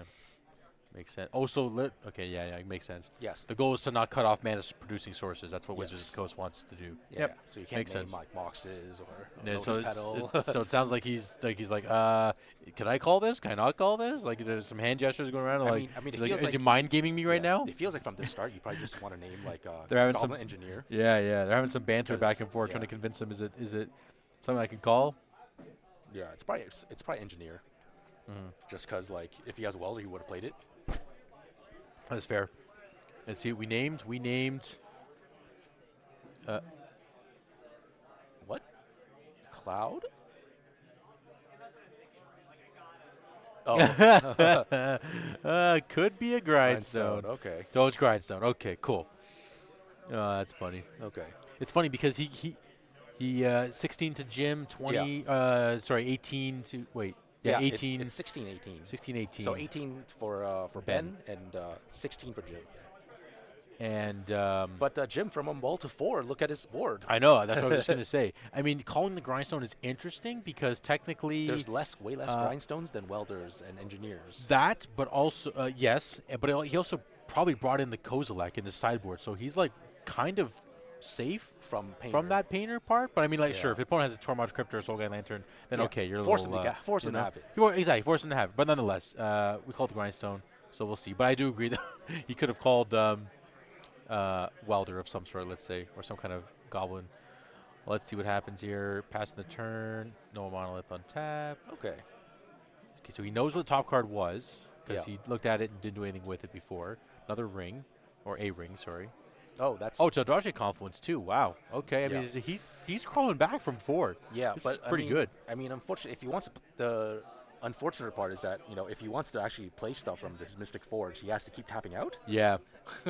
Well, I mean, he doesn't really have much, like... Oh, I see, for the Confluence, you mean. Yeah, sorry, yeah. He can't hold up the Confluence, right? Yeah, that's fair. That's the unfortunate part. Valid point. Yeah. So... And is that so it's a Confluence and a one ring. Yeah. Oh, okay. Looks like we're going to exile a card. We're going to pay 1 life, so he's at 15 now. Yeah, we're going to 15.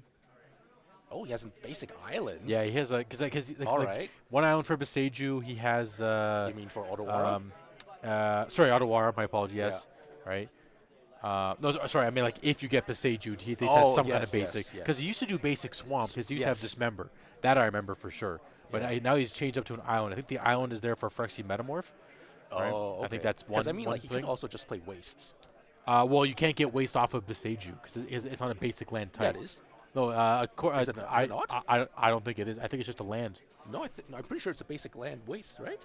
You know what? We're gonna check while we're waiting here, but I'm pretty sure, if I remember.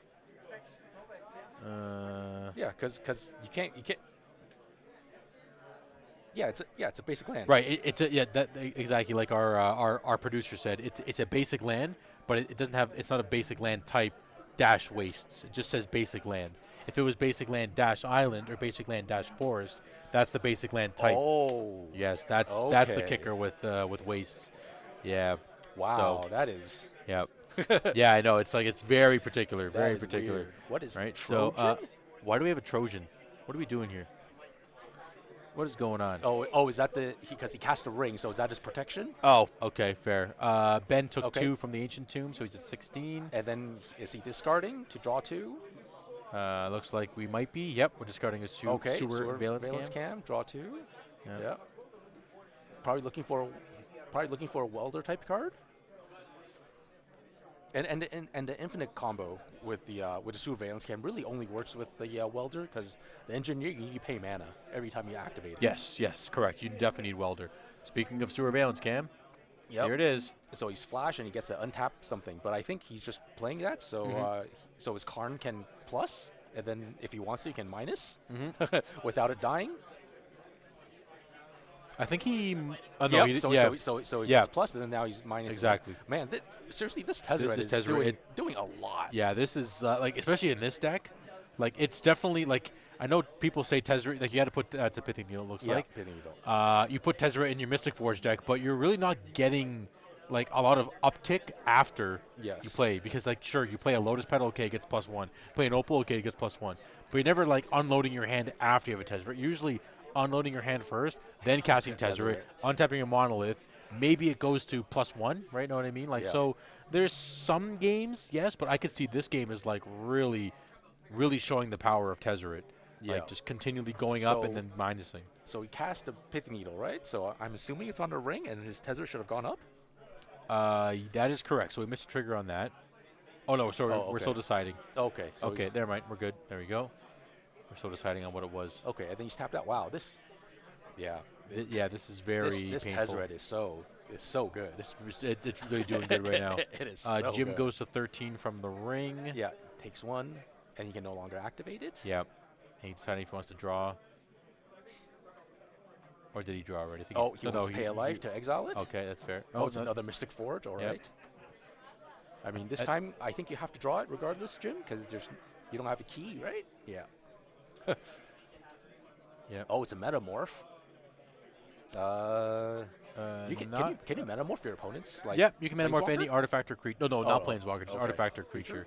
So technically, he can Metamorph the Surveillance Game, technically, to untap the Monolith to like have more mana. Or he can just copy the Monolith himself. Yes. Actually, can you? I don't think you can copy. You can. I don't think you can. It's only for creatures, right? The surveillance cam. No, artifacts too. No. This thing, right? That you're looking for? Oh, you're saying to copy. Yes, oh, the copy. Okay, Sorry, okay. yes, the copy. Okay. For the ones that that fancy art card in Jim's hand, it's Phyrexian Metamorph, which is essentially a 4-mana clone. That's similar to like other clones in the past, but it also lets you clone artifacts in this case as well too. And you can pay 2 life. Exactly. Blue mana. It has the Phyrexian for the blue aspect as well. Looks like Jim's tapping some ancient tombs here. This Eldrazi Confluence is so awkward because there's no creatures. I know. It's so weird. Okay. Like, what do you? Yeah. Like, sure. Oh, Do you want to blink his Tezzeret? No, you don't want to do that. Just, you know what I mean? Like, what else do you do? Make 1/1s? I mean, sure, you can make 1/1s. Yes. Okay. Volcanic. Okay, and I think there's an engineer in Ben's hand, so let's see what happens. Okay, he takes another 2, so he's at 14.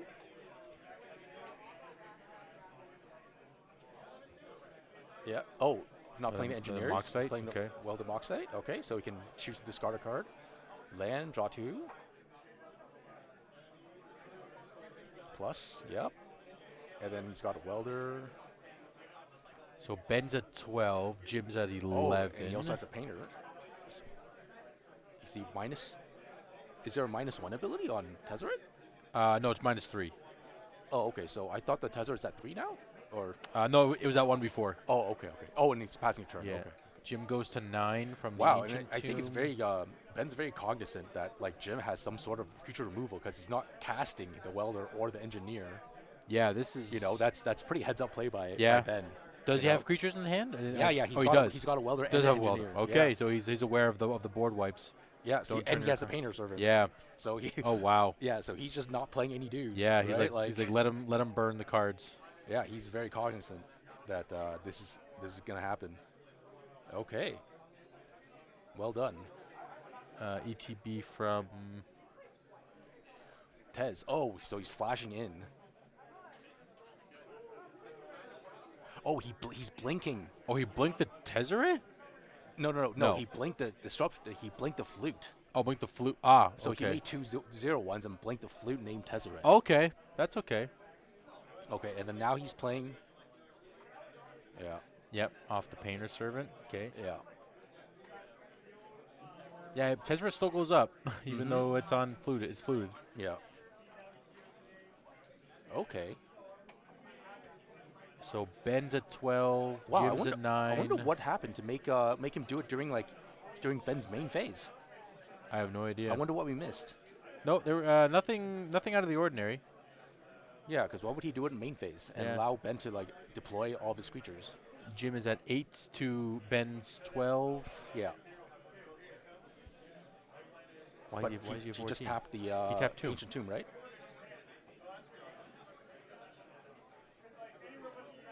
Okay. Oh, okay. I saw 14 to 12, but okay. He's at 14. Yep. Okay. So let's see. What does he want to copy? Well, it doesn't have blue, so it's really going to hurt. Okay. Jim's taking another 2, down to 6. And another 2 from the meta. Oh, sorry, it's Fleshraker. Sorry, one Okay. floating. Fleshraker. Oh, and he's also losing 1 life during upkeep because of the Yeah. ring. So he should be at 5 now. No, he's at 6. Oh, That one, okay. that was tracked. We're good. Oh, okay. Yeah, we were at a odd number. Now we're at 5. Oh, from so he did keep in the Canoptic Scarab Swarms. Yeah. Jim's at 5 from the Mystic Forge. Yeah. Oh, okay. This is how he can win. Oh, it's not colorless. It's not a colorless spell. Yeah. They're colored spells now. They're colored spells now. Yeah. Ben's very aware of the Yep. the painter interaction with Eldrazi. Yeah. Okay, Opal, nothing happens. I don't think, can he actually do that? Or does Mystic Forge count colorless spells or artifacts? Artifacts too. Yeah, let's play Artifact. Mystic Forge is, artifact spells. And colorless spells. Okay. Yeah. Wait, did he cast the Flesh Trigger from hand? Yes. Okay. Yeah. Yeah, they're from hand, right? Okay. Yeah. Oh no. That's kind of unfortunate because if the Painter Simmer wasn't there, that would have been his win con. Yeah, yeah. He just needs to cast 4 spells and then, or 5 spells and it gets there. And it would have been there. Yeah. I mean, the best thing he can do now is he needs to kill the Painter Server and then start going ham. From Jim's standpoint, yes. Yes. Okay, so we're doing Sewer Cam for, sorry, what was it, Moxite he targeted? Or okay, Ben's going to 12. He's paying 4 mana to sacrifice the Sewer Cam. Yeah. And then he's going to untap. He's going to untap the Welder. And do it in response to the Soul Guide? Oh, man, this is brutal. Yep. Response to Soul Guides on this is, wow, Yeah. This is going to be interesting to watch. Exile Soul Guide on the stack. Yeah, oh, and then now because he has a card in hand, he gets loop. infinite draw. So he's explaining how he has infinite draw right now with Soul Guide Lantern on the stack. He's like, okay, show me how it works. Yeah. Because, again, Jim got blown out by Painter on Glaring Fleshraker. Yeah. And then so basically he's discarding 1, draw 2, discard 1, draw 2 until he finds whatever he needs. And then he's probably just going to find a Grindstone. And then does he have enough mana to get there? No, see, I wouldn't do Grindstone because you want the Legion Extruder. Yes, you want the Legion Extruder definitely want to deal that. 2 damage. Yes. Yeah. This is crazy. I've actually never seen this go off because, again, usually people just concede. I mean, but you have to. Jim could hope for that. He decks out before he finds it? Yeah, so the Legion Extruder could be the last card, and then it's an odd number. Yeah, yeah. So if he draws 2, and then he draws the Legion Extruder and nothing, and then he dies from that, right? So exactly. So that's Jim's hope right now. Okay, so now he's going for the... Here where I might get infinite life? Maybe? Nope, you're not going to go that route yet? Okay. I'm not sure what exactly he wants to do with the Haywire Mite. He could try to go exile stuff, but he can't exile the Fleshrakers. There's the grind. Okay, so there's Grindstone, but the thing is, we know that we assume Jim has. Oh no, is he actually going to do it again? Oh, he didn't bring it in. He didn't bring it in, or it's in his hand. No, there's no way. Because he does have infinite mana. Because I think he might have gone Mox Opals. Because so he does have, he could have infinite mana with the loop as well. Okay. Yeah, if there was a Mox Opal. Wait, did he forget about Kozilek?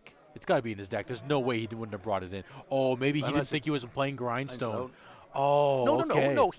But he named Grindstone. Oh, yeah, you know Grindstone, yeah. Oh, no, because he said maybe Grindstone. Oh. So maybe he didn't 100% know he was on a Grindstone build still. Oh, interesting. Okay. I mean, let's do a quick scan. I'm just going to see if Jim pulls out of his sideboard. Yeah. Because if he forgets, I'm just curious to see if he goes, no, I had Kozilek. Why did I concede so fast?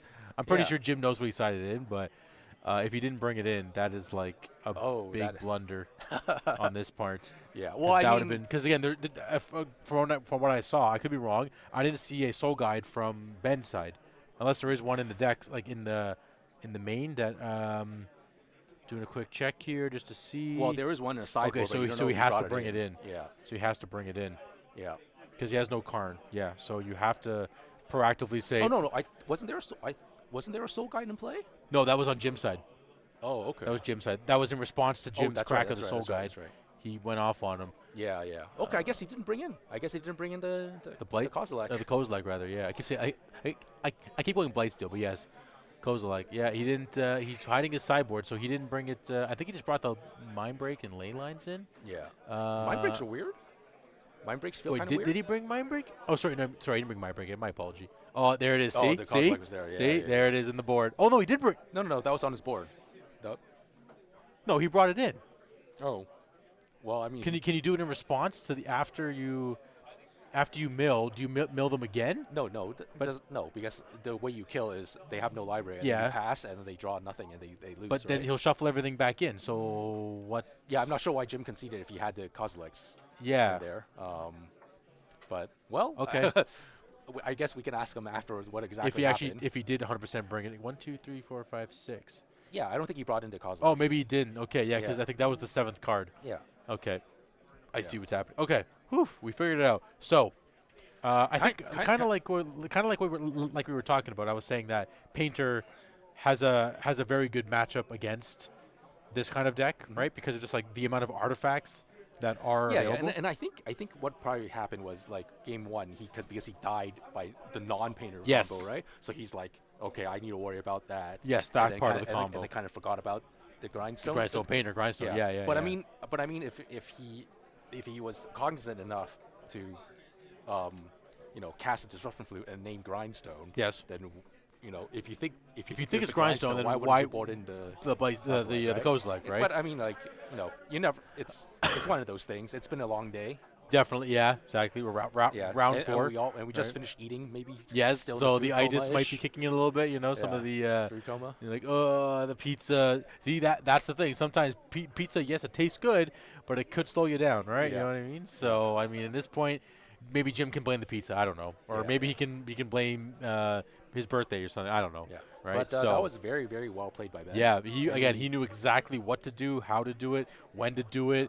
Everything was like to a T. Like there was nothing. Like he knew exactly. Like he explained it very clearly that Jim was accepting of the loop and knew what was going on.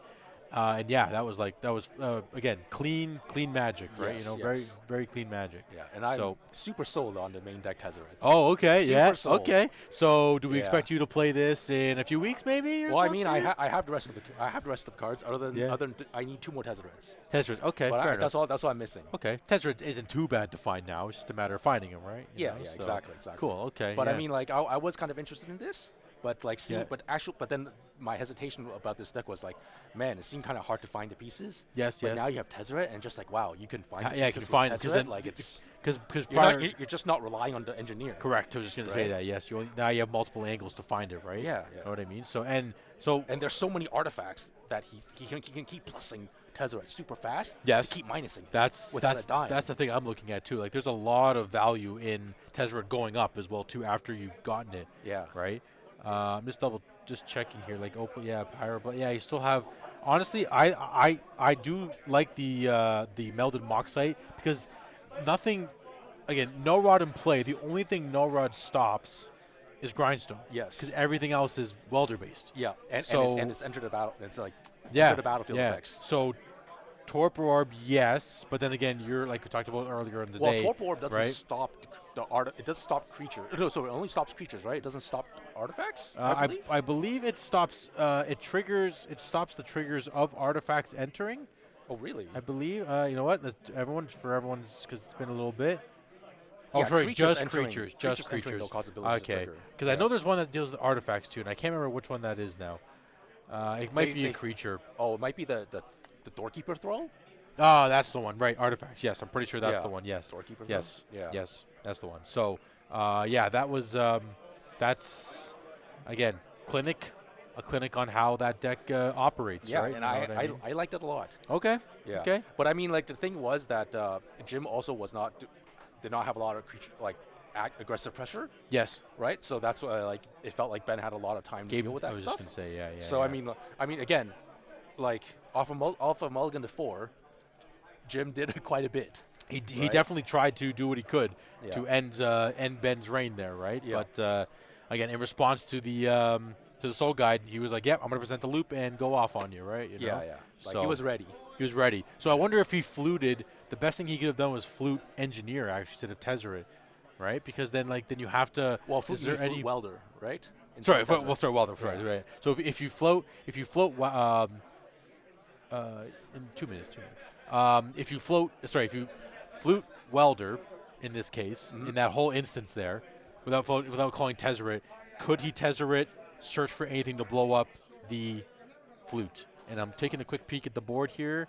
I don't see. Oh, Haywire Might. I guess he would have. No, Yeah, well, he would have gotten the Haywire Might. yeah. Okay, so there was an answer. Yeah. I was thinking out loud if there's an answer. I just wasn't quite sure why Jim decided to Eldrazi Confluence during his main phase, during Ben's main phase. Yeah. We obviously missed something because Ben must have done some sort of crazy threat thing. Yeah. And then he was forced to Eldrazi Confluence, and then all of a sudden, just painter, welder, and then now you have no removal. Yeah. Right. So we must have missed something there, but I mean, other than that, I can't. I can't. Yeah. I mean, I think you played it pretty flawlessly. Yeah. Right. Exactly. So everything was again. Jim did what he could.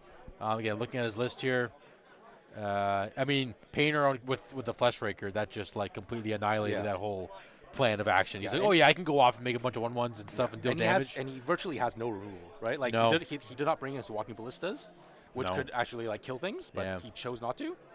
You know, so yeah, there's really, there's nothing. It's just Confluence. Yeah, that's it. Yeah. So maybe like it might be worth trimming a couple of baubles for like a couple of walking ballistas. Yeah. You know, like, what are you bobbling? I mean, the bobble's there for like the patchwork, for the patchwork, to make the patchwork better. But I think like in this case, you need to have like the kill spells. Yeah, right? Exactly. Makes sense, right? So maybe our predictions of Ben going all the way are coming to fruition, I guess, right? Yeah, he is 4-0 right now, right? So if we do a quick look at the, see if we can see. Actually, again, just a couple little updates. Again, Ben 1-2-0. Emilio, the one we mentioned about playing the Affinity kind of artifact decks, he is 2-1, so he is... No, he just won 2-1. Yeah, so he's 4-0. He's 4-0, yeah. And we have an Eldrazi player that's also 4-0? Yep. He beat... I'm not sure what Jamie Herzog's on. Take a quick boo at it. Probably a blue-black deck. Yeah, that's my guess as well. Blue-black tempo? Yeah. Blue-black tempo. Yeah, with Kaito. Straightforward on that front. Yeah. And, and our Oops All Spells players lost. Unfortunate. Unfortunate. Yeah. Get them out of here. Get these Oops guys out of here. And we have another blue-black in the top as well, too. Zachary Showers. Yeah. Congrats on that. So, good number of 4-0s starting off round 4 here. So, I think on that note, we'll take a small break just to kind of walk around, stretch the legs, do a little break, bio break as well, too. We'll kind of scope out the room. We'll see what's going on, and we'll play it by ear from there. So, again, this is the Enter the Battlefield 5K Legacy Tournament in Newmarket, Ontario. My name is David. I'm Steven. And we will be back very shortly, and see you soon.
We're live. Hey, welcome back.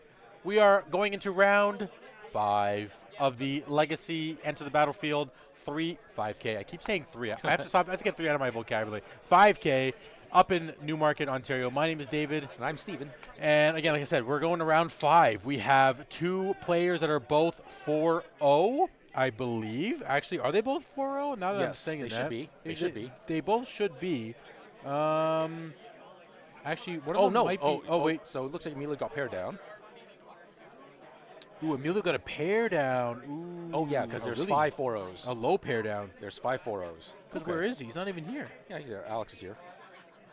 No, is it Alex or is it it's Emilio? You said it's Emilio versus Alex, right? Sorry, I'm losing my brain here. Go back. Ba-ba-ba-ba.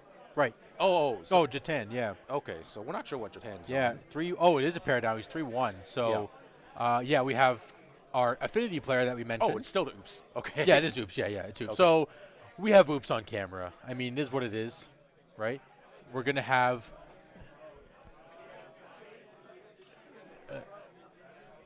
okay, yeah, that's... yeah, then we have to get the producer to align to what they like to see. So we have Jatan on the left. We have Oops versus Affinity. Yep. What does Affinity do to beat Oops game 1? You have to mull the force. I mean, if you're on the play, I believe he has Chalice on 1. So it might not be too bad to be able to do. Sure. Right? Yeah, but then, they still have the ability to go,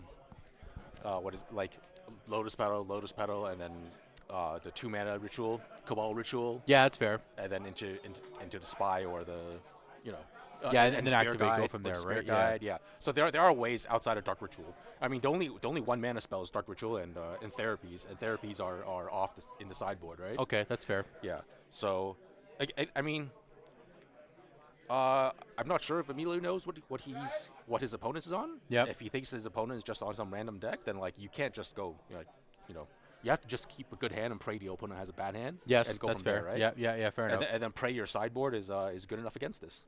That is fair. So, I mean, again, I think for most viewers, we've probably seen this Oops All Spells deck, and we've heard about it for the last, 2+ years at least, coming out of the woodworks and kind of doing its thing. But any quick breakdown of how this deck kind of flies and how it operates? Yeah, so basically wants to get to 4 mana on turn 1. Okay.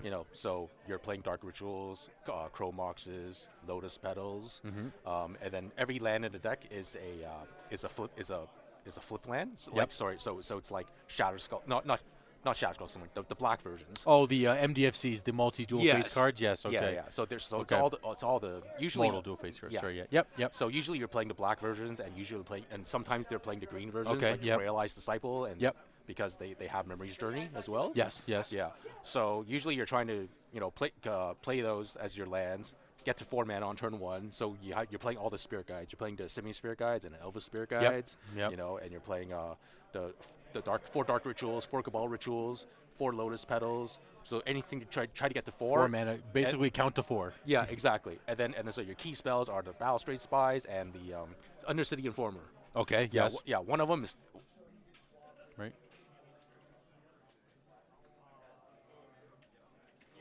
Oh, okay. Yeah. So basically, Oops is just trying to get to 4 mana on turn 1, slam down one of those creatures. Right. Yeah. Makes sense. Yeah. Okay. I got you. Slam down one of those creatures, and then when one of those creatures enter the battlefield, one of them is when it hits the battlefield, you reveal your cards to your deck until you hit a basic land. Yep. And because the deck doesn't play any basic lands, you're revealing your entire deck. So the whole deck is in the graveyard. Okay. The other creature I believe it's 3 mana. It comes into play, and then you pay 1 mana, sacrifice it, and it does the exact same thing. I gotcha. Okay. So there's 8 pieces of the exact same thing. Right. Okay. And then basically the deck plays Narcomoebas. Okay. Plays Narcomoebas, and then you place Therapies, and then so you can get the what is that? There's a 3/1 from the Warhammer set. Oh, Poxwalkers. Yes. That card. Yes. Yes, Poxwalkers back, and then you cast Dread Return, and then targeting Thassa's Oracle, and that's how you win the game on turn 1. Makes sense. Okay, so that's what Jatan is hoping to do on the right side of our screen here. He will be playing that particular deck, and like as you mentioned, Emilio was 4-0 going into round 5 here. So he's going to be playing. Actually, we don't know who won the dice roll. I know we just saw them roll dice, but it looks like Jatan's already on a mulligan right now, right? Looks like Jatan is on the play, right? Okay, so let's see what happens here. He's going to 6 right now. Yeah. Yeah. Okay. Yeah. So just looking at his deck list, it looks fairly normal. I know I see there's only 2 boxwalkers because usually I think I only. Yeah, I was just gonna say there's usually a flex between 3 Narcomoebas, 1 Poxwalker, 2/2, 3. It could be even 3/1. Sometimes I've even seen no list without Narcomoeba at all. But again, I think it's come to a standard that 2 to 3 is somewhere in the mix. Yeah. Because you want to at least have some. You need your creatures in play to sack to that dread return that we talked about, right? Yeah. So. And his sideboard is very, very interesting, and we'll get there. We'll get there on game. Yeah, let's do that after game 1. But yes. His sideboard is very, very interesting. I agree. Yeah, but okay. So Emilio's going first. So Emilio's on the play. Okay, perfect. Okay, and it's Patchwork Automaton. Sounds good. Yeah, and Emilio's at 18 with the patchwork in play.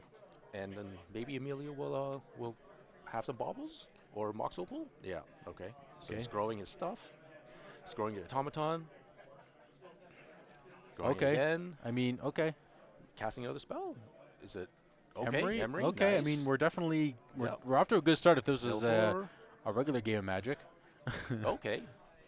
Can you warp with Emery, or is it only from hand? I believe it's only from hand you can warp. Yeah. Okay. So I mean, Emery can bring back cast another Patchwork Automaton next turn, which is pretty decent. Yeah, that's pretty good beatdown plan at least, right? You know. Yeah. Yeah. Okay. Now hopefully Jatan has kept a hand that has 4 mana, and and has his payoff piece, has a Balustrade Spy. Yeah, he's calculating the mana. Informer. Right. Yeah, checking out the mana count here. Again, we don't fully see, but I mean, again, doesn't have to worry about I could be wrong, but he may not be thinking about Forcible because only 2 cards in hand. But of course, we know there's only 2 Kappa Cannoneers in Emilio's hand at this point. But he's just trying to calculate the Interior's 4 mana. I mean, if you're Oops All Spells players, you're gonna go for it. You have to go for it. Yeah, definitely. You're just that's the whole point. So he's paying right? 3 life for the land. So 17 to 18. 17. And let's see what we got here. Okay, he's unmasking first. That's fair. I wonder why he decided to play the land first. Because there's no days. I was gonna say like maybe he thinks there's days. Okay, Sink into Stupor. Oh, Sink into Stupor. That was 2 Kappa Cannoneers. Okay. Kappa Cannoneer. Okay, so I guess he'll. Oh, okay. Hopefully that other card is exiled. I don't think it matters too much, but yeah, it should be. But yeah, we'll see if it does. So this is a Cabal Ritual. 3 mana. So it makes 3 mana. There's your 3 mana for our Balustrade Spy, and so he needs 1 more mana. So he's gonna combo off next turn. No, this is the Understanding Informer. But yes, exactly. I hear you though. Yeah. Next turn he's got it. So sorry, this is the Understanding Informer. But yeah. So he needs to pay 1 extra mana to activate the ability, and then the activation ability will build his entire deck. Exactly. Yeah. So he'll do it next turn. So now Emilio's trying to figure out what his best route is. And again, he has all the time in the world because he knows he's going to get flipped over. Okay, and this makes sense with him getting rid of Sink into Stupor, because if he did not get rid of Sink into Stupor, Emilio would have he would be able to hardcast it. It would have bounced it back. It would have been a counterspell. Yeah. Okay. So now Emilio's trying to figure out how to try to kill him in this swing. Yeah. Unfortunately, he did not mill his Tormod script with his Emery. Yeah. Does he have it in the main deck there? Or he did not remove. Or he did not get like the Aether Spellbomb, or usually like they play all these one-ofs. Yeah, just in case there's something utility. Here. It looks like he doesn't have any of those. So yeah, he's just. Oh, he could have gone a Pithing Needle. Okay. Could have. And that would have stopped the Understanding Informer from activating. But unfortunately, he did not hit it. So. Okay, Emilio goes to 16. Yeah. Looks like. He's trying to hardcast Kappa Cannoneer, which is fine. And then he's gonna. Oh, he should have done that before attacks, because it would have pumped the. Okay. Casting the Opal Legend Rule. Yeah. Maybe some of this should have been done pre-combat, but okay. I think this definitely is pre-combat.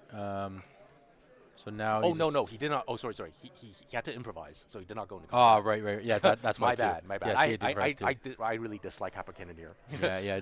Sorry, chat. Of the way it locks down your creatures. Yeah, sorry, chat. So let's just walk through it here. Hopefully he Jatan here shows the whole process. Again, I see the 2 Poxwalkers, so they're in his deck still. Yeah. There's the 1 Oracle, the Jack-O-Lantern, Cabal Therapy. He's just mixing through all the stuff here. Yeah, so what's going to happen is he's going to Therapy, sacrificing Dark Amoeba, and then with the casting of a Therapy, all of his Poxwalkers come back. Yep, 2 Poxwalkers, and I'm pretty sure he has a bridge from below somewhere in here. Yeah, and and he has a bridge from below. He has 1. Yep. So he's making 2 zombies. So he's making 1 zombie from this. Let's see what happens. Yeah. So he's making 1 zombie from this. He's getting 2, and he can even target himself. Like he doesn't need to target. With Cabal Therapy, you mean? Yeah. Yeah, exactly. You can target us if you want, Jatan.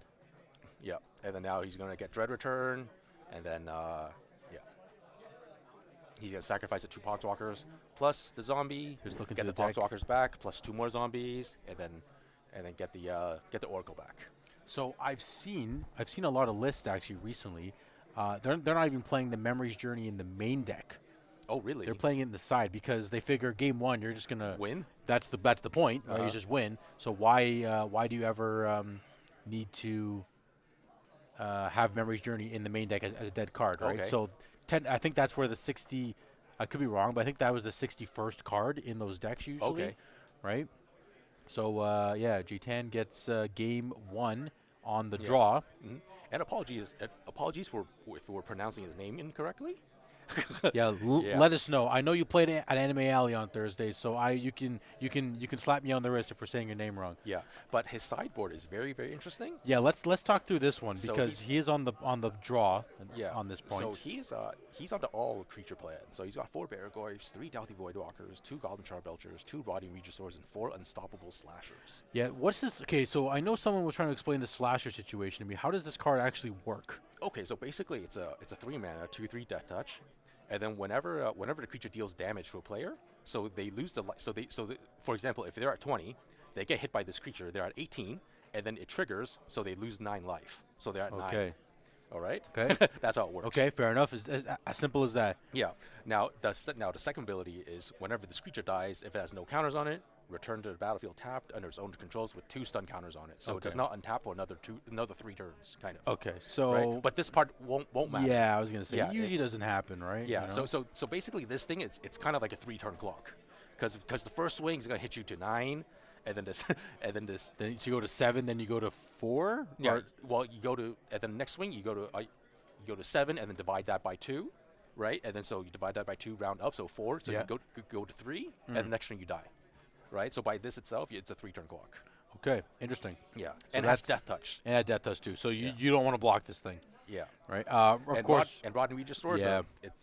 I guess it's a kind of old card, but it's kind of a fun card. You know, it's a 3 mana, 7/6, does not have any evasion, and at the beginning of upkeep, discard a card. Yeah, that's it, right? But it did really. Yeah, it's just turning sideways every turn. That's it. Forcing you to do something about it. Yeah, right? forcing you to have blockers. Yeah, and then Doughty Voidwalker, just 3/2, unblockable, pretty much. Yep, because unless you have another shadow on the other side of the board. Yeah. Right. Yep, and then a Barragoyf, just a relative. Well, I'm not too sure about the Barragoyf because usually when you're playing this deck, usually when you're casting your spells don't really hit the graveyard, or when you're casting it, like you're exiling like the Spirit Guide, so you don't get the creatures. Yep, and that's fair. Or like a lot of things don't hit the graveyard on your side. So the Barragoyf, I don't think it's that impactful. Honestly, it might be like a 2/3 or 3/4 at the biggest. Which I don't think it's that. I think it's just because you can go Dark Ritual Barragoyf. Yes. That's basically all this card's really doing. Right, but then if you're doing that, if you're doing that, it's a 1/2 and gets bolted, right? And you're set. Yeah, that's true. I mean, but how much bolt is there? No, around, but right? you know what I mean, right? Like yes, when exactly. When you're seeing this card, yes, Barragoyf, you want it's like, oh my God, it's like 5/6. It's so hard I to can't remove, deal with blah, this blah, thing. blah, Yes. Right? But I think in this particular deck, it's not the greatest thing that you want to be doing. That's fair. There might be some other creature, I don't know, but I know a lot of people have been choosing Barragoyf, maybe because it's the latest and the latest craziest hit. Because Slasher was the first one, right? Yeah. And then it ended up being now Barragoyf becomes now this new one that everyone's playing, right? So I mean, Yeah. it has some yeses and it has some pluses and minuses, but I still hear you though. that it's not the most amazing thing to be doing on turn 1. Yeah. But you know what? You hope your opponent graveyard fills up pretty fast when they're trying to get rid of it or deal with it or something like that, right? So yeah, exactly. And it comes like a 3/4, 4/5 or something like that, yeah. right? And the interesting thing is, right, so right now he's got to play the game where it's like, well, does my opponent actually have graveyard removal? Yes. Right? And then if he thinks his opponent doesn't have graveyard removal, he won't even sideboard. Or he could be like, you know what, I'm just going to sideboard. And then if he loses game 2, go to game 3 and do the same thing. No, if he loses game 2, he just shuffles his entire sideboard into his deck. And then figure, yes. And he has to take 15 cards out, and then his opponent's going to have to guess, like, oh, should I have creature removal or or combo hate? What version are you doing of the deck, right? Yeah. So now they're playing this really weird mind game where it's like, you know, both sides are kind of they're trying to one-up each other. Yes. Yeah. Right? Essentially, do you have leyline? Oh, no, you don't leyline? Okay, well, I'm going to create a creature plan. Or you brought in your creature plan, you kept in your, again, there's no fatal push as this example. Yeah. But like, you know, just like all that kind of stuff, right? Like what do you do in this case, right? And you see here, Emilio, he's probably thinking like, oh, it's force or bust. Yes, force or bust. Exactly. Or he needs like graveyard hate or bust. Right? Or again, he's maybe hiding the idea of that he has leyline, let's say, too, by mulliganing. Yeah, exactly. But then now his opponent's like, oh, you know what? All I need to do is cast Dark Ritual and get a creature on board, and then his entire plan is like Emilio's plan is totally gone. Yeah, that's it. Exactly. Yeah. Right. Yep. So we'll see what happens. I mean, this is really interesting. See, I think this is where game 2 comes in with the chalices, because like if you're, I mean, yes, there are of course like I said, the hands that don't care about chalice on 1, but at least if you are on the creature plan, Dark Ritual is a card to hit, right? Like with that chalice. But yes, like chalice on 1 still doesn't stop Cabal Ritual and all that jazz, right? Yeah. So now the thing is that do you actually want chalice on 0 or 1? Because I think if it was game 1, you'd want to go on 0 because of like Pact Negation, Lotus Petal, but then technically you're losing your own stuff, so maybe you side out some of your 0 drops, so you're not so like lambasted when you get chalice on 0. Yeah, see, like this is the hard part about chalice against this deck, right? Because you think like, oh yeah, chalice on 1, easy peasy, and then they're like, oh, guess what? Lotus Petal, Spirit Guide, and then you get there, exactly, right? Go off. And so you're like, should I have gone on 0? But then if you go on 0, they're like Dark Ritual, then you get there. So it's not the catch-all that you want it to be. Yeah, 100%. No, makes sense. So I think this is his multi-5, right? Yeah. Yeah. I see a Florist, I see a Skateboard, I see a Ball. Oh, but it's a Force of Negation. Yeah. So that means if he keeps this, he has to force a Dark Ritual. I was just gonna say, like, he must force a Dark Ritual. When is the mode when you actually counter the mana? You know what I mean? Well, this is the moment, I guess, right? Yeah. Or this is the hand if he wants to keep it. Yeah. I don't know. I think he could do a better 4, mate. But again, Emilio knows his deck a lot better. Well, it's also tough because a lot of the deck is not blue. Yeah. Right. A lot of deck is not blue, so it's like, well, yeah. See, he's boarding up. He's bottoming the non-blue cards, stuff, right? Yeah. Okay. I mean, Urza Saga is good. Hopefully, there's an Ancient Tomb in hand. Okay, there we go. Okay. There's the crypt. Okay, so it sounds like from all the thumbs up that J-Tan is giving him is like, I'm on a creature plan. Get ready, you know? Yeah. So. Well, hopefully he's on a creature plan, but we'll see. Yeah, we're gonna find out. Okay, Petal, Ritual. Yep. Yeah. There's the Ritual. Okay. Oh, Roger Registrar. Let's go. Okay, here we go. Beat down. See, can't force. He has a Force of Negation. I would have. Oh no! Oh god! Oh, but I don't know if this is actually good because J-Tan only has 2 cards in his hand. Yeah. And so he's gonna draw. He's gonna discard both during upkeep. Yeah, and then he's gonna draw 1, and then he can't play. And then so one of his 7/6 is gonna die. Right. So he just passes turn. Okay. Well, no, he has to attack, but then No. Like discarding isn't a cost. It's just. It's upkeep cost. But the creature won't die if you can't discard. Oh really? Yeah. Oh. Yeah, that's it. So he just just pooped out 2. So in that case, Dark Ritual or Force of Negation one of the Dark Rituals. Yeah, that's what I'm saying. He has to force rituals. You have to force the ritual. Cognizant to force rituals. Yeah. Even if he wasn't on the creature plan, because he knows that the 4th mana, like as soon as the opponent gets the 4th mana and he casts like the Spy or the Necessity Informer, those are creatures too. So you can't counter those things. So with Force of Negation. So he needed to be cognizant to counter the Dark Ritual. Yeah, exactly. Yeah, no, 100%. Again, like that's. Oh, this is. Rod Reach is so much better. I thought it was if you can't destroy it. No. If you can't discard during upkeep. No. It just dies. It just sits there. Oh my. Yeah. That is so good. You just don't discard. Yeah, that is so much better right? than I expected. Yeah. That's why when this card first came out, I think it was this deck, and there was like another Reanimator deck that was sideboarding it, I think, because again, you go to Reanimate and Tomb, Shallow Grave. Yes. Now you go just Dark Ritual Regisaur. What? Right? Yeah. And this is okay. So we did bring in the Void Walkers Yeah. and the Slashers. Yeah, he has to. Yeah. He has to bring this in every game too, because his opponents will be expecting that. You know, Yeah, exactly.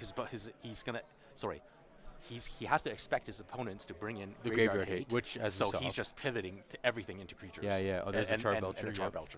Yeah, Charbelcher, Barrel Glyphs. Just curious to see, like, if you literally brought in the whole 15. He has to bring the whole 15. Right? There's no point. Yeah, there it all is. Yeah, he must. Yeah, just double checking. Yeah. I'm just curious. Regisaur. Yeah, everything. Oh. Yeah. Let's see. Oh, Shadow Spear, Patchwork, and what the heck card is that? Oh, there's Consign. Is that no? I think that might be Chalice. He bought out Chalices?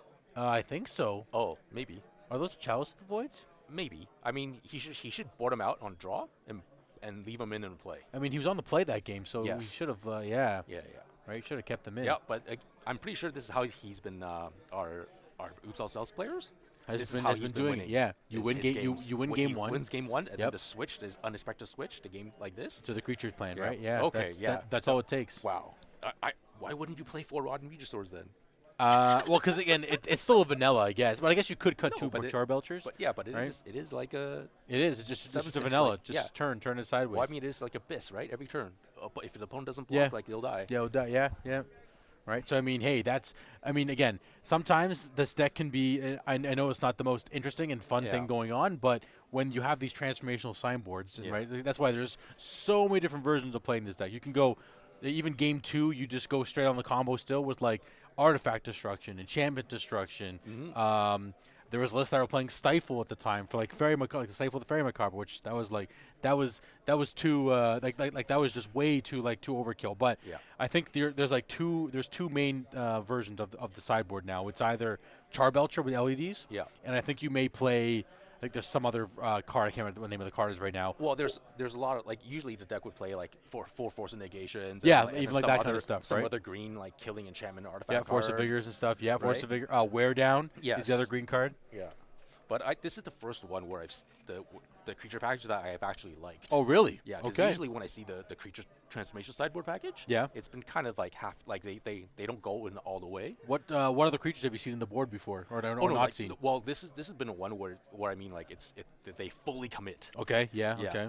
Because I've seen. Oh, you've seen like where it's like half and half. Still. Yeah. Oh, and I half see. And half doesn't work. Yeah. You want to go full or none essentially with the transformational sideboard, right? Okay, that's fair. Yeah, and I really like this. Okay, that's fair. Yeah. I mean, like this is classic.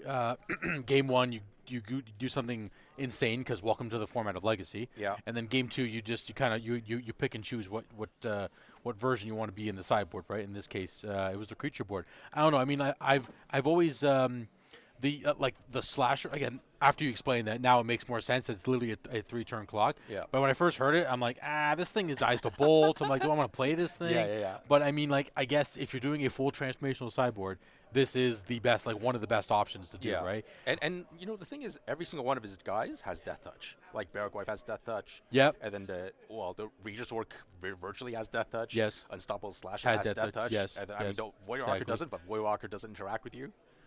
Right. Yeah. So it's. Yeah, makes sense. Yeah. I like it. See, and I like this version better because with a meta full of consigns and null rods. Yes. I mean, we haven't seen null rod yet, but with consigns and null rods, if you do the Charbelcher plan, your consign is extra juicy because it hits your ETB triggers of your spy, and it counters your Charbelcher, right? So I like this a lot, at least a little better in that sense, because if they do keep up a consign.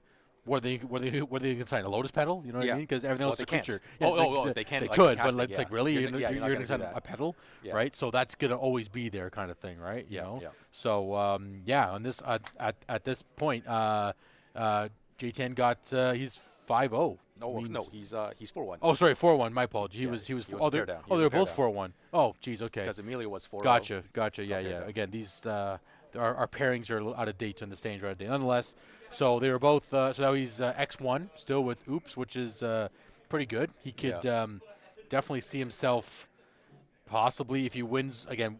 I'm when it comes to breakers, I'm the last person that knows how this breaker math works. But we probably want to wait till round 6. And we can figure it out. Exactly. We do have. There are like 80 players. So I know that. That's why the math is going to be all over the place, 100%. Because we don't know how many X1s there will be. Yeah, no, 100%. We're not sure if there's going to be a clean cut. Because Like I'm looking here right now, like some of the matches are still ongoing, but like again, Emilio dropped down a position because of the loss of this round. J-Tan went up a position because he won that round. So I mean, like, there's going to be a lot of 3-1s who are going up, and then a couple. Exactly, they'll make their way down. But I mean, like for the 4-0s, they're looking, they're pretty good. We'll have to see. There's currently 4. Again, we'll see what happens after this round, but this is looking pretty good. Yeah. I mean, again, hey, sorry for the stream for oops, but you know what? This is this is good. See, at least in paper, it's. There's some more like verbal interaction, physical interaction. Whereas online, you just push buttons, and there's no like person to like see that on the side that they're rage quitting or something. The thing with this Oops All Spells is that it actually had an interesting sideboard. Yeah, exactly. Right. Exactly. Unlike all the usual ones where it's like, oh, we just board in Force of Vigors or Feed the Swarms or that kind of stuff. Or Charbelcher. And it's just kind of win ASAP. You know what I mean? The creatures actually worked, and good for him. Yeah, exactly. Good for the choice. Good for the choice, right? I mean, like looking back at really when it comes to this Affinity deck, how does, besides like Leyline or Tormod's Crypt, like in this case, he only had Tormod's Crypts and Force Indications. I mean, if you don't know about your opponent's sideboard, if you don't know your opponent's sideboard, you have to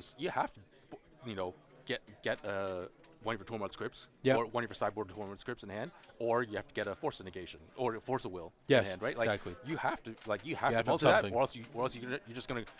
Because you're not going to go land go and then your opponent wins, right? Yeah, exactly. Right. So he's forced to doing that, and then because he's forced into doing that, his opponent's like, guess what? I'm playing creatures. That's it. All your stuff. That's it. All your stuff sucks. Right. Yeah. That's it. That's the whole thing. So on that note, we're actually going to do a player interview.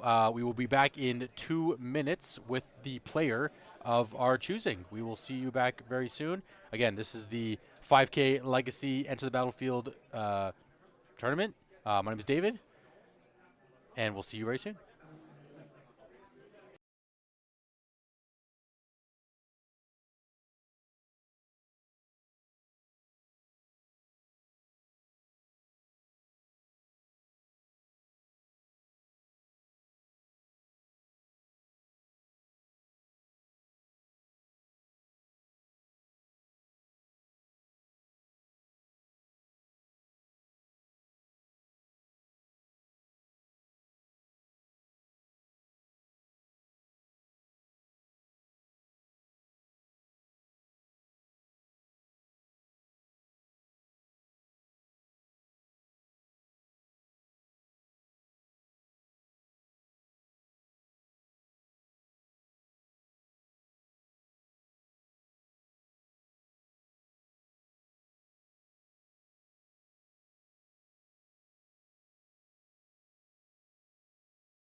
All right, hi guys.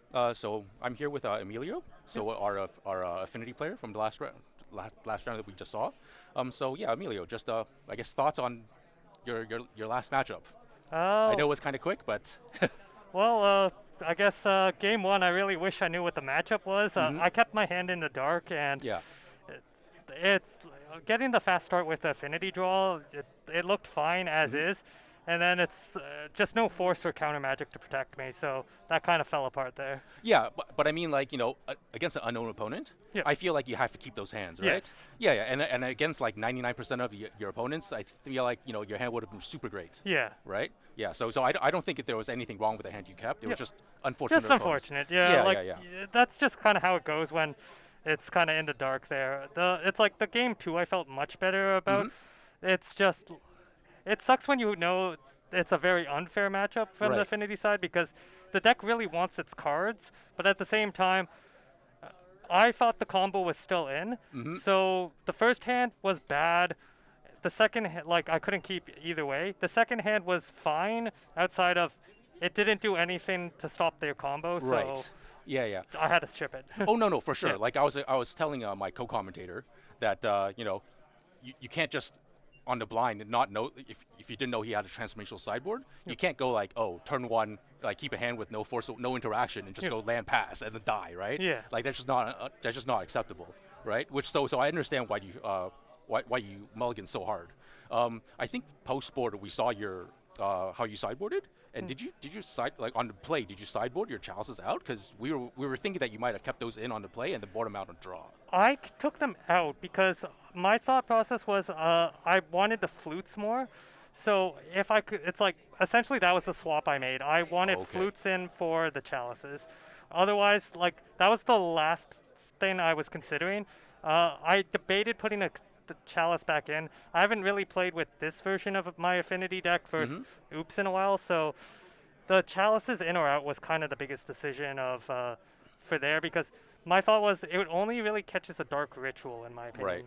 Yeah, because I was thinking like even if you had the chalices in, like sure, but if you have one hit dark ritual and then you put at zeros, then you hit the lotus petals, right? Well, the biggest issue on zero is it hits your own things too, right? Yeah. But then I mean like, well, I think in that case it's like you know, sure it hinders you, but then like if they can't, you know, cast their spells, then it's much better for you, right? Whereas you maybe sure your petals and your opals aren't as good, but at least you can still do things, right? Yeah. That's the whole thing about the chalice. Like I mean, the chalice is it's not for sure against this deck anyways. Yeah. Right? So okay. So my biggest thoughts for the boarding was I needed the force negations in for the combo.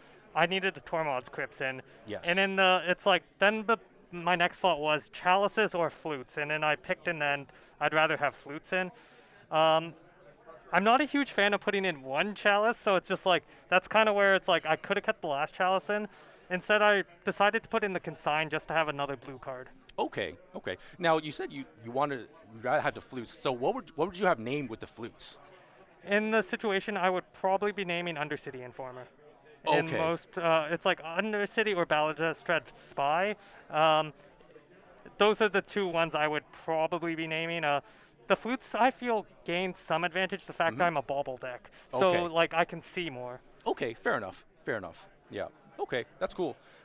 Yeah, and okay, and regarding the force negations, we saw that you had the open hand, and then I kind of mentioned that like I hope you were, you know, I don't want to sound like I'm ragging on you. Yeah. But like, were you kind of cognizant as to like, oh, I have to force a negation the dark rituals because his payoff cards are creatures, and force a negation doesn't hit creatures, right? So were you thinking about hitting the dark rituals, or like you're just thinking about hitting the dread return? It's like, so the force negation, I was, at the time before the first Reggie hit the field, I was under the impression that the combo was in, because usually I suspect the combo's fine versus me for the most part. So that may be a bit of oversight, because one thing that's really hard about playing against their deck is they kind of, it's like, it's a constant question of combo, or are they the creature thing? Yeah.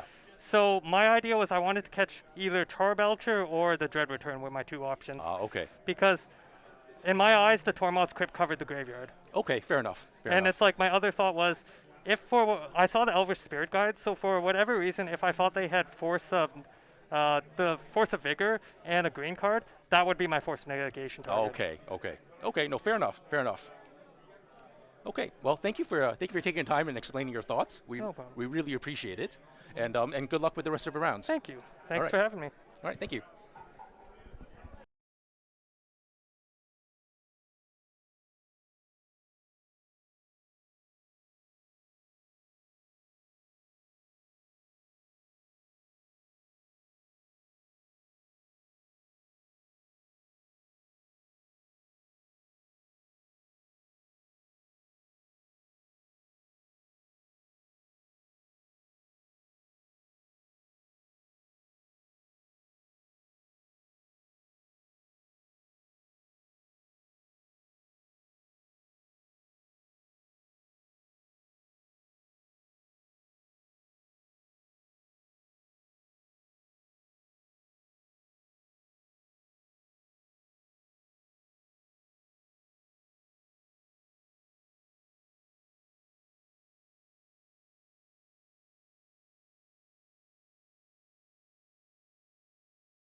Hello, welcome back. My name is David. I am here with Jatan. Welcome, and thank you for joining me in this booth today.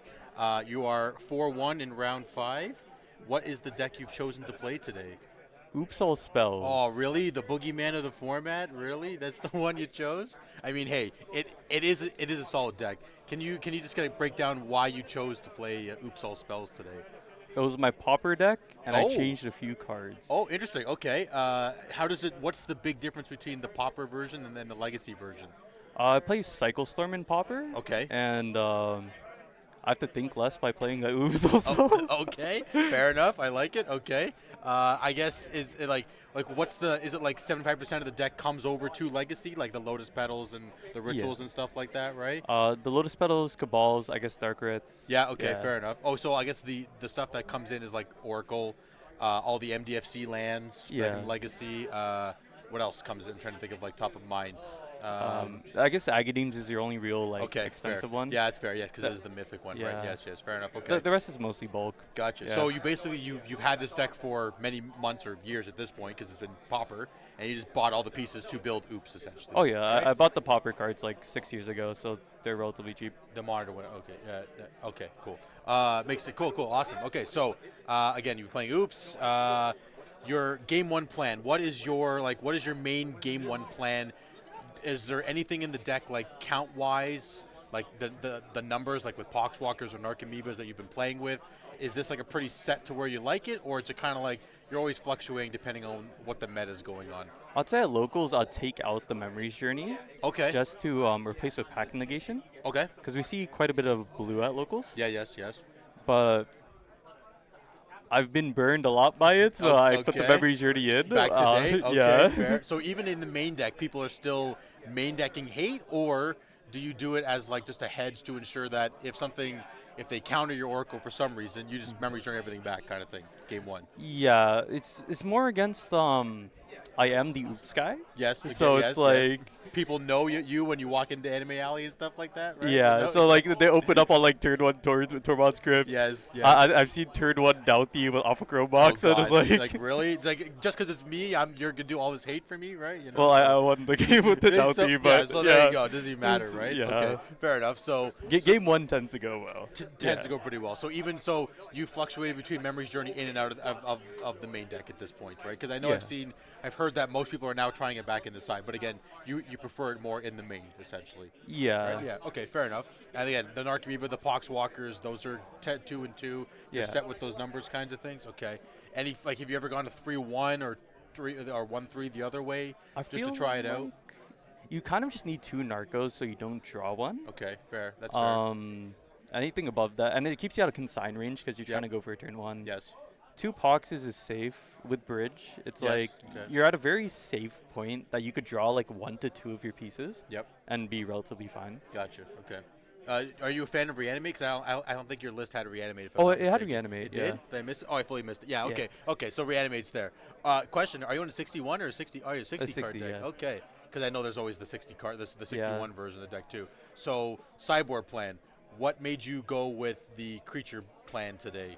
We wanted a longer interview. we wanted a longer gameplay. Okay. Was one thing. okay. But also good. Thank you for that.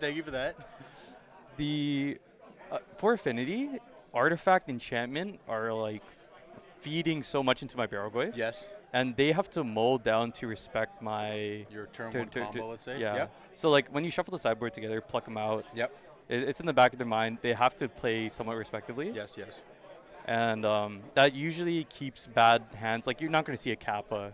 Yeah, that's why when he dropped the Kappa game 2, I'm like, that could have been a Chalice of the Void, or like that could have been anything else, right? I mean, hey, it is what it is. You have to do your best, right? Wait, is that game 1 or game 2? That was game 1. That was game 1. Sorry, that was game 1. Sorry, that was game 1, right? Game 2, he tried to it was just, that was a whole situation. So again, you've been having success with the creature plan at this point, like kind of. Yeah. Okay. I'd say so. Fair enough. Okay. Have you done just like the full, just like Belcher LED and then like the.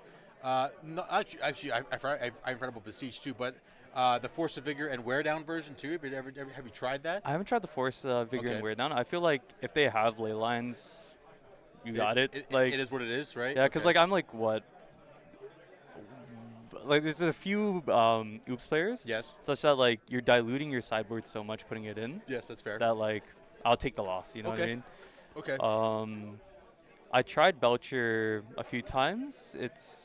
I just like the creature swap a bit more. I have 2 Belchers in the sideboard. Yeah, sure, look at it, yeah. Just because like creature decks tend to be better creature decks than me. Yes, anyway, on the top. Yeah, so like blue-black tempo being like one of them, or like even like a Mardu Cats or something like that, right? Yeah. Okay, fair enough. So that's like, I kind of just keep it there to keep hope because like just maybe in case, yeah, just in case. That's fair. That's fair. No, because I mean I was even talking to Steven as well too, the other commentator.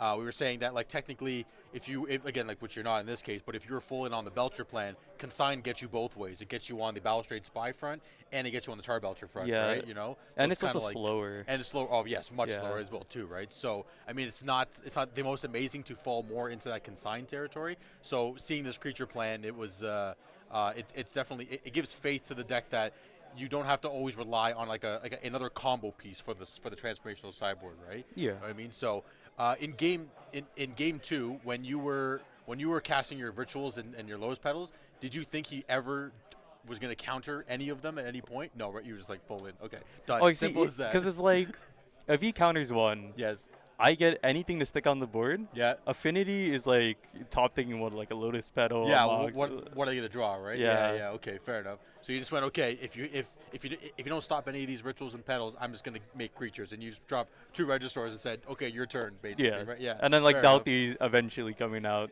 Probably not. Yeah, at that point too. Yeah, at some point. Makes sense. Well, awesome. Thank you. I appreciate it. Thank you for the win. And I'm sorry, congrats for the win, rather. Again, you're going into round 6 as X1, so possibly, again, I'm not a breakers guy, but possibly one more win, you might be able to draw in, and we'll see what happens, right? So, congrats. Again, I'm signing out for now. Jatan is 4-1 going into round 6. We'll continue on round 6 very shortly. See you then.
Hello, welcome back to the Enter the Battlefield 5K Legacy Tournament. My name is David. I'm Steven. And we are going into round 6. So close, so close. We had a great first 5 rounds. Quick recap. Lands versus the Candle. Yeah, the Urza Tron deck. Urza Tron deck. And then Mystic Forge versus... Oh, geez, you already forgot. But same thing happened, too. We're like, who's playing against who again? Mystic Forge versus Moonshadow Beans. Right, that's what it was, Moonshadow Beans, and then round 3 was another Beans deck versus Infect. Exactly, Beans versus Infect. And then Painter versus... versus Patchwork Stompy, Jim Monolith. Happy birthday, Jim Monolith, where we had delicious cake if you saw the video. Yeah, and then we had Affinity versus Oops All Spells. Yeah. Now we are back to our regularly scheduled programming where we have Sneak and Show versus 4C beans looks like control. It's 4 color beans. Right? Or yeah, I'm pretty sure. 5C beans. Yeah, probably more on the. Yeah, exactly. He probably just has the red for the what's it called there? Just to make it ley line bindings cheaper. Yeah, fair. Okay, that's fair. Yeah. So that's what oh, there it is, Xander's Lounge. Yep, that's the one. Yeah. So we have Dan versus Andrew. Yeah. And we're going to have Dan on the left playing the Beans deck, or the control deck, and Andrew on the right playing Sneak and Show. Keys to victory. How does control beat Sneak and Show? 3 things. Well, or even 2. You need your counter spells ready. Okay, that's number 1. Right. So he needs to draw the right half of his deck, right? Because it looks like the other half of his deck is all like Tamios and Quantum Riddlers, so just value creatures. Yep. You know, like Felias, he's Murktides, but he can't play that early. So if he doesn't have his forces or his other interaction spells on turns 2 to 3, 1, 2, 3, then it might be hard for him to win. Especially if he doesn't know what his opponent's on. If he thinks his opponent's on a fair deck, then and he keeps a hand with no force, it's like uh-oh. Okay, that's fair. Right. So that's fair enough. Yeah, so that might happen game 1. So game 2, he'll be boarding into a lot more interactive stuff, and I think that's when the matchup will be tilting more to his favor. Yes. Okay. Makes sense. Okay. Keys to victory for Sneak and Show. Grab it. Keep a relatively fast hand. Right? Okay. You want to keep hands where it's like you have, because he's an A plus B combo. Yes. So you want to have an A or the B, and then try to find the other piece. Gotcha. Okay. Right? Makes sense. Just have A find B, or have B find A. And just compile it together and hope you don't get countered. Yeah. Gotcha. So it looks like Dan on our left is going to be on the play. Yeah. So we'll see what kind of hands they keep, and good luck to both players. Round 6 of the Legacy of the North Enter the Battlefield collaboration 5K. Let's see what we got. Oh, I know who Andrew is. I just saw the video here. Okay, yeah. I've seen Andrew running around before. Yeah. I haven't talked to him personally, but I know who he is. I gotcha. And Dan on the left, he's a bit of a name. His actual name is Daniel Verdesoto, but he likes to do Dan Green to put some fun to the other Dan Green that we have. Yeah, exactly, right? Yeah. Starting off with a meticulous archive from Dan. Let's see what happens. Okay. Oh, that's a ponder, right? New Art Ponders. Yes. Okay. Now, again, of course, Andrew hopes to just go turn 1, show and tell. I wonder if he already knows what his opponent's on, because binning a ponder is kind of aggressive. Yeah, that's pretty. It also depends on what his hand is. So if his hand's also full of other ponders, maybe I would do it. But then on the blind to just bin a ponder it's very aggressive. He knows or he's finding specific things. Fair, that's fair. Because again, technically that ponder would do more to find more. Right? You know what I mean? Right? Yeah, exactly. So especially next turn where he gets if he ponders and then he ponders again. Yes. Right. Yeah. Exactly. Yeah. It makes sense. Yeah. So mystery card for Andrew. We shall see what it is. Probably going to be stock up. Okay. Cool. Yeah. Very good. But is he low on lands? That's what I was trying to. Oh no, there's a Misty. I don't see a soul land in the hand. So at least he's slow on the fact of the speed of the lands. Yeah. Okay. But he does have the lands. Yeah. So he doesn't need to find better lands. Yeah. Right. Second ponder first for Daniel, but second we've seen. Oh, so Daniel is running 3 wastelands in his. Yep, I know. Very greedy control deck. I like it. Yeah, I like it a lot. So if Andrew does not know that he could get wastelanded out fairly fast. Yeah, very much so. Yeah. Right, so I wonder. It would be nice if we could see what Daniel's pondering into, but if he does see a wasteland there, I wonder if he thinks that it's worth wastelanding. Yeah, I mean, you did see a shuffle with ponder.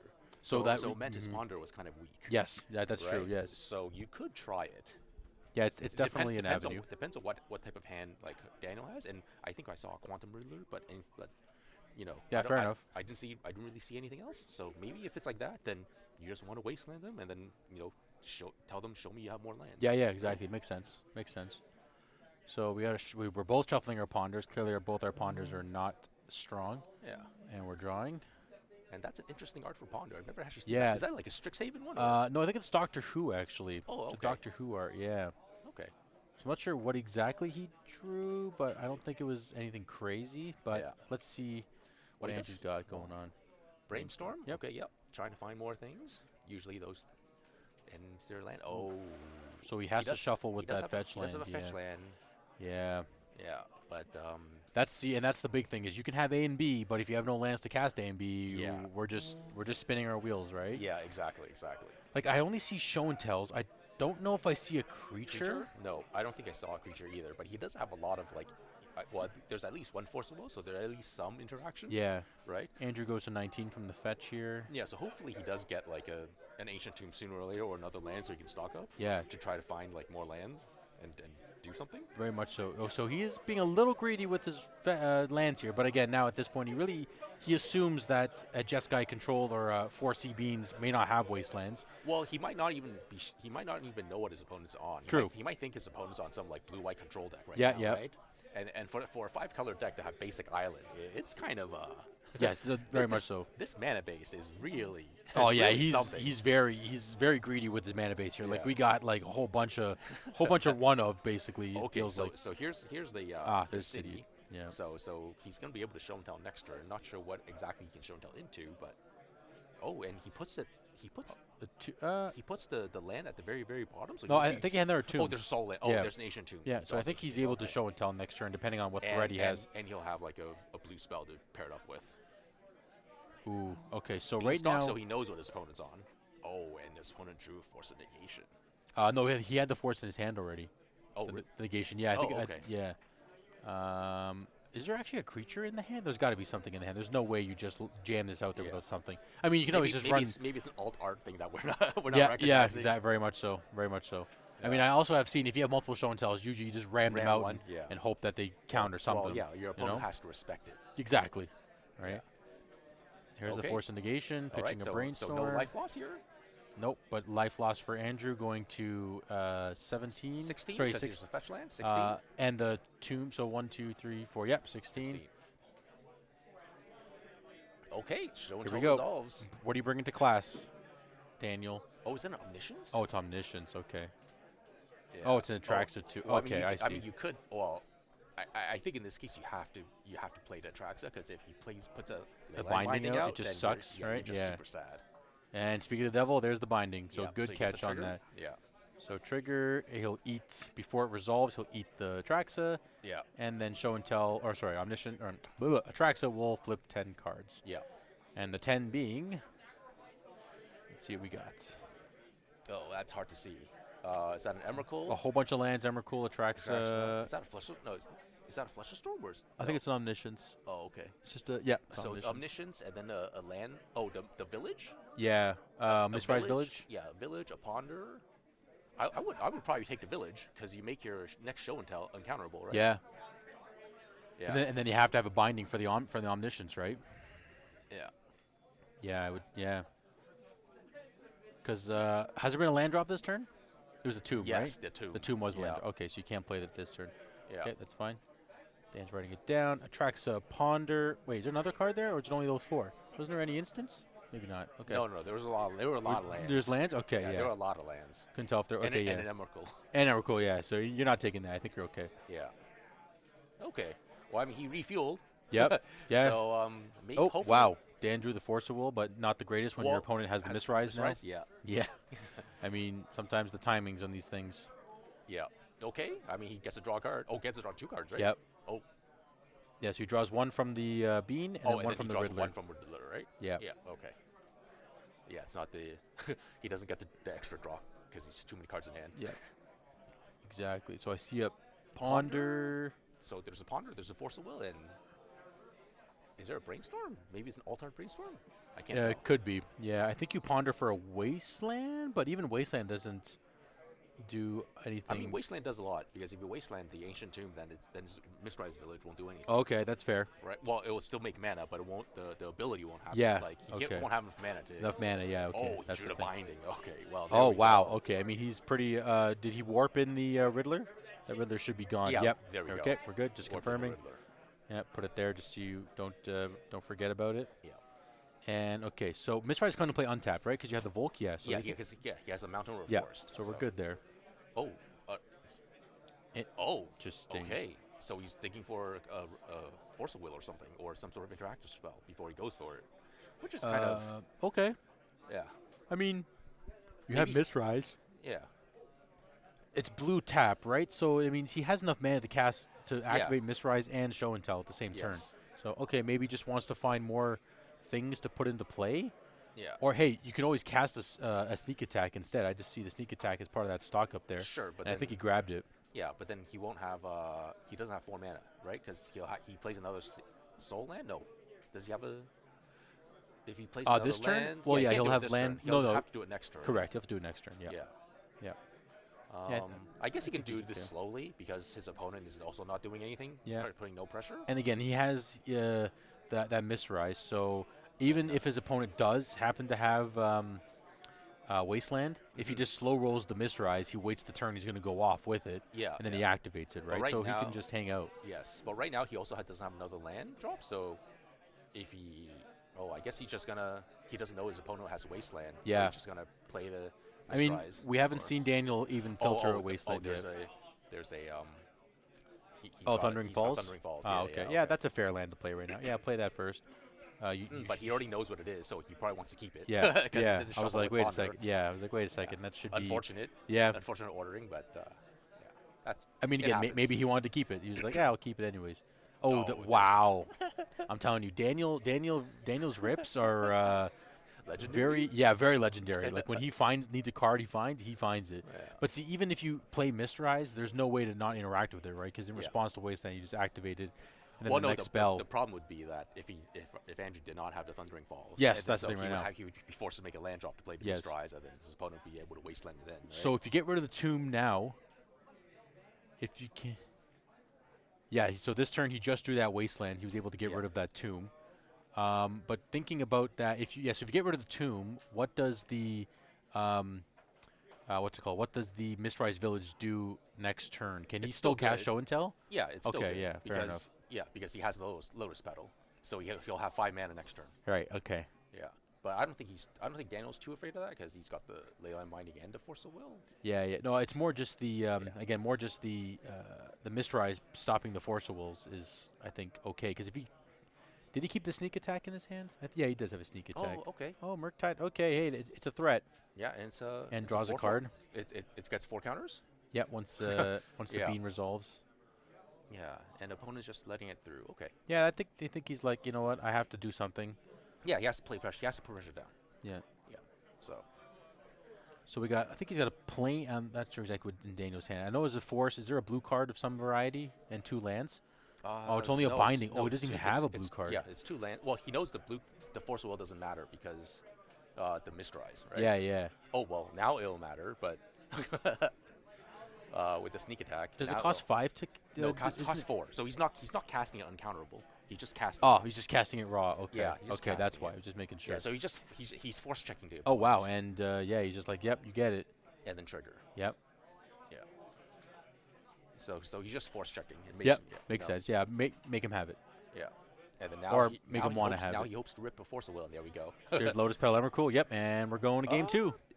Yeah, Lotus Petal Emrakul was enough to activate the sneak attack again. That's 22 damage after sacking. I mean, he could have probably sacked enough to maybe he could have blocked the Murktide maybe. Well, I mean, no, he could have instead of because he did have a Leyline Binding. So with the Lotus Petal on the stack, he could have Leyline Binding the sneak attack. Right? Did he have a fetch? Well, no, but he had 2 white. So he had a white green. Yep. It says Savannah. He had a Savannah and another land. So I'm not sure. I'm not sure if he could have cast a Leyline Binding with 2 mana, but he did have a Leyline Binding in hand. I'm not sure if the color, like maybe he had enough to lower. Yeah, maybe it wasn't point, right? maybe it wasn't low enough. Yeah, that's fair. Because his lands were very yeah, they're all over the place. Yeah, we're super greedy. So which is all good. Yeah, okay, maybe he wasn't able. Maybe he's not able to cast the leyline. Maybe that's which why. Is fine. So let's go to the sideboard for Dan. What do we got here? 3 carpets, 2 consigns, 2 dampening spheres, 2 force. I actually like the Lavinia. Yeah, and Lavinia. The meddling mage and the force of negations. Yeah, that sounds about right. 1, 2, 3. Yeah, 5 cards. Yeah. What do you think? What do you think comes out for those? Probably the 1 prismatic ending, the 1 lowering revealed, maybe the Felia. I think Felia's fairly low impact. Do you take out the Uro, or is it a blue card for Force of Will? It's a blue card. Well, I mean, we're boarding in 5 cards, right? Yeah. So I probably board out some for Swords of Plowshares. That's true. I mean, yeah, because you can plow. I'd rather plow in a track. I'd rather leyline binding those things instead of plowing. Yeah, that's fair. That's fair. From Andrew's side, what are we thinking about the sideboard here? Oh, this is an interesting sideboard. I like the Hex and Squelcher. Yeah, I got some Squelchers. Yeah, action, I like the Squelcher. Pyroblast. And then the Yggdrasil Rebirth engine is fairly fairly interesting. Here, Yeah, so what it is, it's a 3-mana legendary artifact, and when it enters, it exiles all creature cards from your graveyard, and then you can tap it to put the top 3 cards of your library into exile, and then you pay 4 mana to tap it and put a creature card exiled with the Yggdrasil onto the battlefield under your control, and then it gains haste till end of turn. And you can activate this as sorcery. Oh, it's a sorcery speed. So it's a really slow sneak attack. Very, yeah. Yeah, but I mean, like, hey, you'll do anything to if they needle your sneak attack, right? Yeah, exactly. It's like just another way to cheat something in. Yes, makes sense. Gotcha. So you probably want to board in one of those, and then you definitely board into Hex Squelchers. I probably wouldn't bother with the creature removal spells until I actually see like the Lavinia and the meddling mages, and then so game 3 those will probably come in. How about the Pyroblast in game 2 here? I mean, if he's relying on the Mistrise Village or other free counter spells, like I don't know if you'll have the mana up to do that. Yeah, that's fair. That's fair. Right? Yeah, like you want to be as cheap as possible, right? Yeah, like when I was playing the Alluren and Omni-tell deck, right? Mm-hmm. And then when I'm shown, like, there are a lot of times where it's like I did not have the extra mana to pay for Veil of Summer. So this is the same vein, same right? idea. Yep. It's like, do I have the extra mana to pay for Pyroblast? I don't know. Like, yeah. Okay, I got you. So if you think you don't, then you don't board into Pyroblast, and if you think you do, then go ahead. Then you go for it. Yep. Fair enough. Yeah. Okay. Well, players are just shuffling up here. They're seeing what they're doing. So right now so Dan is down a game. Yes. Basically, his opener has to be almost godlike. Like, I mean, well, I don't think it needs to be godlike, but you need to have interaction. Yeah, that's the phrase I'm looking for. Yeah, where like you have to have something.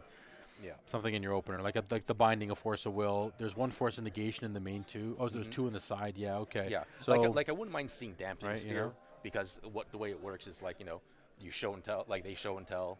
If you have Dampening Spear in play, they show and tell, you force, and they have to pay 1 extra for force. Yeah. Makes sense. Yeah, so I wouldn't mind seeing it. Actually, Dampening Sphere, I could see. I mean, we were talking to some players while we were walking around today, and they were saying that there are so many Dampening Spheres running around. Like, what's the rise on that? Is it because of the Tron deck? Is it because of the Forge deck? It's the Forge deck, right? The Tron decks. Yeah, for sure. Yeah, it makes sense. Okay, we're drawing our openers here. Let's see what we got. Okay, so we see a sneak attack on our sneak attack. So I think it's show and tell, ancient tomb. What do we got over there? Oh, carpet tundra. So Dan is just marking the. Is he mulling? Oh, okay. Andrew's mulliganing. Yeah. Okay. Yeah, it's kind of hard to see what Dan has. So, other than tundra. Yeah, I want to say there's a carpet in the hand there. Oh. I think there's a carpet. Okay. I mean, it's hard to tell. So. Yeah. But I mean, I think you have to have at least like a Ponder Force of Will or something like that to keep this hand, or to We'll see now, like as we're talking. Okay, so he's capped, so he's got to have some. Yeah, definitely has something action like that. We were talking about like even with Squelcher, like sure you can have a hand of like Force Will, this kind of stuff, but as soon as they go Squelcher. It's like 7 of my cards are dead in my hand now, right? So you literally have to have the binding or the plow. Yes. So that you almost have to keep in the plows because you have to be wary of Squelcher, right? So it's like, what do you actually cut from this deck? Right, so like, do you cut up the beanstalk? Like, is it just too slow? You know, but that's the whole gimmick of your deck, right? You know. Yeah, but I mean, the entire point of this matchup is you need to survive those key turns. Yeah, exactly. So you don't really have time to like tap out for on turn 2 up the beanstalk. I agree. Right. So I agree. It might not even be good enough. Right. So if you're not tapping out on turn 2 for this for the beanstalk, then when are you casting the correct. beanstalk? That's why. So honestly, that may be a card that does. Come out, you know what I mean? So, okay, so Pedal, Ponder, Force of Will, Sneak and I Attack. think I see an Ancient too, so this could be a keepable. He doesn't want the Pedal, and I think it was a mountain. I think it's like one of those Aether Drift ones. Okay. Daniel goes to 19 off of a Misty Rainforest, and what do we got? It feels like this is a. Is it a lounge? You can get it off. Yeah, the lounge is Grixis, so you could get it if you want it. Well, the lounge comes to play tap. That's the only problem. So it depends on what he's doing turn 1. Okay. I feel like he's going to play a Carpet of Flowers because I think I saw a Carpet in his hand. I'm not sure if Carpet does too much because it's too slow. Well, I mean, like the sneakage. Oh, Andrew, what he can do is he can just play fetch. If he has everything in hand already, he can just play fetch land, pass. Yeah, just wait. And then Carpet doesn't do anything. Yep. And then during his turn, he can play a soul land, crack it for like an island or a duel, and then show and tell, right? And then your Carpet did nothing. Exactly. That's why it's like, I think that's more of like let's see if maybe so Ponder. He's got a Ponder. Yeah, he has to. He has to look for a force or something. I see an island, a binding. I think it was. Okay, I mean binding is fine too. Yeah, I mean it's something. At least it's something. Yeah, I think because Andrew should recognize that because Dan played bindings, okay. So you don't want to show and tell. Yeah, makes sense. Show and tell is like Plan B. Like Plan A is you want to try to like sneak attack it in. Yeah, definitely. Yeah. But I mean, you got to do what you got to do. So yes, very much so. Okay, we got boatload of lands in his hand, which is okay. Okay, and he still has a plow. 18 for Daniel. Yeah, we see Dan. He has. Okay, so he did bring the meddling mages. Yeah, which is I think a very good. It's a good choice. Yeah, for sure. Because I would name sneak if he's casting one, I would name sneak attack and force him to show and tell. Yep. Yeah. Very fair. Okay, let's see what we got here. We're still thinking about the Tundra. Okay. Wow. I guess Tundra doesn't really up his base, the land type, right? Because it's still. The land. True. Yeah, because it's still. But that is basic plains. Plains is already on a Tundra, right? So. Yeah. Okay. I mean. I guess he's afraid of Blood Moon. You know what? Play around it when you can. Oh, we're playing a Beanstalk. Okay. Wait, did you see a meddling mage, or you thought? No, I saw a meddling mage when he's going through his deck. Okay. So I know he brought him in. Gotcha. So I was saying, like, if he were to play a meddling mage, like, I would probably name it on sneak attack if he had one. Yeah, makes sense. Yeah. Oh, and did he draw another Beanstalk? Andrew goes to Fetch. a 19. Yeah. And he should do another Beanstalk. Ooh. Yeah. See, that's why it's like, do you really want to be Beanstalking in this matchup? I mean, you have to do something, I guess. Yeah, Andrew did multi-sig, so I mean, it's one of those things where it's like you pray your opponent has a relatively bad hand. Yes, slower bad hand. Yeah, and it feels like Andrew's got a slow hand. Yeah, at this point, yeah. Very much so here. So, okay, let's see what happens. Yeah. Okay, so we're doing the surveil. Oh, he likes it? And it's a land? Oh, it's a volcanic, sorry. Yeah. I was like, what? Okay, yep. Ponder. Land, Emrakul. I mean, there is classic. There is a sneak attack in hand, so I mean, you still do need the Emrakul. I would probably keep, and then so I would stack it like land, Emrakul land, and then draw the land and Emrakul next turn. And then you play the bulk. Well, we did keep the turn, so let's see what happens here. I mean, so Dan is definitely happy to see this because the Beanstalk. Oh, is that 2 carp? What's the last card? There's another carp. I think it's 2 carpets in his hand. It looks like it's carpet. Man, what draws? I mean, I guess the carpet's fine if he has like a Quantum Riddler. He can actually hard cast it really, really early and then have early pressure. Yeah. I'm not sure if that's what he wants to do though. So. Yeah, let's see what's happening here. Yeah. 18 to 19 still. It's kind of weird that he would. Okay. Well. Like bring in the carpets? Yeah. I mean, sure, he gets 1 extra mana right now, but then like what he wants is he's trying to interact on his opponent's turns, and carpet doesn't allow him to do that. Yeah, exactly. It's good for like if you want to play big spells on your turn or like more spells on your turn. Yeah, so that's what I'm saying. Like if he has like a Quantum Riddler in his hand or something, then next turn he can power it out. You know, unloading that instead. Okay, so we have a mana of I want to say green. I mean, he can cast. It should be a second main, so he should be able to. Oh, is he casting another Beanstalk? Okay. Okay. I mean, if you have a Force of Will in your hand, your hand's gonna just get refilled after. Oh, Sanctuary's not bad after you burn a Force of Will. Okay. Yeah, but he doesn't have 3 islands. Yeah, see, and that's where that Plains is kind of thrown. It's like, you know what? Don't be. I think if you're scared of Blood Moon, we got bigger problems. Yeah. But again, I don't know. Oh wow, that's a nice soul land. 18 all across the board. Oh, do we have a Lotus Petal, my friend? Do we have a Lotus Petal? I don't think he does. I'm not even sure. Did he have Spirit Guide in this deck? He has 1 Spirit Guide. Yeah. Okay, that's fair. To play around like Needle or something. That's a mountain, I'm pretty sure. That's the Aether Drift or Aether, Yeah, the racing set. Yeah, one of the racing ones. The gold border. Ugh. From New Age from Old Age to New Age gold border. Yeah. There's Sneak Attack. What do you got? And 16 for Andrew? Yeah. And, yeah, it looks like he has a plow. I mean, I think you have to... Wait, is he going to... Wait. Does he have to Force of Will? I think that's a Brainstorm. He's going to Brainstorm into something. I would just force draw 2. Yeah, Pitching the there we go. Brainstorm. Force. Yeah, draw 2. Force draw 2. So Daniel loses a life. Yeah, Daniel is at 17. Draw 2. Okay. Okay. Oh, it resolves. Okay. And Andrew has a Force, but no blue card. No blue card, so that's the problem. Okay, I mean, hey, A plus B plus C. You also need the counter. Yeah. You need the counter magic. Yeah. Is that another Beanstalk in his hand? Okay, that's a carpet. No, I know that. Carpet. But there is another Beanstalk. Oh my goodness. Oh, he's drawing so many Beanstalks. Main phase 2. Make some mana. Oh, and because I mean, I guess I can see why you want the carpet. It prevents it makes Andrew having makes his mana awkward because I'm pretty sure he wants another island so he can ponder twice in a turn. Yeah. Brainstorm or whatever. So it's really It's like a semi-wasteland stifle. Really? Mystic The Force tap? Sad times. Sad times when you see that. I don't know if I'd even play it, but I guess you want to get your mana under you. But you have carpets, so But just you want to continue making land drops. I get it, but it's just sad whenever that happens, right? I think but Force of Will draws 3 cards now. Yeah, so. That's it. Andrew take another 2. Yep.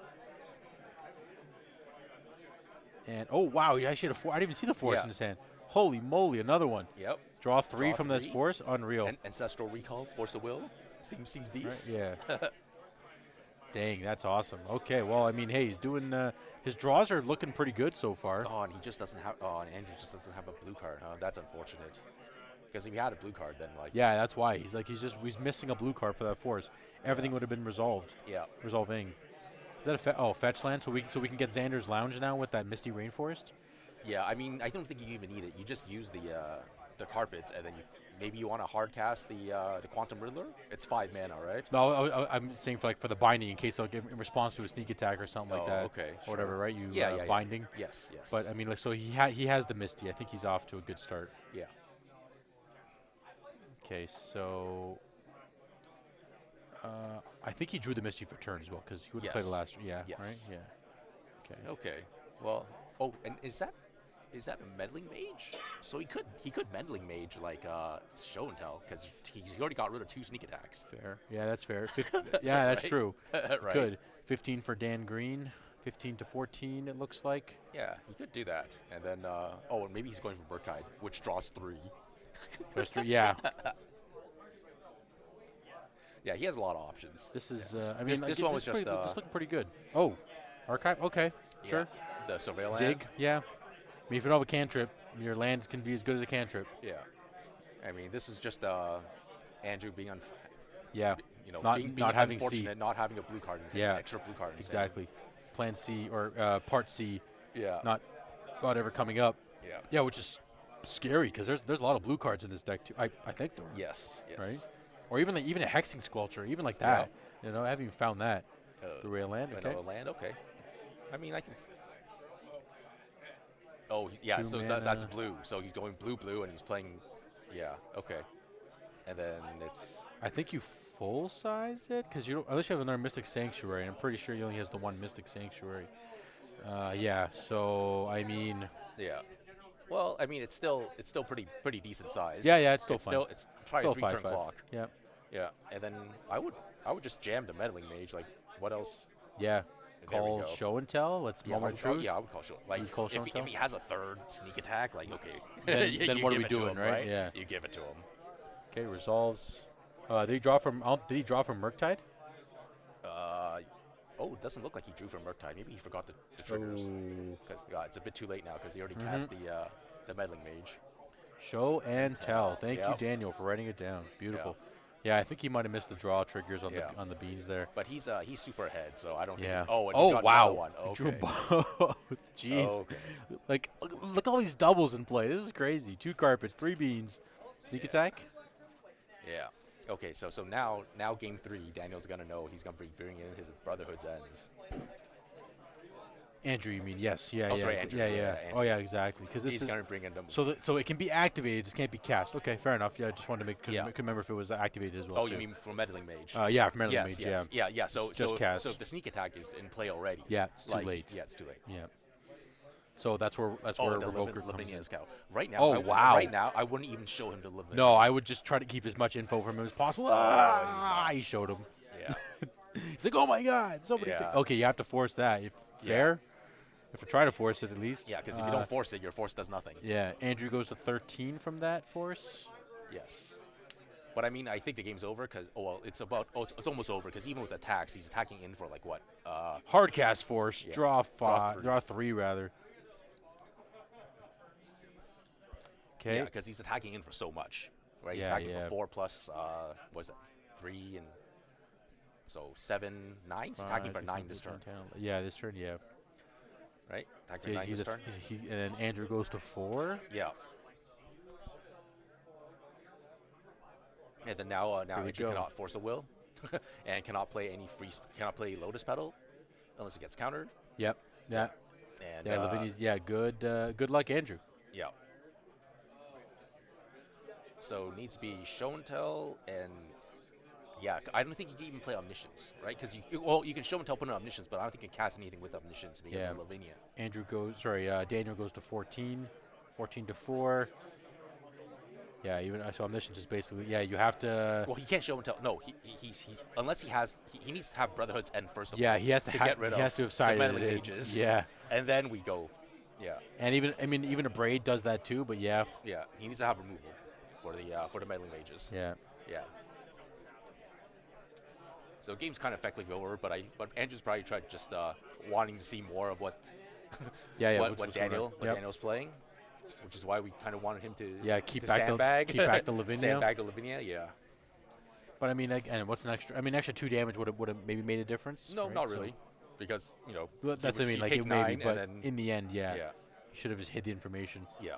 I mean, again, when you're in the moment, like I'm for sure. I'm notorious for it. You just too. want to pile it on. Yeah, right? you just go like, look, I got all the hate pieces. Get out of this lock, right? Get out of my headlock. And on that note, we are going to game 3. And hopefully Andrew will board in his removal. He's like, okay, let me take out this bad card, this bad card, this bad card. Let's see what we got there. He has the Sculptures, right? Yeah, Sculptures. He brought the Consign in. Interesting. Okay, I mean, Consign the Leyline Binding? Sure. I mean, if it's like that, then you might as well board in the Pyroblast. Yeah. Right?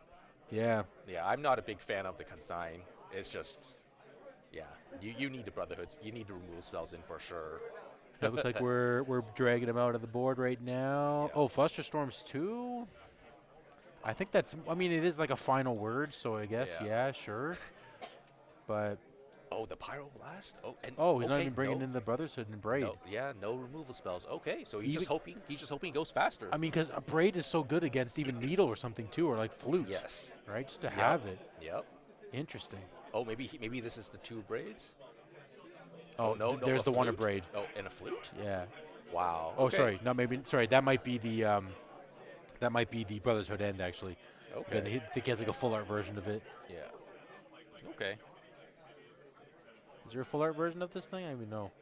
I think so. There's a lot of different versions of it. Yeah. Yeah, there's even like I think a Texas version of it or something like that. It might be that one. The Japan. That's Japan Standard Cup. But okay, well, hopefully he'll go faster, right? He has to go faster to make sure the meddling mages and that's the best thing we can get do. Yeah. So let's see what happens. I mean, again, now Andrew on the play. Yeah, and this is the reason why you want to have the Yggdrasil here, right? Yes, exactly. Just as a secondary plan. Yeah, because you saw the meddling mages, and so it's like, okay, he can't possibly know about this thing. Yeah. So that's when you slam it down. That's what you play now, right? Yeah, yeah. And you force him to have the ley line binding, or he's dead. How many omniscience? Oh, two omniscience range. Okay. Yeah. Yeah, I don't think you need omniscience against the. Yeah, I don't think you want omniscience against this deck anyway. It's a ley line binding. Correct. I was just I think he's seen that as well too. He's like, this has to come out. Yeah. Only the one. Oh, he didn't bring the Brotherhood End in. He's just not that worried about meddling mage. Okay. He's thinking about it. Yeah. He's thinking about it. I wonder if he can hear us because Andrew, listen to us. Put the Brotherhood End in just in case. He's probably played the deck way more than us. That's true. Right. That is true. Probably way more than us. He's probably like, I can go way faster than meddling mage and Lavinia, right? So yeah, exactly. And he's on the play. He's on the play. Yeah. So you know what? Turn 2, show and tell. You call it a day, right? Yeah. You know. Yeah. Just go full speed ahead. That's it. Just jam it. Gotta be brave. Just jam it. I mean, again, you always, if you have the show and tell, you just jam it. Even if you got turn 1, you jam it. Yeah. Right. So, but let's. Yeah. Okay. I mean, there's not much. I'm surprised. Oh, 2 Fluster Storms are in the main. Oh, they're in the main. I'm also surprised he has a Gristlebrand. He does. Emrakul. Yeah. Most lists play 3 Emrakul. Yeah. I've seen that. But 4 attacks. I've never seen Grizzlebrand too. I wonder why the Grizzlebrand. It's probably just like the extra attacker, like the 5th Atraxa. Yeah, I guess so. Yeah. Oh, he's mulliganing again. Going to 5 or 4 already. Or 6. Yes. Yeah. Okay. Let's see what happens only here. 3 stock up. Yeah, that's why. That could have been the 4th stock up technically. Yeah. Or you could have just cut 1 Flusterstorm from the main. I'm not sure you want Flusterstorms. Yeah, that's you have to really be hedging on a combo meta or like a spell-based meta. Yeah, because it doesn't affect artifacts. And there's been a lot of there's been a lot of artifacts. Yeah, exactly. Think of that. You have 2 dead cards in your main deck. Yeah. So is it like, do you cut the Flusterstorms for the 2 Braids when it comes into that particular deck, right? No, I mean, right. I mean, you mean against like it's like Mystic Force, let's say, or something, for sure. But in this matchup, you want it for sure. Right. Right. Yeah. Okay. Let's see a good hand. Here we go. Show and tell. Force of Will. Brazen Borrower. I think there's only 1 land and no ponder. This is a tough one. I think that might be we're going to 5. Yeah, no lands. Going to 5. Yeah. Gotta find the A+B. No. I think he did have it. It's just he didn't have the lands to support. No, I mean like in this 5 now too. Like if you keep mulliganing, you gotta. It's harder to put A+B together. It's at this point. That's when you need a max amount of stock ups. Yeah, that's it, right? Yeah. Just double checking the standings on a few players here to see what's going on. Yeah, our 5-0s can probably draw. Yeah, this is awesome. They're the only 5-0s. Yeah. Oh wow. Yeah. Ben and Justin, good. Congrats. Crit. Oh, okay, you're not bad. Okay, you're doing pretty good then. Yep. Nice. This is good. We're just looking at all the. There's going to be a lot of 5-1s. So there's not. There's going to be some people who can't draw, and I think a lot of 5-1s will have to keep playing because this is really you think, eh? We're around. Yeah. There's going to be way more. There's going to be way more than because right now it's at 7, and there's all these 4-1s down here. Oh right, there's some playing. Yep. Yeah. And I mean the matchup we're watching right now is part of this. Yeah. Right. So whoever wins there this, won't be no clean. There's not going to be clean cut. So no. There's going to be a lot of 5-1s playing. Yeah, definitely. And here we go. Andrew on the play, Misty, and pass. Yeah. Okay. Dan Green with a ponder probably off of a tundra. That's my guess. Brainstorm. Okay. I mean, turn 1, draw 3 is always not that bad either. So the Xander's Lounge. You better have a fetch land, or that's going to really. I mean, maybe that's why he is brainstorming first because he doesn't have a fetch land. A fetch, yeah. Xander's Lounge for sure. You want to draw the Beanstalk next turn? Sure. Oh, so I guess next turn you ponder. Casting Beanstalk? No, you probably have to cast Ponder. I couldn't see the border. It looked like he had a Meddling Mage or Lavinia, but wasn't sure for sure. I don't think so. Andrew goes to 19 off of a Misty Rainforest fetch. Yeah, and surveilling. He is surveilling. Throw it in the bin. Yeah. Survey says. Oh, flute. You brought a flute in. Yeah, Interesting. It's, like there's just I'm not sure what he wants to name with flute. It's so because like Daniel has so many different things. Yeah, I'd rather just bring in the Abrade or the Brotherhood end. Okay, well I mean he's got 2 mana now, and then I can't see what. Oh, he's just gonna raw dog this flute. Okay. Yeah. Let's see what he calls. Yeah, I'm just, maybe Force of Will. I know it affects his as well, but then he's the guy that wants to force. Yeah, he wants to combo. Yeah, he's the guy that wants to combo. So yeah, that could be an interesting name, Force of Will. I mean, it could be good in the sense that, but again, you're also playing against a deck with like 7 Force of Will, so you got to call the other Force of Will now.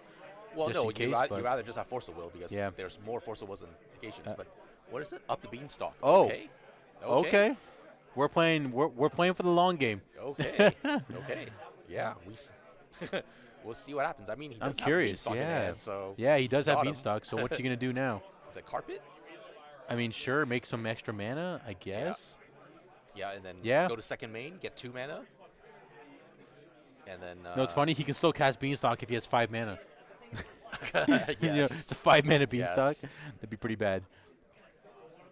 But it is doable. Yeah, it's not impossible. Yeah. Ponder off a blue, sure. Okay. Can't see what they are, but as one of them's a land. Oh, binding. Another binding. Okay. Okay. Well, I mean, he already has a binding in hand, so well, I don't know if he wants the second one. And you have the first card is the land. No, but you have to shuffle though because he has the Xander's Lounge on top of his deck, and you don't want it. You don't want that in your hand right now. I mean, he could put it at the. He could keep the binding and then put the Xander's Lounge like. He could. Lower, right? But then again, you still have no fetch, no way to shuffle at this point too, right? So it's definitely getting a little tough. No, definitely.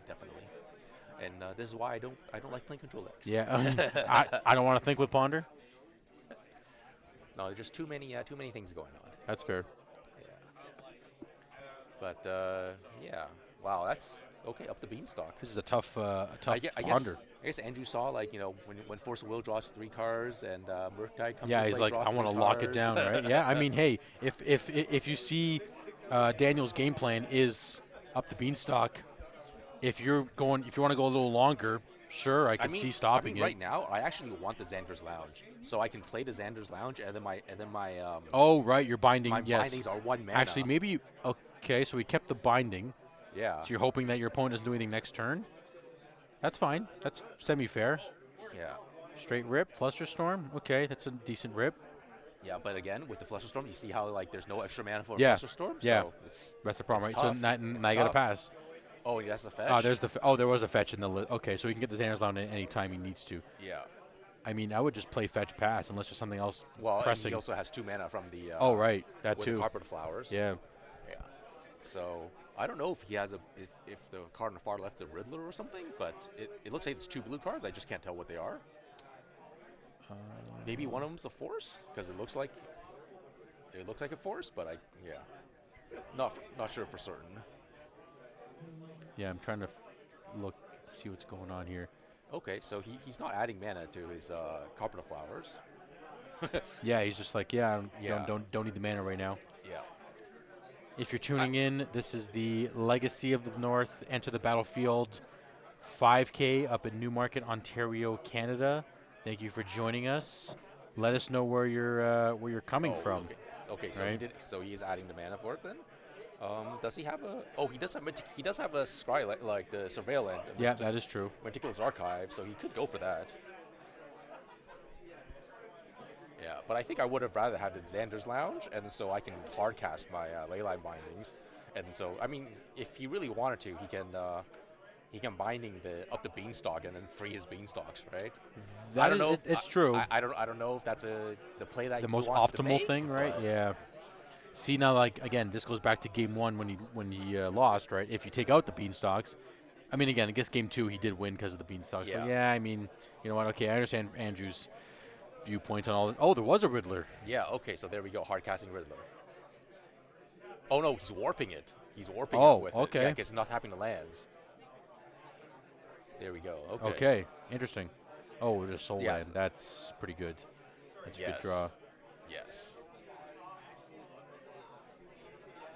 So he's ready for show and tell. Yeah, definitely. He's super ready for show and tell. Andrew to 18.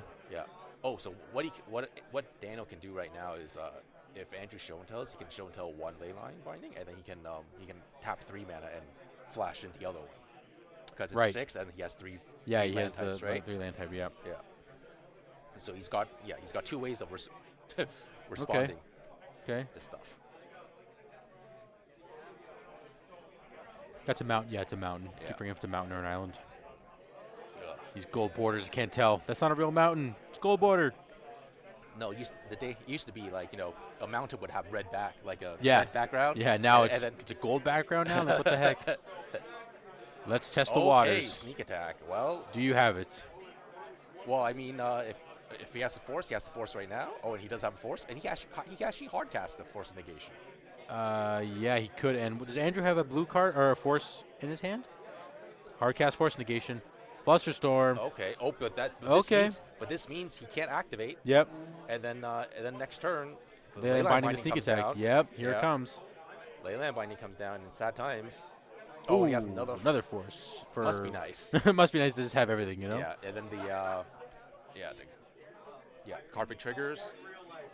Yeah, so 1, 2, 3. Yes, 3 mana. You have 3 types. Boom, boom. Yep. Boop. Flusterstorm didn't matter. Yep. Sad times. I mean, it helped because it slowed him down. Like Andrew could have went off. Right. So let's draw. Let's see what we got. Show and tell. What do you got? Bring it home. So you can't cast for. He's like, what are you doing? Yeah. Here we go. The Leyland binding. Yep. Binding again. And then trigger. Yep. Okay. Hopefully this will refuel his hand. Hopefully it will be better than the last one. I think the last one had like 5 lands. Yeah, it was pretty abysmal. Okay, so got 2 artifacts. Got a there's the Emrakul Lotus Petal. No, this one looks really bad. Yeah, it doesn't refire essentially is what we're looking at. You want the Emrakul? I feel like you want the Squelcher. Yeah, because now at this point you have 2 bindings in play. You only have 2 more. Sure, you can plow it, but then you have to take 2. Oh my goodness, there's so many lands. Yeah, it's pretty bad. Oh, do you not take the Squelcher? You must. So you make. Interesting. Okay. So you let them have the Force of Will? Ugh. I mean, because again, plow gets rid of Squelcher, sure, but then they got to pay 2 life anyways, right? So yeah. Well, I mean, like you have to force them to do something about it. Yeah, that's what I mean, right? But then, like Emrakul right now, is literally a dead card. Yeah, exactly, right? Yeah. Yeah. Brainstorm. Let's fix the hands. And there's no fetch land, right? Or just find a Squelcher. That works too. Yeah. Well, but then there's no fetch land. Yeah, hand, this right? is. Oh, you're right. Actually, there's. So he's Brainstorm locked. Yep. So now he has 2 dead cards. he's got the Traxa and the Emrakul. So I don't know. Maybe, what do you do? Yeah. Maybe with 2 Squelchers would have been better. Yeah, just to beat down a little bit, maybe, right? Exactly. Exactly. Because your opponent doesn't have a sweeper for those kinds of creatures. Yeah. So you're fine there. Yeah. Get rid of that. That's fine. Doesn't really matter too much. And you force him to have removal. Yeah. Right, because it's right in the colorless. Yeah. Yeah. Andrew goes to 16. Yep. And then hopefully he remembers to pay to ward. Okay, he remembers to pay to ward. So Daniel's at 17. And Andrew's back to 18. Yeah. And then that was an abysmal. Yeah, that was pretty. Yeah, I mean, I think honestly, I think you take both. You take the one Squelcher, and then you happen to find another one. I would just take the Squelchers, to be honest with you. Yeah, because Emrakul. Well, what else you doing? His Brainstorm. He knows his next 2 cards are dead. Yeah. Well, again, like we didn't know he wasn't going to find a fetch until that Brainstorm, right? So I mean, that's the thing as well too here. Not the most amazing, but here we are. Let's see what. And he can actually hard cast up the Beanstalk. Right? Yeah, at this. Yeah, that's what I mean, right? So like this flute's a very interesting take. Yeah. Right. He knows the pedal's gone now, or out of the hands. Yeah. So now we have to find a threat, being Daniel. He could cast Riddler. It is in exile. Yes. And you can't because there's two islands on opponent's side. So I wonder if you cast. So sorry, go ahead. Carpet Flower should be generating 2 mana right now. Yeah, exactly. And but he's just passing. I think he's forgetting about the carpet. He could have just hard cast the the Riddler and yeah. starts applying pressure. I think he may want to cast Beans first and then the Riddler. Because, again, after he has one Bean in play. I don't think you need the extra because the, what is it, the Riddler should be okay enough. That's fair. Daniel goes 16. And you want to apply damage as soon as possible. Yeah, yeah. Right? Like every turn you give the combo deck is one turn. Is extra turn, yeah. Yeah, extra turn that you don't, that they want. No, hands down, for sure. I hear you. Yeah, I feel like at this point you should be Riddlering now. Yeah, and it's probably, if you're not putting Xander's Lounge in right now, like what? why is it there? I mean, he's still digging, I guess. I mean, he can always find other fetch for the Xander's Lounge, but unless he has one in his hand that I'd missed. Yeah, because I guess he's used both his bindings, so the Xander's Lounge is less impactful. Yep. Yeah, that's true.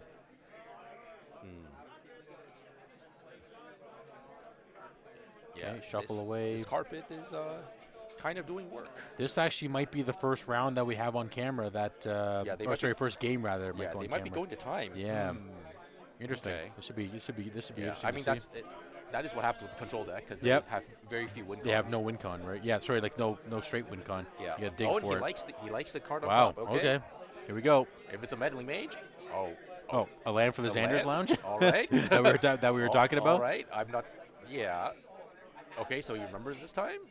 So 2 blue. Cast the bean. No, I'm kidding. Don't cast the beans. Fetch go to 15. Yeah. And it looks like we might be going to time. Yeah. Unless they have extension of some sort. Yeah, I think they started just before. Okay. All right. We got the Mystic Sanctuary, so guess that'll bring back the plow, a force negation. Yeah, maybe just. Maybe even a ponder. I don't know. This is tough. Because it is to top of the deck, right? Yep. Force negation. Force negation. Okay. So I mean, if it's like this, you might as well cast the Riddler or the Beanstalk. They both cost 5. And I think we might be doing that now. Yeah, 3 plus the 2. Here comes the Rid. Okay. I told you. I told you we're gonna cast this Beanstalk. He wants the value. I told you. Yeah. He wants the value. All right. Turn 1. Turn 1 and extra turns. Oof. Not expediting the game with that Lotus Petal. I mean, wait, can he cast Atraxa? Wait, what's the color combination on Atraxa again? Is it 4 colors? Yes. So he has red, blue. He has red, green, black, blue. Yeah. He can cast Atraxa. It's green, white, blue, black. Can you do that? Yeah. Do you have 3 petals? He doesn't have. He has 2 petals. Yeah, 2 petals. We need a third petal. Okay, yeah, because it's not the red. Yeah, it's anything, everything other than everything red. but red. Yeah. Oh, okay. Okay, that's life total, or that's turn count. Okay, so almost able to cast Atraxa. Yep. I almost feel like casting Riddler is like amazing. Yep, here it comes. Draw 2 cards. Yeah. 1 for the bean. And 1 for itself. 1 for itself. I mean, you see, like, this is probably why you probably want. We were saying that we want to do this earlier. Yeah. Because now he could have killed instead of being in turns. Being in turns, and maybe it's on their drawing, right? Yeah. I don't think he's going to be able to deal 18 damage. This is going to be interesting. Yeah, I don't think he's going to be able to deal 18 damage, and yeah, I mean. If both players draw, they have to. I think that's all it means, that they both have to win the next round. Yeah, right? Exactly. They both have to play it out. Yeah.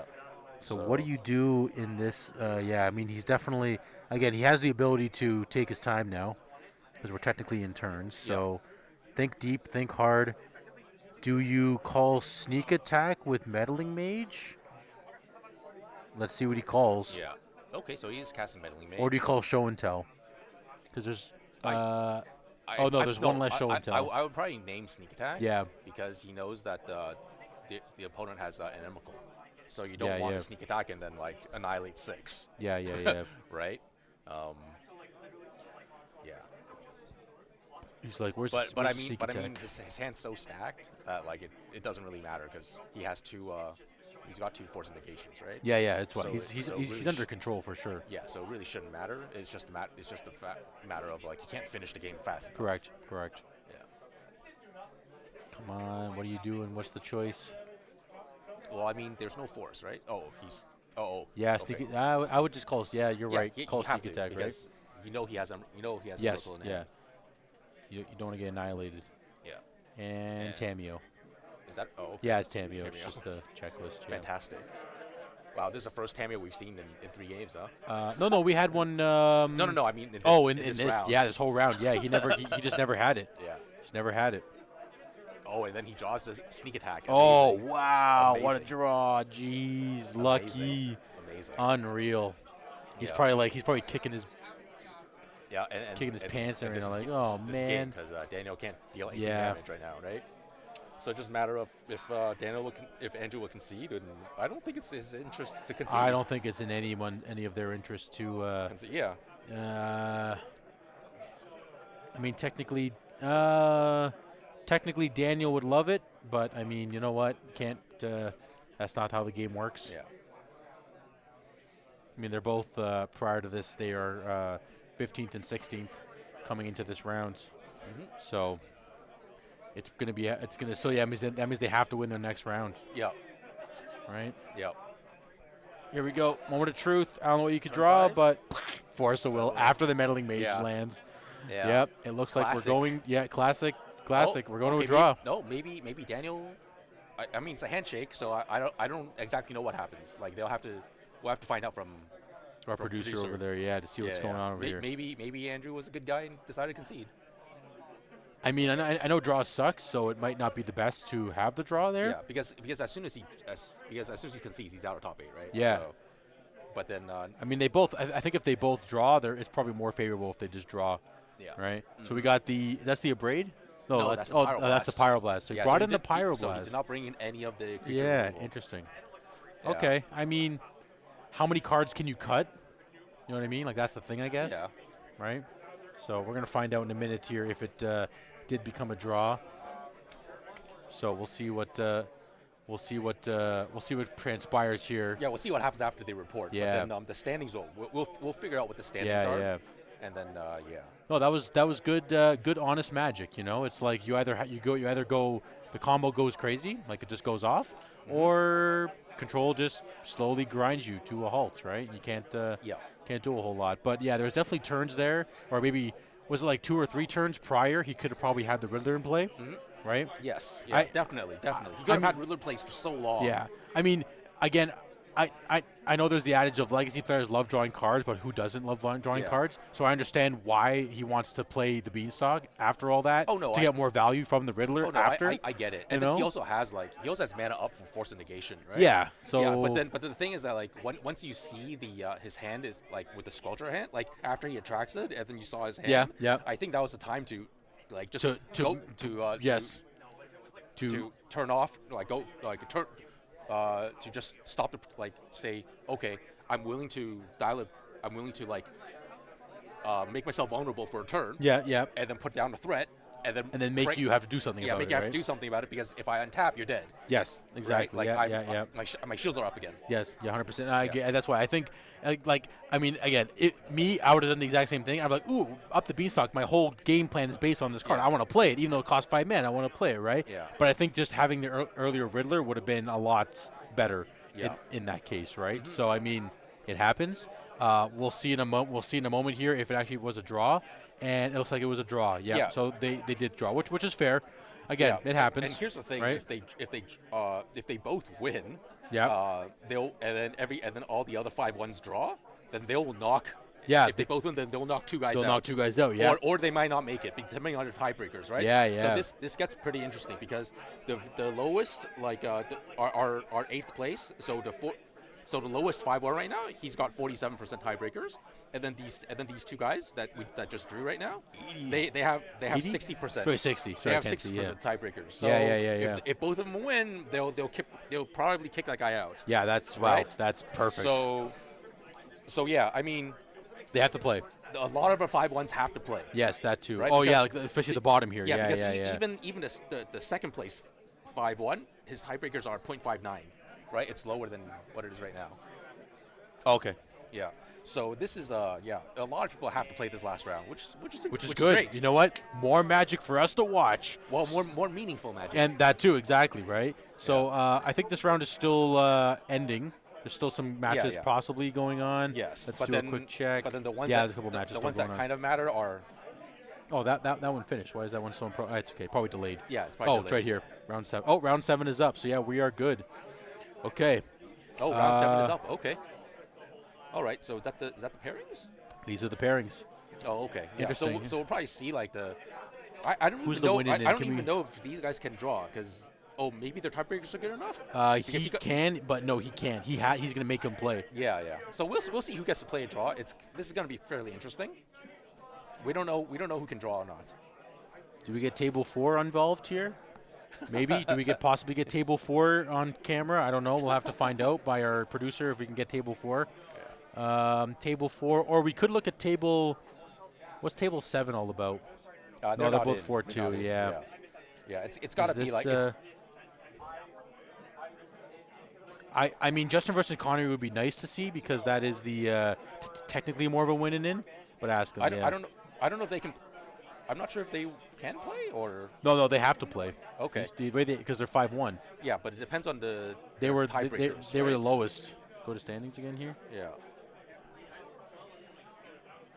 Okay. Let's do it. All right, so we're gonna have Justin versus Connery, and let's see what. They're. Go ahead. It's pretty sure I have an idea of what one of the players is on, and the other player I believe is on. Let's just double check here. So Justin is on. We're gonna have Sneak and Show. Another Sneak and Show versus. Yeah, and I think Connery is. I think he's on Delver. Blue Red Delver with Corey Steelcutter. Corey Steelcutter. No Delver. Delverless Story Killer. There's Delver. I lied. Delver. There is Delver. Yeah. Delver is there. So we're going to have. So our Delver player's on the left. Yep, Delver player will be on the left. Our second Sneak and Show player of the day will be on the right. Yeah. This feels like I don't know, the good old day of SCG when we're watching like Sneak and Show versus Delver on the SCG tour all the time, right? Yeah. You know. So here we are. We're going to round 7. These players, one of them will get in, one of them will not. Yeah. So let's see what happens here. We're going right in the round 7. We're just like bang, bang, bang these rounds. This is actually pretty. This is like kind of an old school matchup. Yeah, very much tempo versus tempo combo. versus control, right? Yeah. So our blue red Delver player, he's going to try to constrain his opponent's mana with wastelands and then dazes. Yep. Right. Cheap spells. Try to keep him on off tempo by that kind of stuff. Mm-hmm. And And Justin with Sneak and Show, he just needs to keep making his land drops, and then try to find because he's also an A plus B combo. He needs to find both. Find A plus B. We're doing the exact same thing we did last round. But again, there are a couple slight differences in the list. There's only one Omniscience in this case. Oh, he's playing 2 dazes. And 2 dazes. No Grizzlebrand. I think. Oh, it has 1 Archon. That's the other slot. I like yes, Archon. I like Archon too. Yeah. Yeah. I think this is good. Archon. Oh, so this must be some new tech with this new Flusterstorm stuff. Well, not new, but like putting Flusterstorm back in the main. Why do we think Flusterstorm is back in the main deck? I think if he thinks that there's going to be a lot of other combo decks. Okay. Like spell-based combo. Okay. Or maybe a lot of Force of Will decks. Then main deck Flusterstorm makes sense. Makes okay. sense. That's fair. That's fair then. Archon, you were saying? Yeah, I actually like Archon because I like it's not a legendary creature, so it doesn't get hit by Caracas. Yep. And then when I also like it's draining opponents' resources. It makes them sacrifice creature, planeswalker, and then makes them discard, and then you get to draw. Sure, you get to draw 1 and gain 3, whatever. Yep. But then I like opponent losing resources. Losing resources. Yeah, makes sense. Yeah. I didn't see who won the die roll, but we will find out quite shortly because these players like to play fast as well too. So we'll know exactly. Who's playing what very shortly. So again. Okay, so Justin's going first. ETB, Enter the Battlefield Legacy, 3K, 5K. I keep saying 3K. Newmarket, Ontario. Thank you for joining us. Show and tell. We're going fast. We're just bang, bang, bang. This is playing round days. Speedy Magic. 18 for Justin. 19 for Connery. Okay, so that's a Force of Will. Pitching. I wonder if they knew the matchup ahead of time. They must have. There's no way you don't know what's happening here. Force pitch force. We're at 17 for Justin, 19 for Connery. Show and tell on the stack again. Wow. Yeah. So this is the power of the Sneak and Show deck. If you have like a good opening hand, okay. Brainstorm response to the show and tell. Ooh, were there no other blue cards for him to pitch to Force I don't think of Will, there was. If that was the case. because force seems kind of aggressive. Yeah. You could have brainstormed into other things. Yeah, I would have maybe. Yeah. Well, you know what? Oh, but then Connery knows his deck. but then he would have had to force pitch brainstorm and then. Oh, right. Okay, that's fine. Yeah. Okay. Okay. I mean. This might look bad next turn. Edict from the blue-red deck. Edict. Yeah. Let's see. Yeah. I don't think there's anything that he could possibly do to survive this. Yeah. There's no. Yeah. Because even if there was what's that called? The petty theft. Yeah. Can't target it. Can't Brazen target borrower. Yeah. Everbowl. Yeah. Yeah. Okay. I mean, yeah. That should be game I guess one. we're game. Yeah. Yep. So Game. we're game two? And we're going to game 2. I love it. Yeah. Speed magic. It's like these guys don't want to play the round today. You know what I mean? Yeah. So I mean, this now we see the power of this why people want to play this deck. Right? Yes. I mean, last round, Andrew didn't have these type of hands. Yeah. If he had these type of hands, it would have been It'd have been perfect. A lot more crazier. But So just in sideboard, we got. I'll just list through really quick here. We got. This is Connery. Sorry. Just in sideboard, just to go through it all. We got 1 Abrade, 2 Brothers Hood End, 1 Consign, 1 Flute and Disruptor Flute, 1 Engineer Explosive, 1 Framer Cropper, 1 Fury, 2 Hexing Squelchers, 1 Magus of the Moon, 1 Mindbreak Trap, 1 Pyroblast, 1 Ravenous Trap, 1 Red Elemental Blast. Wow, what a spread! What are you bringing in? I think I like the Squelchers for sure. And then maybe the 2 blasts, the Pyro and the Red Elemental Blast, and that's it. Yeah, that makes sense. It's pretty short and sweet. Yeah. For our Connery, we got 3 Consigns, 1 Force Negation, 2 Grafdigger's Cage, 2 Hydroblast, 2 Meltdown, 1 No Rod, 1 Price of Progress, 2 Pyroblast, 1 Holy Heat. What's going on here? Yeah, I like so probably Force Negations. I think you have to board in both Hydro and Pyroblast because one counters Show 'em Tell, the other one counters Sneak Attack. Yeah, and and that's it. I don't want maybe Price of Progress. Maybe. Yeah, maybe. It's like just like what are you cutting, right? Because you want to deal some extra damage. Yeah. Right. Like you're cutting the bolts. Yeah. Maybe you cut a Preordain or maybe you cut a Chain Lightning. I'm not too sure. Yeah. But yeah, I mean on the draw, on draw you probably want to cut the Dazes. On the play you want to leave it in. You don't bring Consigns in against Sneak and Show, eh? Because of the attraction trigger. Just even consign the attraction trigger. if that's happening, you're dead. True. How is the blue-red Delver deck gonna beat a 7/7 lifelink? Yeah. You're gonna block. You're gonna try to maybe try to block with an untapped untapped Dragon's Rage. Chandler, or Flip Delver or something. Yeah. Yeah, exactly. And then so you block with it, and then what? And then you have to bolt to actually kill it. That's a 3-for-1, right? I'm sure he's okay with 3-for-1. Oh, 4-for-1 because you have to spend the Consign. Yeah, that too, right? Right. Consign initially. Right, so basically just counter it or blow it up. Yeah, that's fair. Yeah, so this the Consign thing that's pretty much saying why don't I play a bounce spell against? Would you say the Consign is a concession? You know what I mean? To losing, you know what I mean? Yeah. Right. So there you go. Well, Connery's on the play. Let's see what kind of turn 1 threat he can land and have. Oh, there's a Hydroblast already. Yeah. And let's see what happens. Game 2. I don't think he has lands, or I can't tell. But there are quite a bit of blasts. Oh, he's keeping, so blast. there's got to be a land there somewhere. Okay. I think one of them might be a turn. Yeah. Something like full art turn. So there is a show. So turn 2 Emrakul. Yeah. Oh, it's Thundering Falls. Okay, that's not the best. So no turn 1 threat. Does he do the same? He does the same. Okay, I mean, that's fair. So right now Justin has a dodge at Wasteland. Yep. Right. So this is how Connery's going to get there. Oh, there we go. go. Okay, this is the best thing you can be doing. Yes, there we go. Hope for the best. And then he is kind of missing land drops. So if it's a fetch land. So yeah, he has Fetch Tomb, Lotus Petal, so he can go Show and Tell. Yes. Ponder. Surveil, yeah. He likes it. Keep it all. Oh, it's 2 lands after the stuff that he likes. That's kind of tough. That must be rough. That's kind of tough. That's got to be rough. Oh, but he's like, you know what? I need it. Yeah. I mean, he could just be showing a source of power, just like, you know what? I got it. Whatever it is, it is. He's attacking. Justin goes to 19. So he's not leaving up his blue blast. So this could be a short game. I think he's just going to try to slam the Show and Tell. Yes. Because he has a force. And he has a Lotus Petal as well, right? So he can play around days. Yeah, this is like, geez, Justin's hands. Like I mean, we will say he is the Show and Tell god when it comes to our local area meta here. Justin goes to 18 off the fetch. And let's see what he's got. Oh, yeah. And he's also playing around Wasteland. There's no way this game doesn't end in like. Yeah.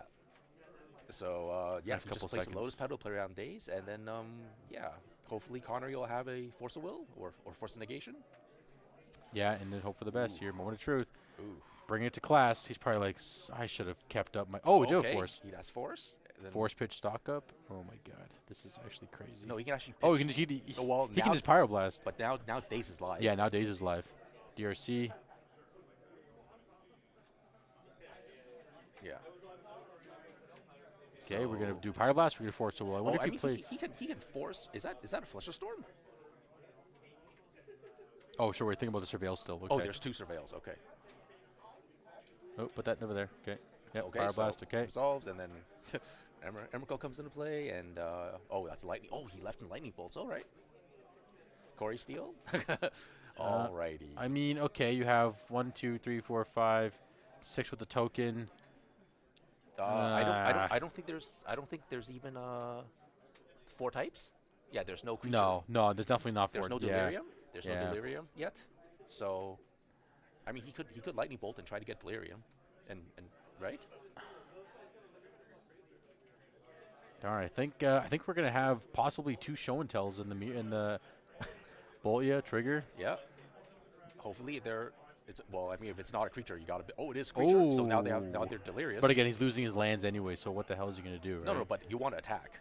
Oh, Like, I see. For the attack. You have to attack. Yeah. For the attacking part, yes, I got you. Yeah. You have to attack, right? Like, and then he needs to play another spell to activate the Corey Steel Cutter.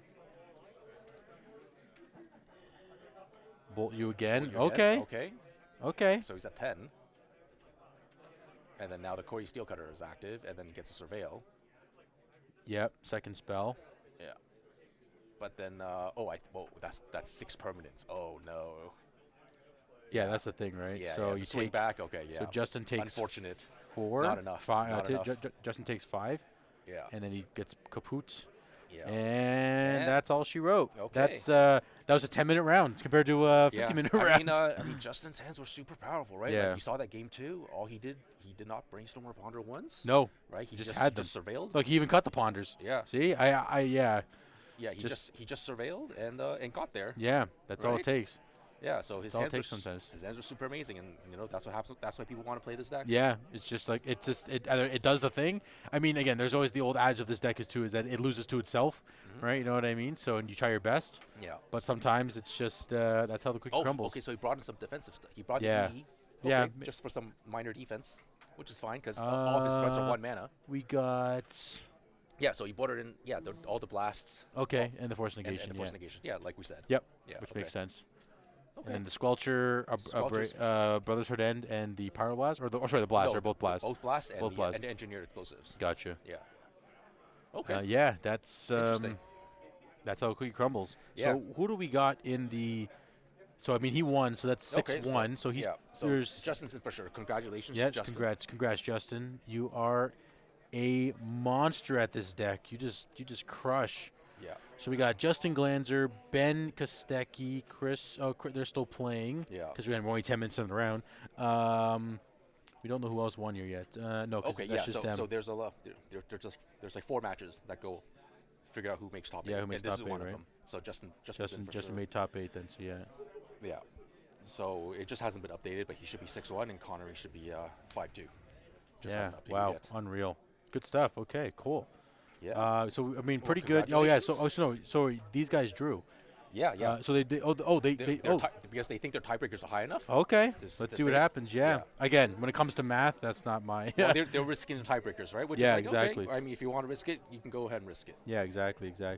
Still checking how anybody else did today. Ooh, really? 3-3 today. So he could be 4-3 at the end. Yeah.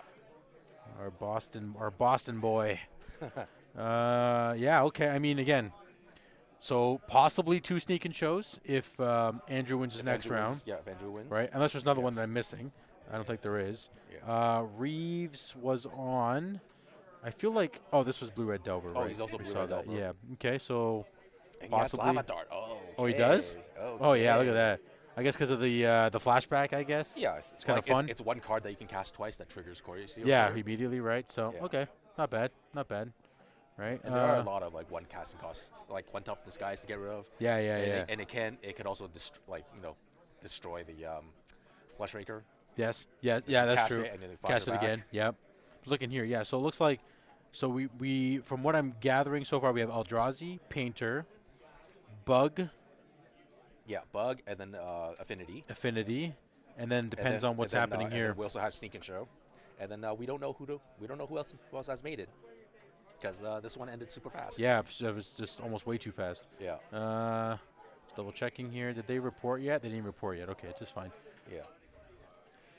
Yeah. Fair enough. Cool. Okay. Well, yeah. I mean, it's crazy games, crazy fast games. So on that note, we're going to take about a 5-7 minute break, and we will be right back with some more Legacy action.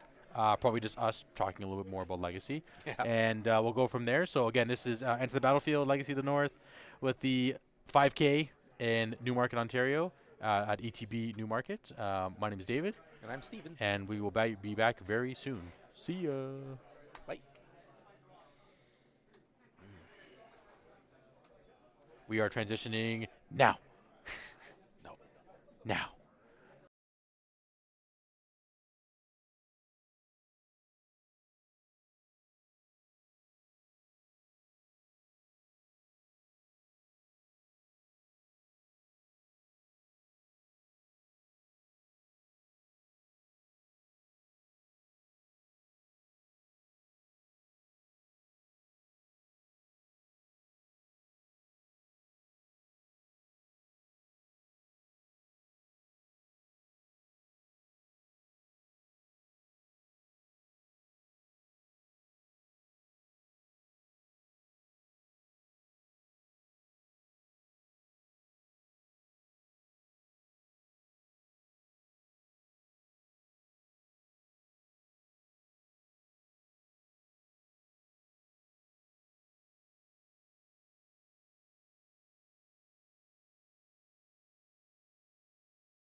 Hello and welcome back.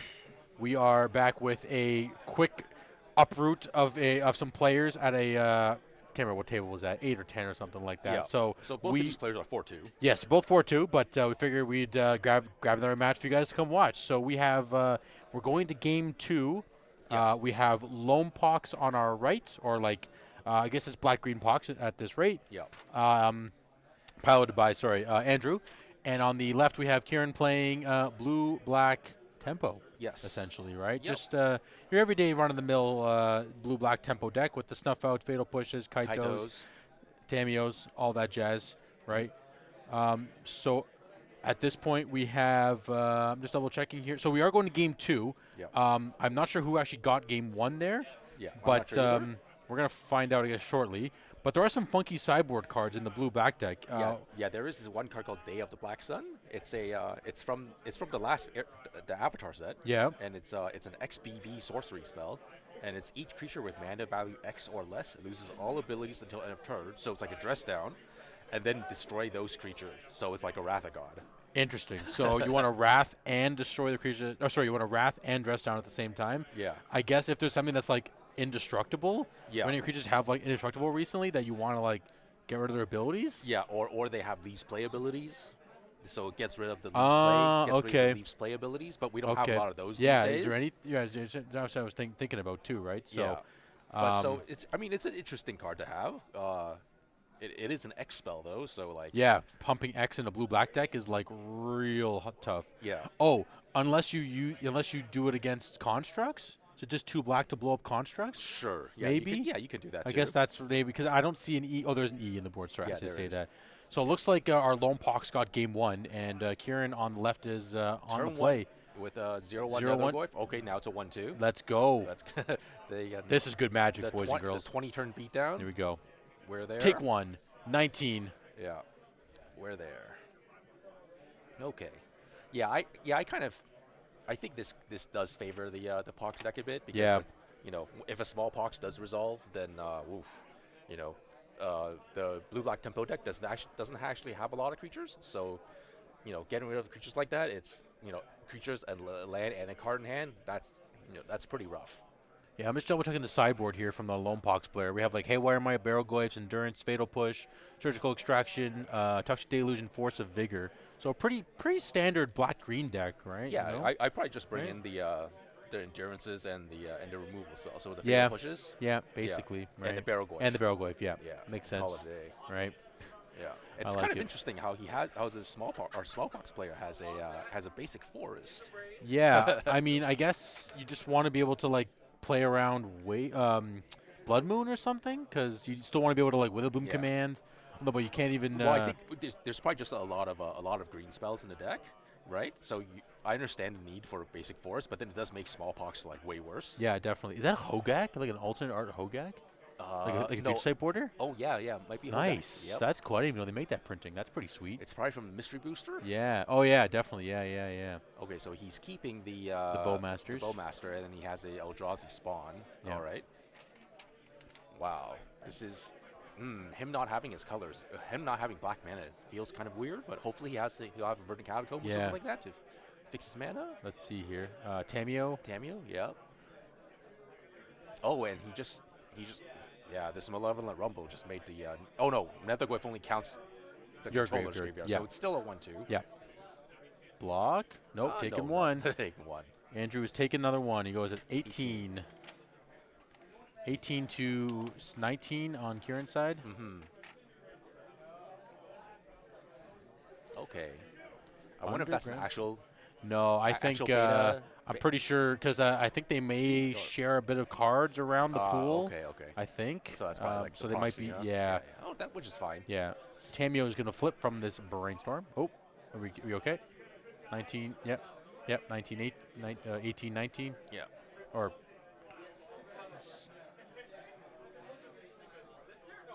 1, 2... Oh, it's 3 attacks. Oh, okay, I only saw 2. Okay, maybe we missed a whole turn cycle of attack. Okay, Brainstorm is flipping the Tamio. And now we plus. Yeah. Unless he really wants the Brainstorm back. Let's see. War Drawing. Saga's going to 2.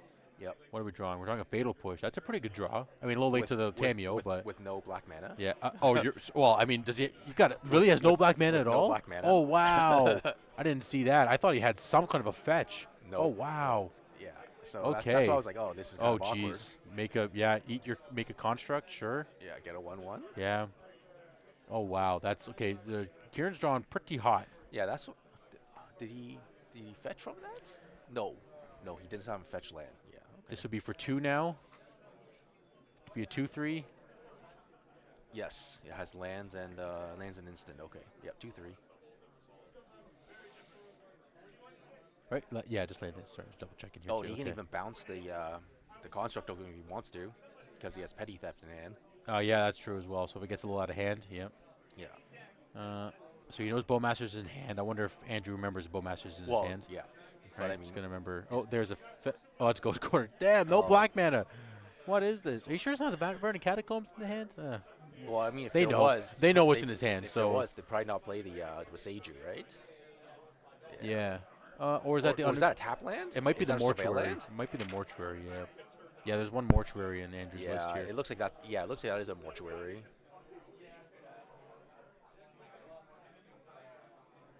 Okay. I mean, I guess he was trying to bait the wasteland on the saga instead of on the colored source. Yeah, that's fair. Yeah. I mean, it's still not of course, not the greatest thing because you would Yeah. like to have the saga kind of go yeah, off. But and like we said earlier today, like the player with Tamiyo, so it's Kieran. He's putting his opponent on like a 3-turn clock, yeah, exactly. right? Because as soon as Tamiyo ultimates, the game's highly likely going to be over. And there's the petty theft on the token. Yeah. Yeah, just to make his mana better. Well, make his not his mana better, but to smooth out his plays. Yeah. Drew a. Actually, didn't see what he drew, but that's okay. Yep. So next turn's ultimate time. Oh, it was a Bowmaster you drew. Okay. Next turn's ultimate time. Yeah. And attack it's for still 2. attacking for 2. Okay. 13 for Andrew. Yeah, I don't think we need to. Okay. Yeah, as long as he has relevant reactive spells, I don't think you need to do anything else, right? Yeah, yeah. It's the you can play the protect Tamiyo game. Yeah, that's it. Protect the queen. Yeah. And there's no attacking Tamiyo right now, so Yeah. Yeah, you're good. Next turn, going off. Mm-hmm. I mean, this is. I mean, again, classic blue-black at this point, right? This is basically what this. Oh, there's Toxic Deluge. Okay. Oh, okay. I was gonna say, I'm like, what? Why is Deluge? Okay, yeah. No. Barrowwave makes more sense. Yeah. Yeah. Okay. Proceed. What do you got? Show me the money.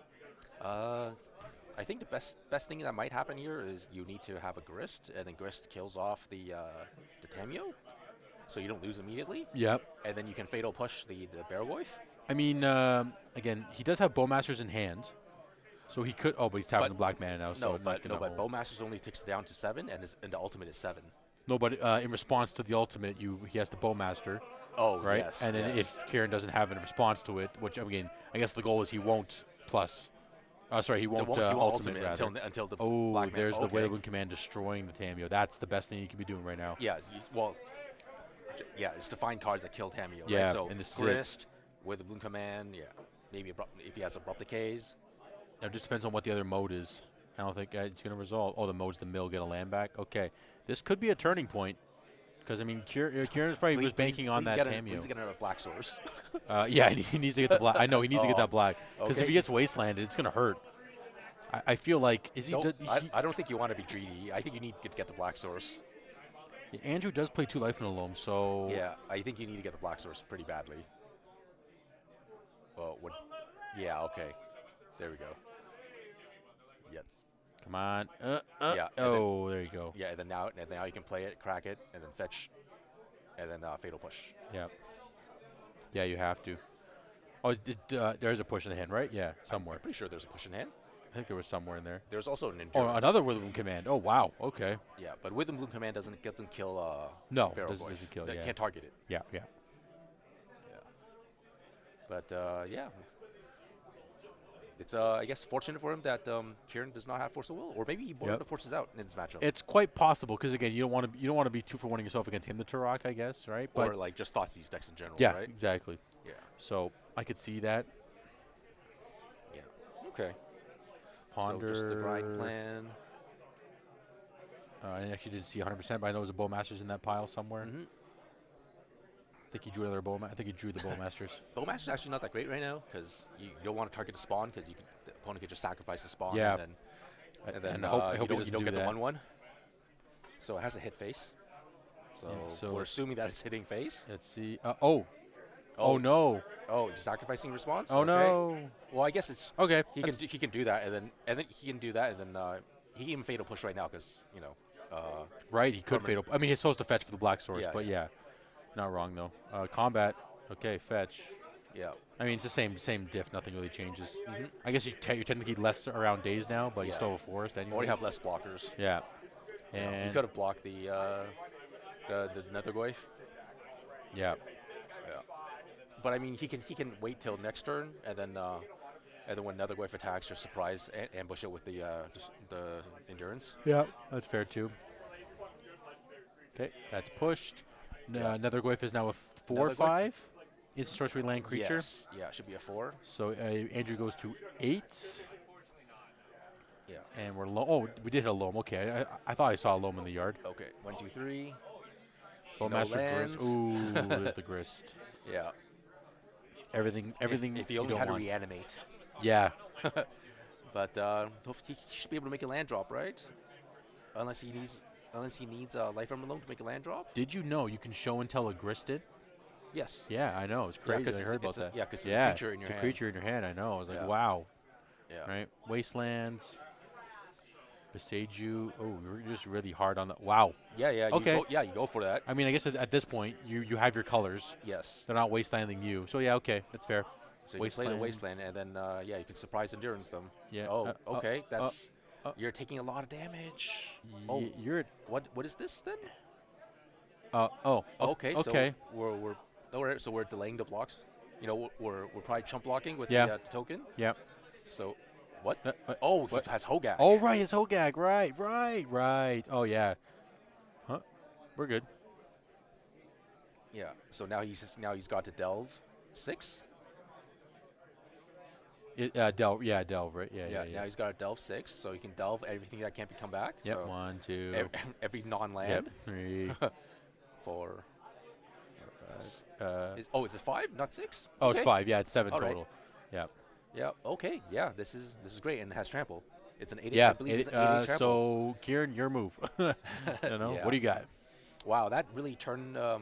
Yeah, turn the corner pretty turned quick. the corner pretty fast, huh? 18-8. We still have 20 minutes left in the round here at the ETB Enter the Battlefield Legacy 5K in Newmarket, Ontario. Thanks for tuning in. Game 2 of our Pox versus Blue Black. Yeah. Ooh. This looks pretty good for the Pox deck. I guess the Kieran just has not drawn his sideboard cards like the Graveyard Hate, if he has any. Which, the Voidwalkers would have been nice. And, I guess he just hasn't drawn. You know what's funny? Day of Black Sun Black wouldn't Sun. have been too bad. If he had 4 mana, it would have been not bad. Yeah. Right? But now he has Hogak in play, so good luck, right? You Yeah. know, so. And he's getting Wasteland out of the game. Yeah. But, I mean, we have blockers, but they have trample. I mean, he has trample. So. Yeah, the big guy has trample, and then he's got the endurance. So yeah, eat the Nethergoyf. The Nethergoyf is not long for this world. Kieran goes to 10. Isn't 8/8 or 7/7? Yeah, I believe it's 8/8. Yeah, I think it's an 8/8. So yeah, so it should be going down to 10. Yeah, I think we're okay. Yeah. Oh, it's the wrong one. Oh, his deck list is not here. Oh, it's right. On paper. Oh, we don't have arts on. Yeah. Yeah, looks like Pox got there. Yes. As we were looking up the card. Oh, it's an 8/8. Yeah, Hogak is an 8/8 trample. Yep, it got there. So well done to the Pox player. Yeah, where another quickie. He was color screwed for the longest time. Yep. Right, and then he somehow made a comeback really, really fast. Yeah, he just boom, boom. Yeah, I mean, like again, an 0-1 sometimes just doesn't do enough. Yeah, there's the Day of Dawn. Whatever it's called there. They have Black Sun. Black Sun. Yeah, there we go. Yeah. Or Dawn of Black Sun, whatever. Deluge and did he bring another Goyf in? Or the Toxic Deluge and the Barrel Goyfs, right? No Voidwalker. Oh, I guess not. Maybe Voidwalker would have been. I'm wondering if he actually saw the Life Armor Loams game 1, because we didn't see watch game 1. Right. True. Yeah, I'm gonna assume he must have seen them. He must have. There's no way, but Could be wrong. We'll see. Yeah. Well, I mean, if you did, then you should have the Voidwalkers in, just so you don't get Hogacked and don't yeah, get Loamed, and yeah. So that means Kieran goes to 4-3, and then Andrew's 5-2. Because these are 4-2. Yeah, 5-2. So Kieran's 5-2. Yep. No, Andrew's 5-2. Sorry, Andrew 5-2. Andrew 5-2. Yeah. Sorry. Andrew, yes. hopefully, he should be in top 16 and get some credit back. Yeah, definitely. I'm not sure what the payout was at the total, but in the end, I mean, yeah, should be pretty decent. Yeah, not bad. Yeah. Oh, Justin. Oh yeah, right, because you actually got the win. Sorry, I was like, what happened there? So he got the win. So he's at the he's first seed too. That's yes. Wow. Okay, so now it really okay, so we don't know how last round Daniel in last round. We don't know if he won or lost because he's still playing, but he might have the chance to make top 8. So who's he playing against right now? He's the only one who has a chance to make top 8 right now. Because yeah. So if he jumps over to, if he wins, his tiebreaker if his tiebreakers remains the same, then he'll leap over this. Oh, I see what you mean. Yeah, okay. He'll leap over. Should be. Oh, with the tiebreaker fair. math. So I'm looking here. It looks like we have Sneak and Show, Eldrazi, Painter, Bug, the Patchwork Zombie. Yep. Sneak and Show, and then Affinity, and then we don't know what's going to happen. Yeah, wow. Okay, not bad. Can Emilio be bumped down? Maybe. Okay, so maybe not. Then we may not have Affinity. Yeah, it's the. I think the 61 are okay. It's just the 60s are kind of. Is it who's it going to be? Oh, so maybe this 61 Connery might. No, Connery can't make it in. It's got to be. It's got to be these two. Somewhere around here, yeah. Wow. Okay. So I mean, either combo meta, Sounds good. Okay, we have been notified we are doing a player interview, and it's a mystery. We'll see what happens here. We're gonna have Andrew. Where'd you go? Our player that was just playing, right? So we'll have Andrew with Pox in about 2 minutes coming back. Andrew's. This Andrew. We're gonna have Pox Andrew. We're gonna have Pox Andrew on camera. We're gonna be talking with him, and again, 2-minute break. We will see you very soon. Bye.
Live. Okay, and we're live. We're live. Hello, Andrew. Congratulations on that last round win. Thanks. On round 7 there. Where are you from?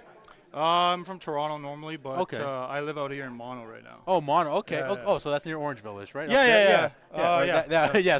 Somewhere over there. We're west from here. Yeah, somewhere over there. Nice, cool. What did you choose to play today? I mean, I know we saw what you were doing, but.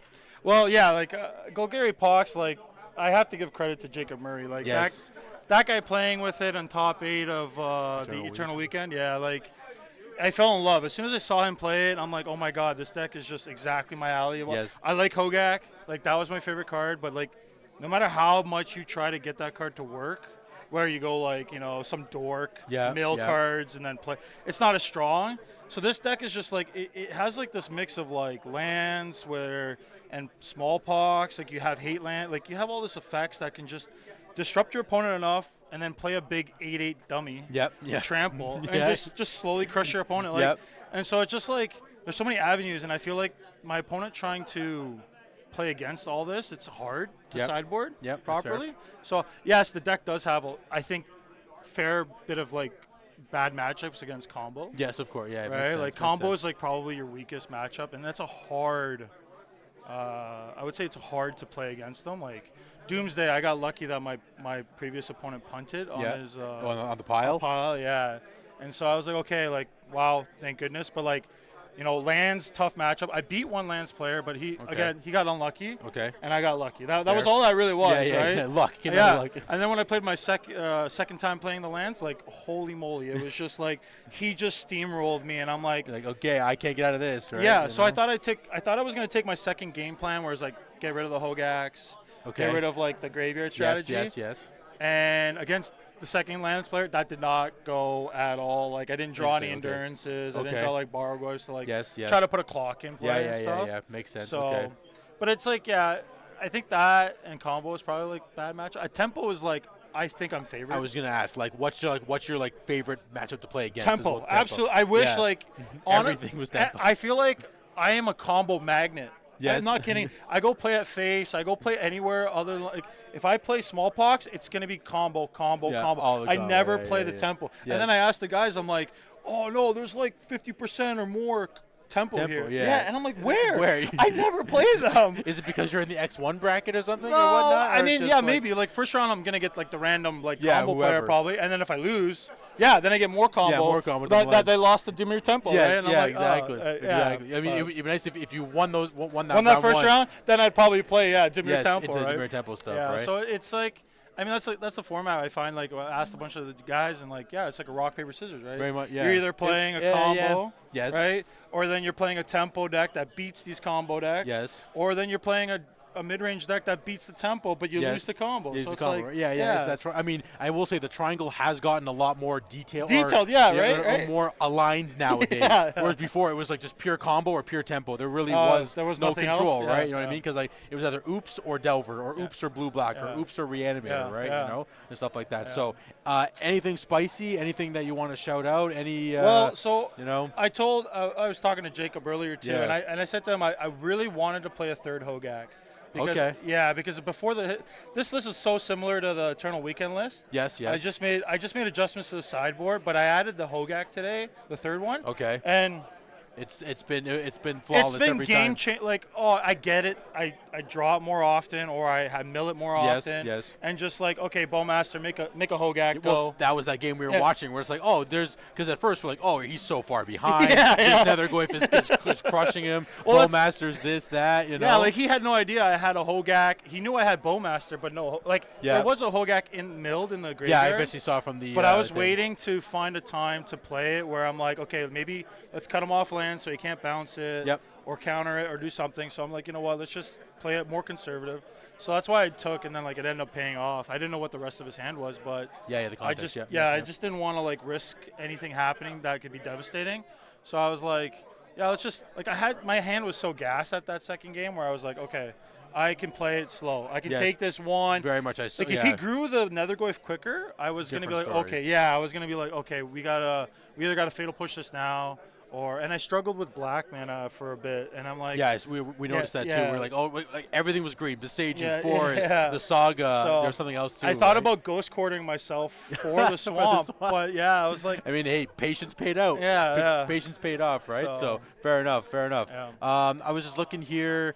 Did you play against any Mardu cats today or Boros cats? No, so nothing. My lineup was I played against mono red Stompy. Yep. Or mono red, I don't know, whatever you call it, like the Blood moon or something. Yeah, moon and Furies and the One Ring and stuff like that. And then I played I played 2 lands decks. One beat one, lost to the other one. And then what was the other 2? I know I played 2 of something else. I played Boston that was playing the Mystic Forge deck. Yes, okay. And then I lost to Jim playing his his mud. God-awful brood deck. Yeah, Jim, whatever boo, boo. It's your birthday, boo. You know? I gave him the win for his birthday. There you go. Fair enough. But, and then I played Doomsday, and then I played this one. Okay, so pretty good. So the only duplicate deck was lands today. Yeah. Right? Well, technically, yeah. Right? Yeah. Because I would consider Jim's deck like. The mud deck, right? He has kind of the same. It's the like forge situation kind of going on. It's right? like Mystic Mystic Confluence he's playing. What's that 4-mana enchantment? Mystic Forge. No, that's the artifact. But he has that instant speed and Eldrazi Confluence. Yes. Eldrazi Confluence. That's it. He's playing that thing. Yes. And I was like, oh, that's cheese. But yeah, that thing. I mean, like we were watching him play with like that card all it's this insane. weekend. It's card just good. Blink this, get rid of. Or kill it. Yeah. Like again, like we were watching him play against Ben, and he tried to like he tried to confluence something. Yeah. And I think in response, he flickered Ben flickered his. The thing that taps the sewer veil cam to untap his welder, and then he's comboed off on him or something. It was a whole. So you have to wait for him to act and all all that kind of stuff, right? Sweet. So, but okay, well, thank you for joining us in the booth here. Appreciate it. Thank you so much. Enjoy the hope. We'll see what happens, but it could be top 12. Who knows? Hopefully I can prize something. It would be nice. Yeah, it'd be nice. I wish I made top 8, but yeah, like. The one that like I still got to work on. I got to play it more, but I do like with Jacob. We were talking about the Alluren Orb, and I when we just like he decided to put it in, and then I tried it. Yeah. It was it's so good. Oh yeah, like if you have Saga and you can go fetch, and you've got a hatchery with like 4, 5 counters. Right, because you can crack it whenever you need to. Yeah, right? exactly. So it's like your opponent just like deals with everything, and you just Alluren Orb, and then it's just like that's it. Go ahead, and then they're like, I'll do this, and then you're like, all right, I'll make 6 dudes on the end step. Perfect. Okay. And then attack you for 6. Yeah, like, you know, 6. Yeah. And gain 2, like, and then the combo math can make a big difference. Yeah, definitely. Like tendrils or something like that, right? Yeah. You know what I mean? It's really good. Cool. Okay. Yeah. Cool. Yeah. Well, we will. I mean, maybe next time we'll see you. We'll be playing Alluren Orb. So on that note, thanks everyone for watching. We will see you in very shortly for the top 8. See ya. Cool. Thanks, man. No problem. Thank you. No problem. Enjoy it. I hope I did okay. Oh, yeah, that's perfect.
We're on now. We're on? Oh, wait. Yep. Welcome back, everybody. We are finally done our, that'd be, what, 10 rounds of Magic? Yeah, 7 rounds. 7 well, rounds. 7 rounds of Magic, Yeah. plus the top 8 that we all figured out and laid out to see what was going on. So our top 8 was Sneak and Show, Eldrazi, Painter, Bug, the Affinity. Affinity was part of it, where'd it go? Patchwork Stompy, and where'd it go here? Patchwork Stompy, another Sneak and Show, and Reeves was on. Oh, Blue Red Delver, right? So pretty diverse meta. Again, only double would have been like maybe just the Sneak and Show deck. Yeah, just the 2 Sneak and Show decks. Interestingly, no Forge. Yeah, no. See. Yeah, so I thought one of them would make it at least. Would have made it, right? Yeah. I mean, the only Forge deck technically that made it was Jim's deck, right? You know. Yes. But he's not really Forge. He's more aggro. Yes, very much so. You're right. Yes. Yeah. So Carlos aggro, Patchwork Stompy aggro. We did have a like Zach came in 9th with a Cloud Post deck, so that's kind of that's kind of like the Forge-esque closest, deck, the closest one that made top 8. But yeah. Yeah. So I mean, again, pretty diverse meta. Nothing we didn't see. I mean, actually, now I say that there's no blue black. Right? No blue black. Yeah. No blue black made top 8 today. So that was the layout of the LAN. But because it's Jim's birthday, basically top 8 all came together and said, okay, prize split. So they split the prizing across the board between the 8 of them. Yeah. And they did a round. They just did a quick, yes, you win this round, you win this round, you win this round, because there are still points on the line for the Legacy of the North League that we've been mentioning throughout this stream as well too. So in the end, drum roll please, the winner was Chris Switolski on Bug Beans, because there was beans in it. Yeah, yes. So Bug Beans got the win and got the finals through its gauntlet of pushing the yes and 2, yes and 1 throughout the quarters, semis, and finals. So congrats to Chris on the win. And again, you got some points for Legacy of the North Invitational. That's coming up, I believe, end of April. That's going to be the next time, because the season ends March 31st. Yeah, so in a couple days. In a couple days. So this is a perfect. That's why this is a perfect opportunity that this event is pretty much close. Is the end of the season. So again, congrats to everybody that played today. Congrats to everybody that got points and was able to qualify for the Invitational in that top 32 bracket that we've talked about. Yeah. Anything else? Anything else crazy you want to mention before? No, not really. I mean, it's kind of unfortunate we're not seeing any top 8 matches. Yeah. But I mean, again, it has been a long day. Yes, it is. We also started late. Yep. Right, so it's understandable that people just want to get out of here. Yep, that's fair, right? So. And of course, it is Jim's birthday, and he's like, "I want to go party." I'm like, "Okay, sounds good." So he was like, "Bang, bang, let's go, right?" So he's, I mean, again, everyone's split. We're all hanging out. Everyone had a great time. There's all smiles around. I don't see anybody that's like all salty or anything like that. No. So I mean, you know what? The great community, great. We had a great time. Again, we're at Enter the Battlefield in Newmarket, Ontario, Canada. We had a 5K Legacy tournament with 79 people, almost 80, but they still gave the prizing out for the 5K, which was great. So, again, top 8 and top 12 players got a great little payout. Again, the Legacy of the North community, it is across all of the GTA and now extending out to Northern Ontario, to Kitchener-Waterloo, the St. Catharines area, Niagara region, some places in Ottawa as well too. So I mean, like we've gone, they're everywhere. So if you play in any locals that have the host Legacy, go to the legacynorf.com, NORF. Don't ask why the domain is NORF, but nonetheless, legacynorf.com. Check out some of the content that we have there. There's the scheduling. You can see the standings that I keep talking about with that Excel spreadsheet with who's in the runnings. And again, we're here at ETB, and again, great play space. They run Legacy on Wednesdays and Sundays.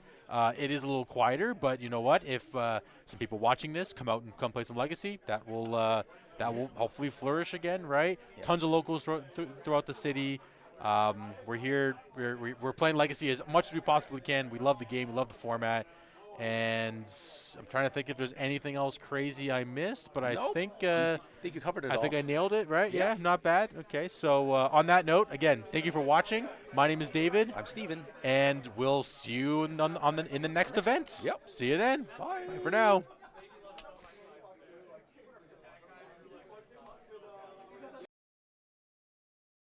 The Legacy of the North Invitational Series is only possible because of our main sponsor, Enter the Battlefield, the premier local game store for all of your gaming needs in the northern Greater Toronto area. Check out their website at enterthebattlefield.ca to buy cards, sleeves, deck boxes, miniatures, dice, and other gaming accessories. See the latest releases for a ton of different card games, or find the recent bestsellers and staff picks. If you're a GTA local and Enter the Battlefield has what you need in stock, but not everything is at one location, then my favorite part is that when you choose delivery, it will be all in one convenient package. And if you don't want to wait for delivery, you can also choose to pick it up at your preferred location. Check them out at enterthebattlefield.ca. Big thanks to them for hosting Legacy of the North Invitational Series and other large-scale Legacy events.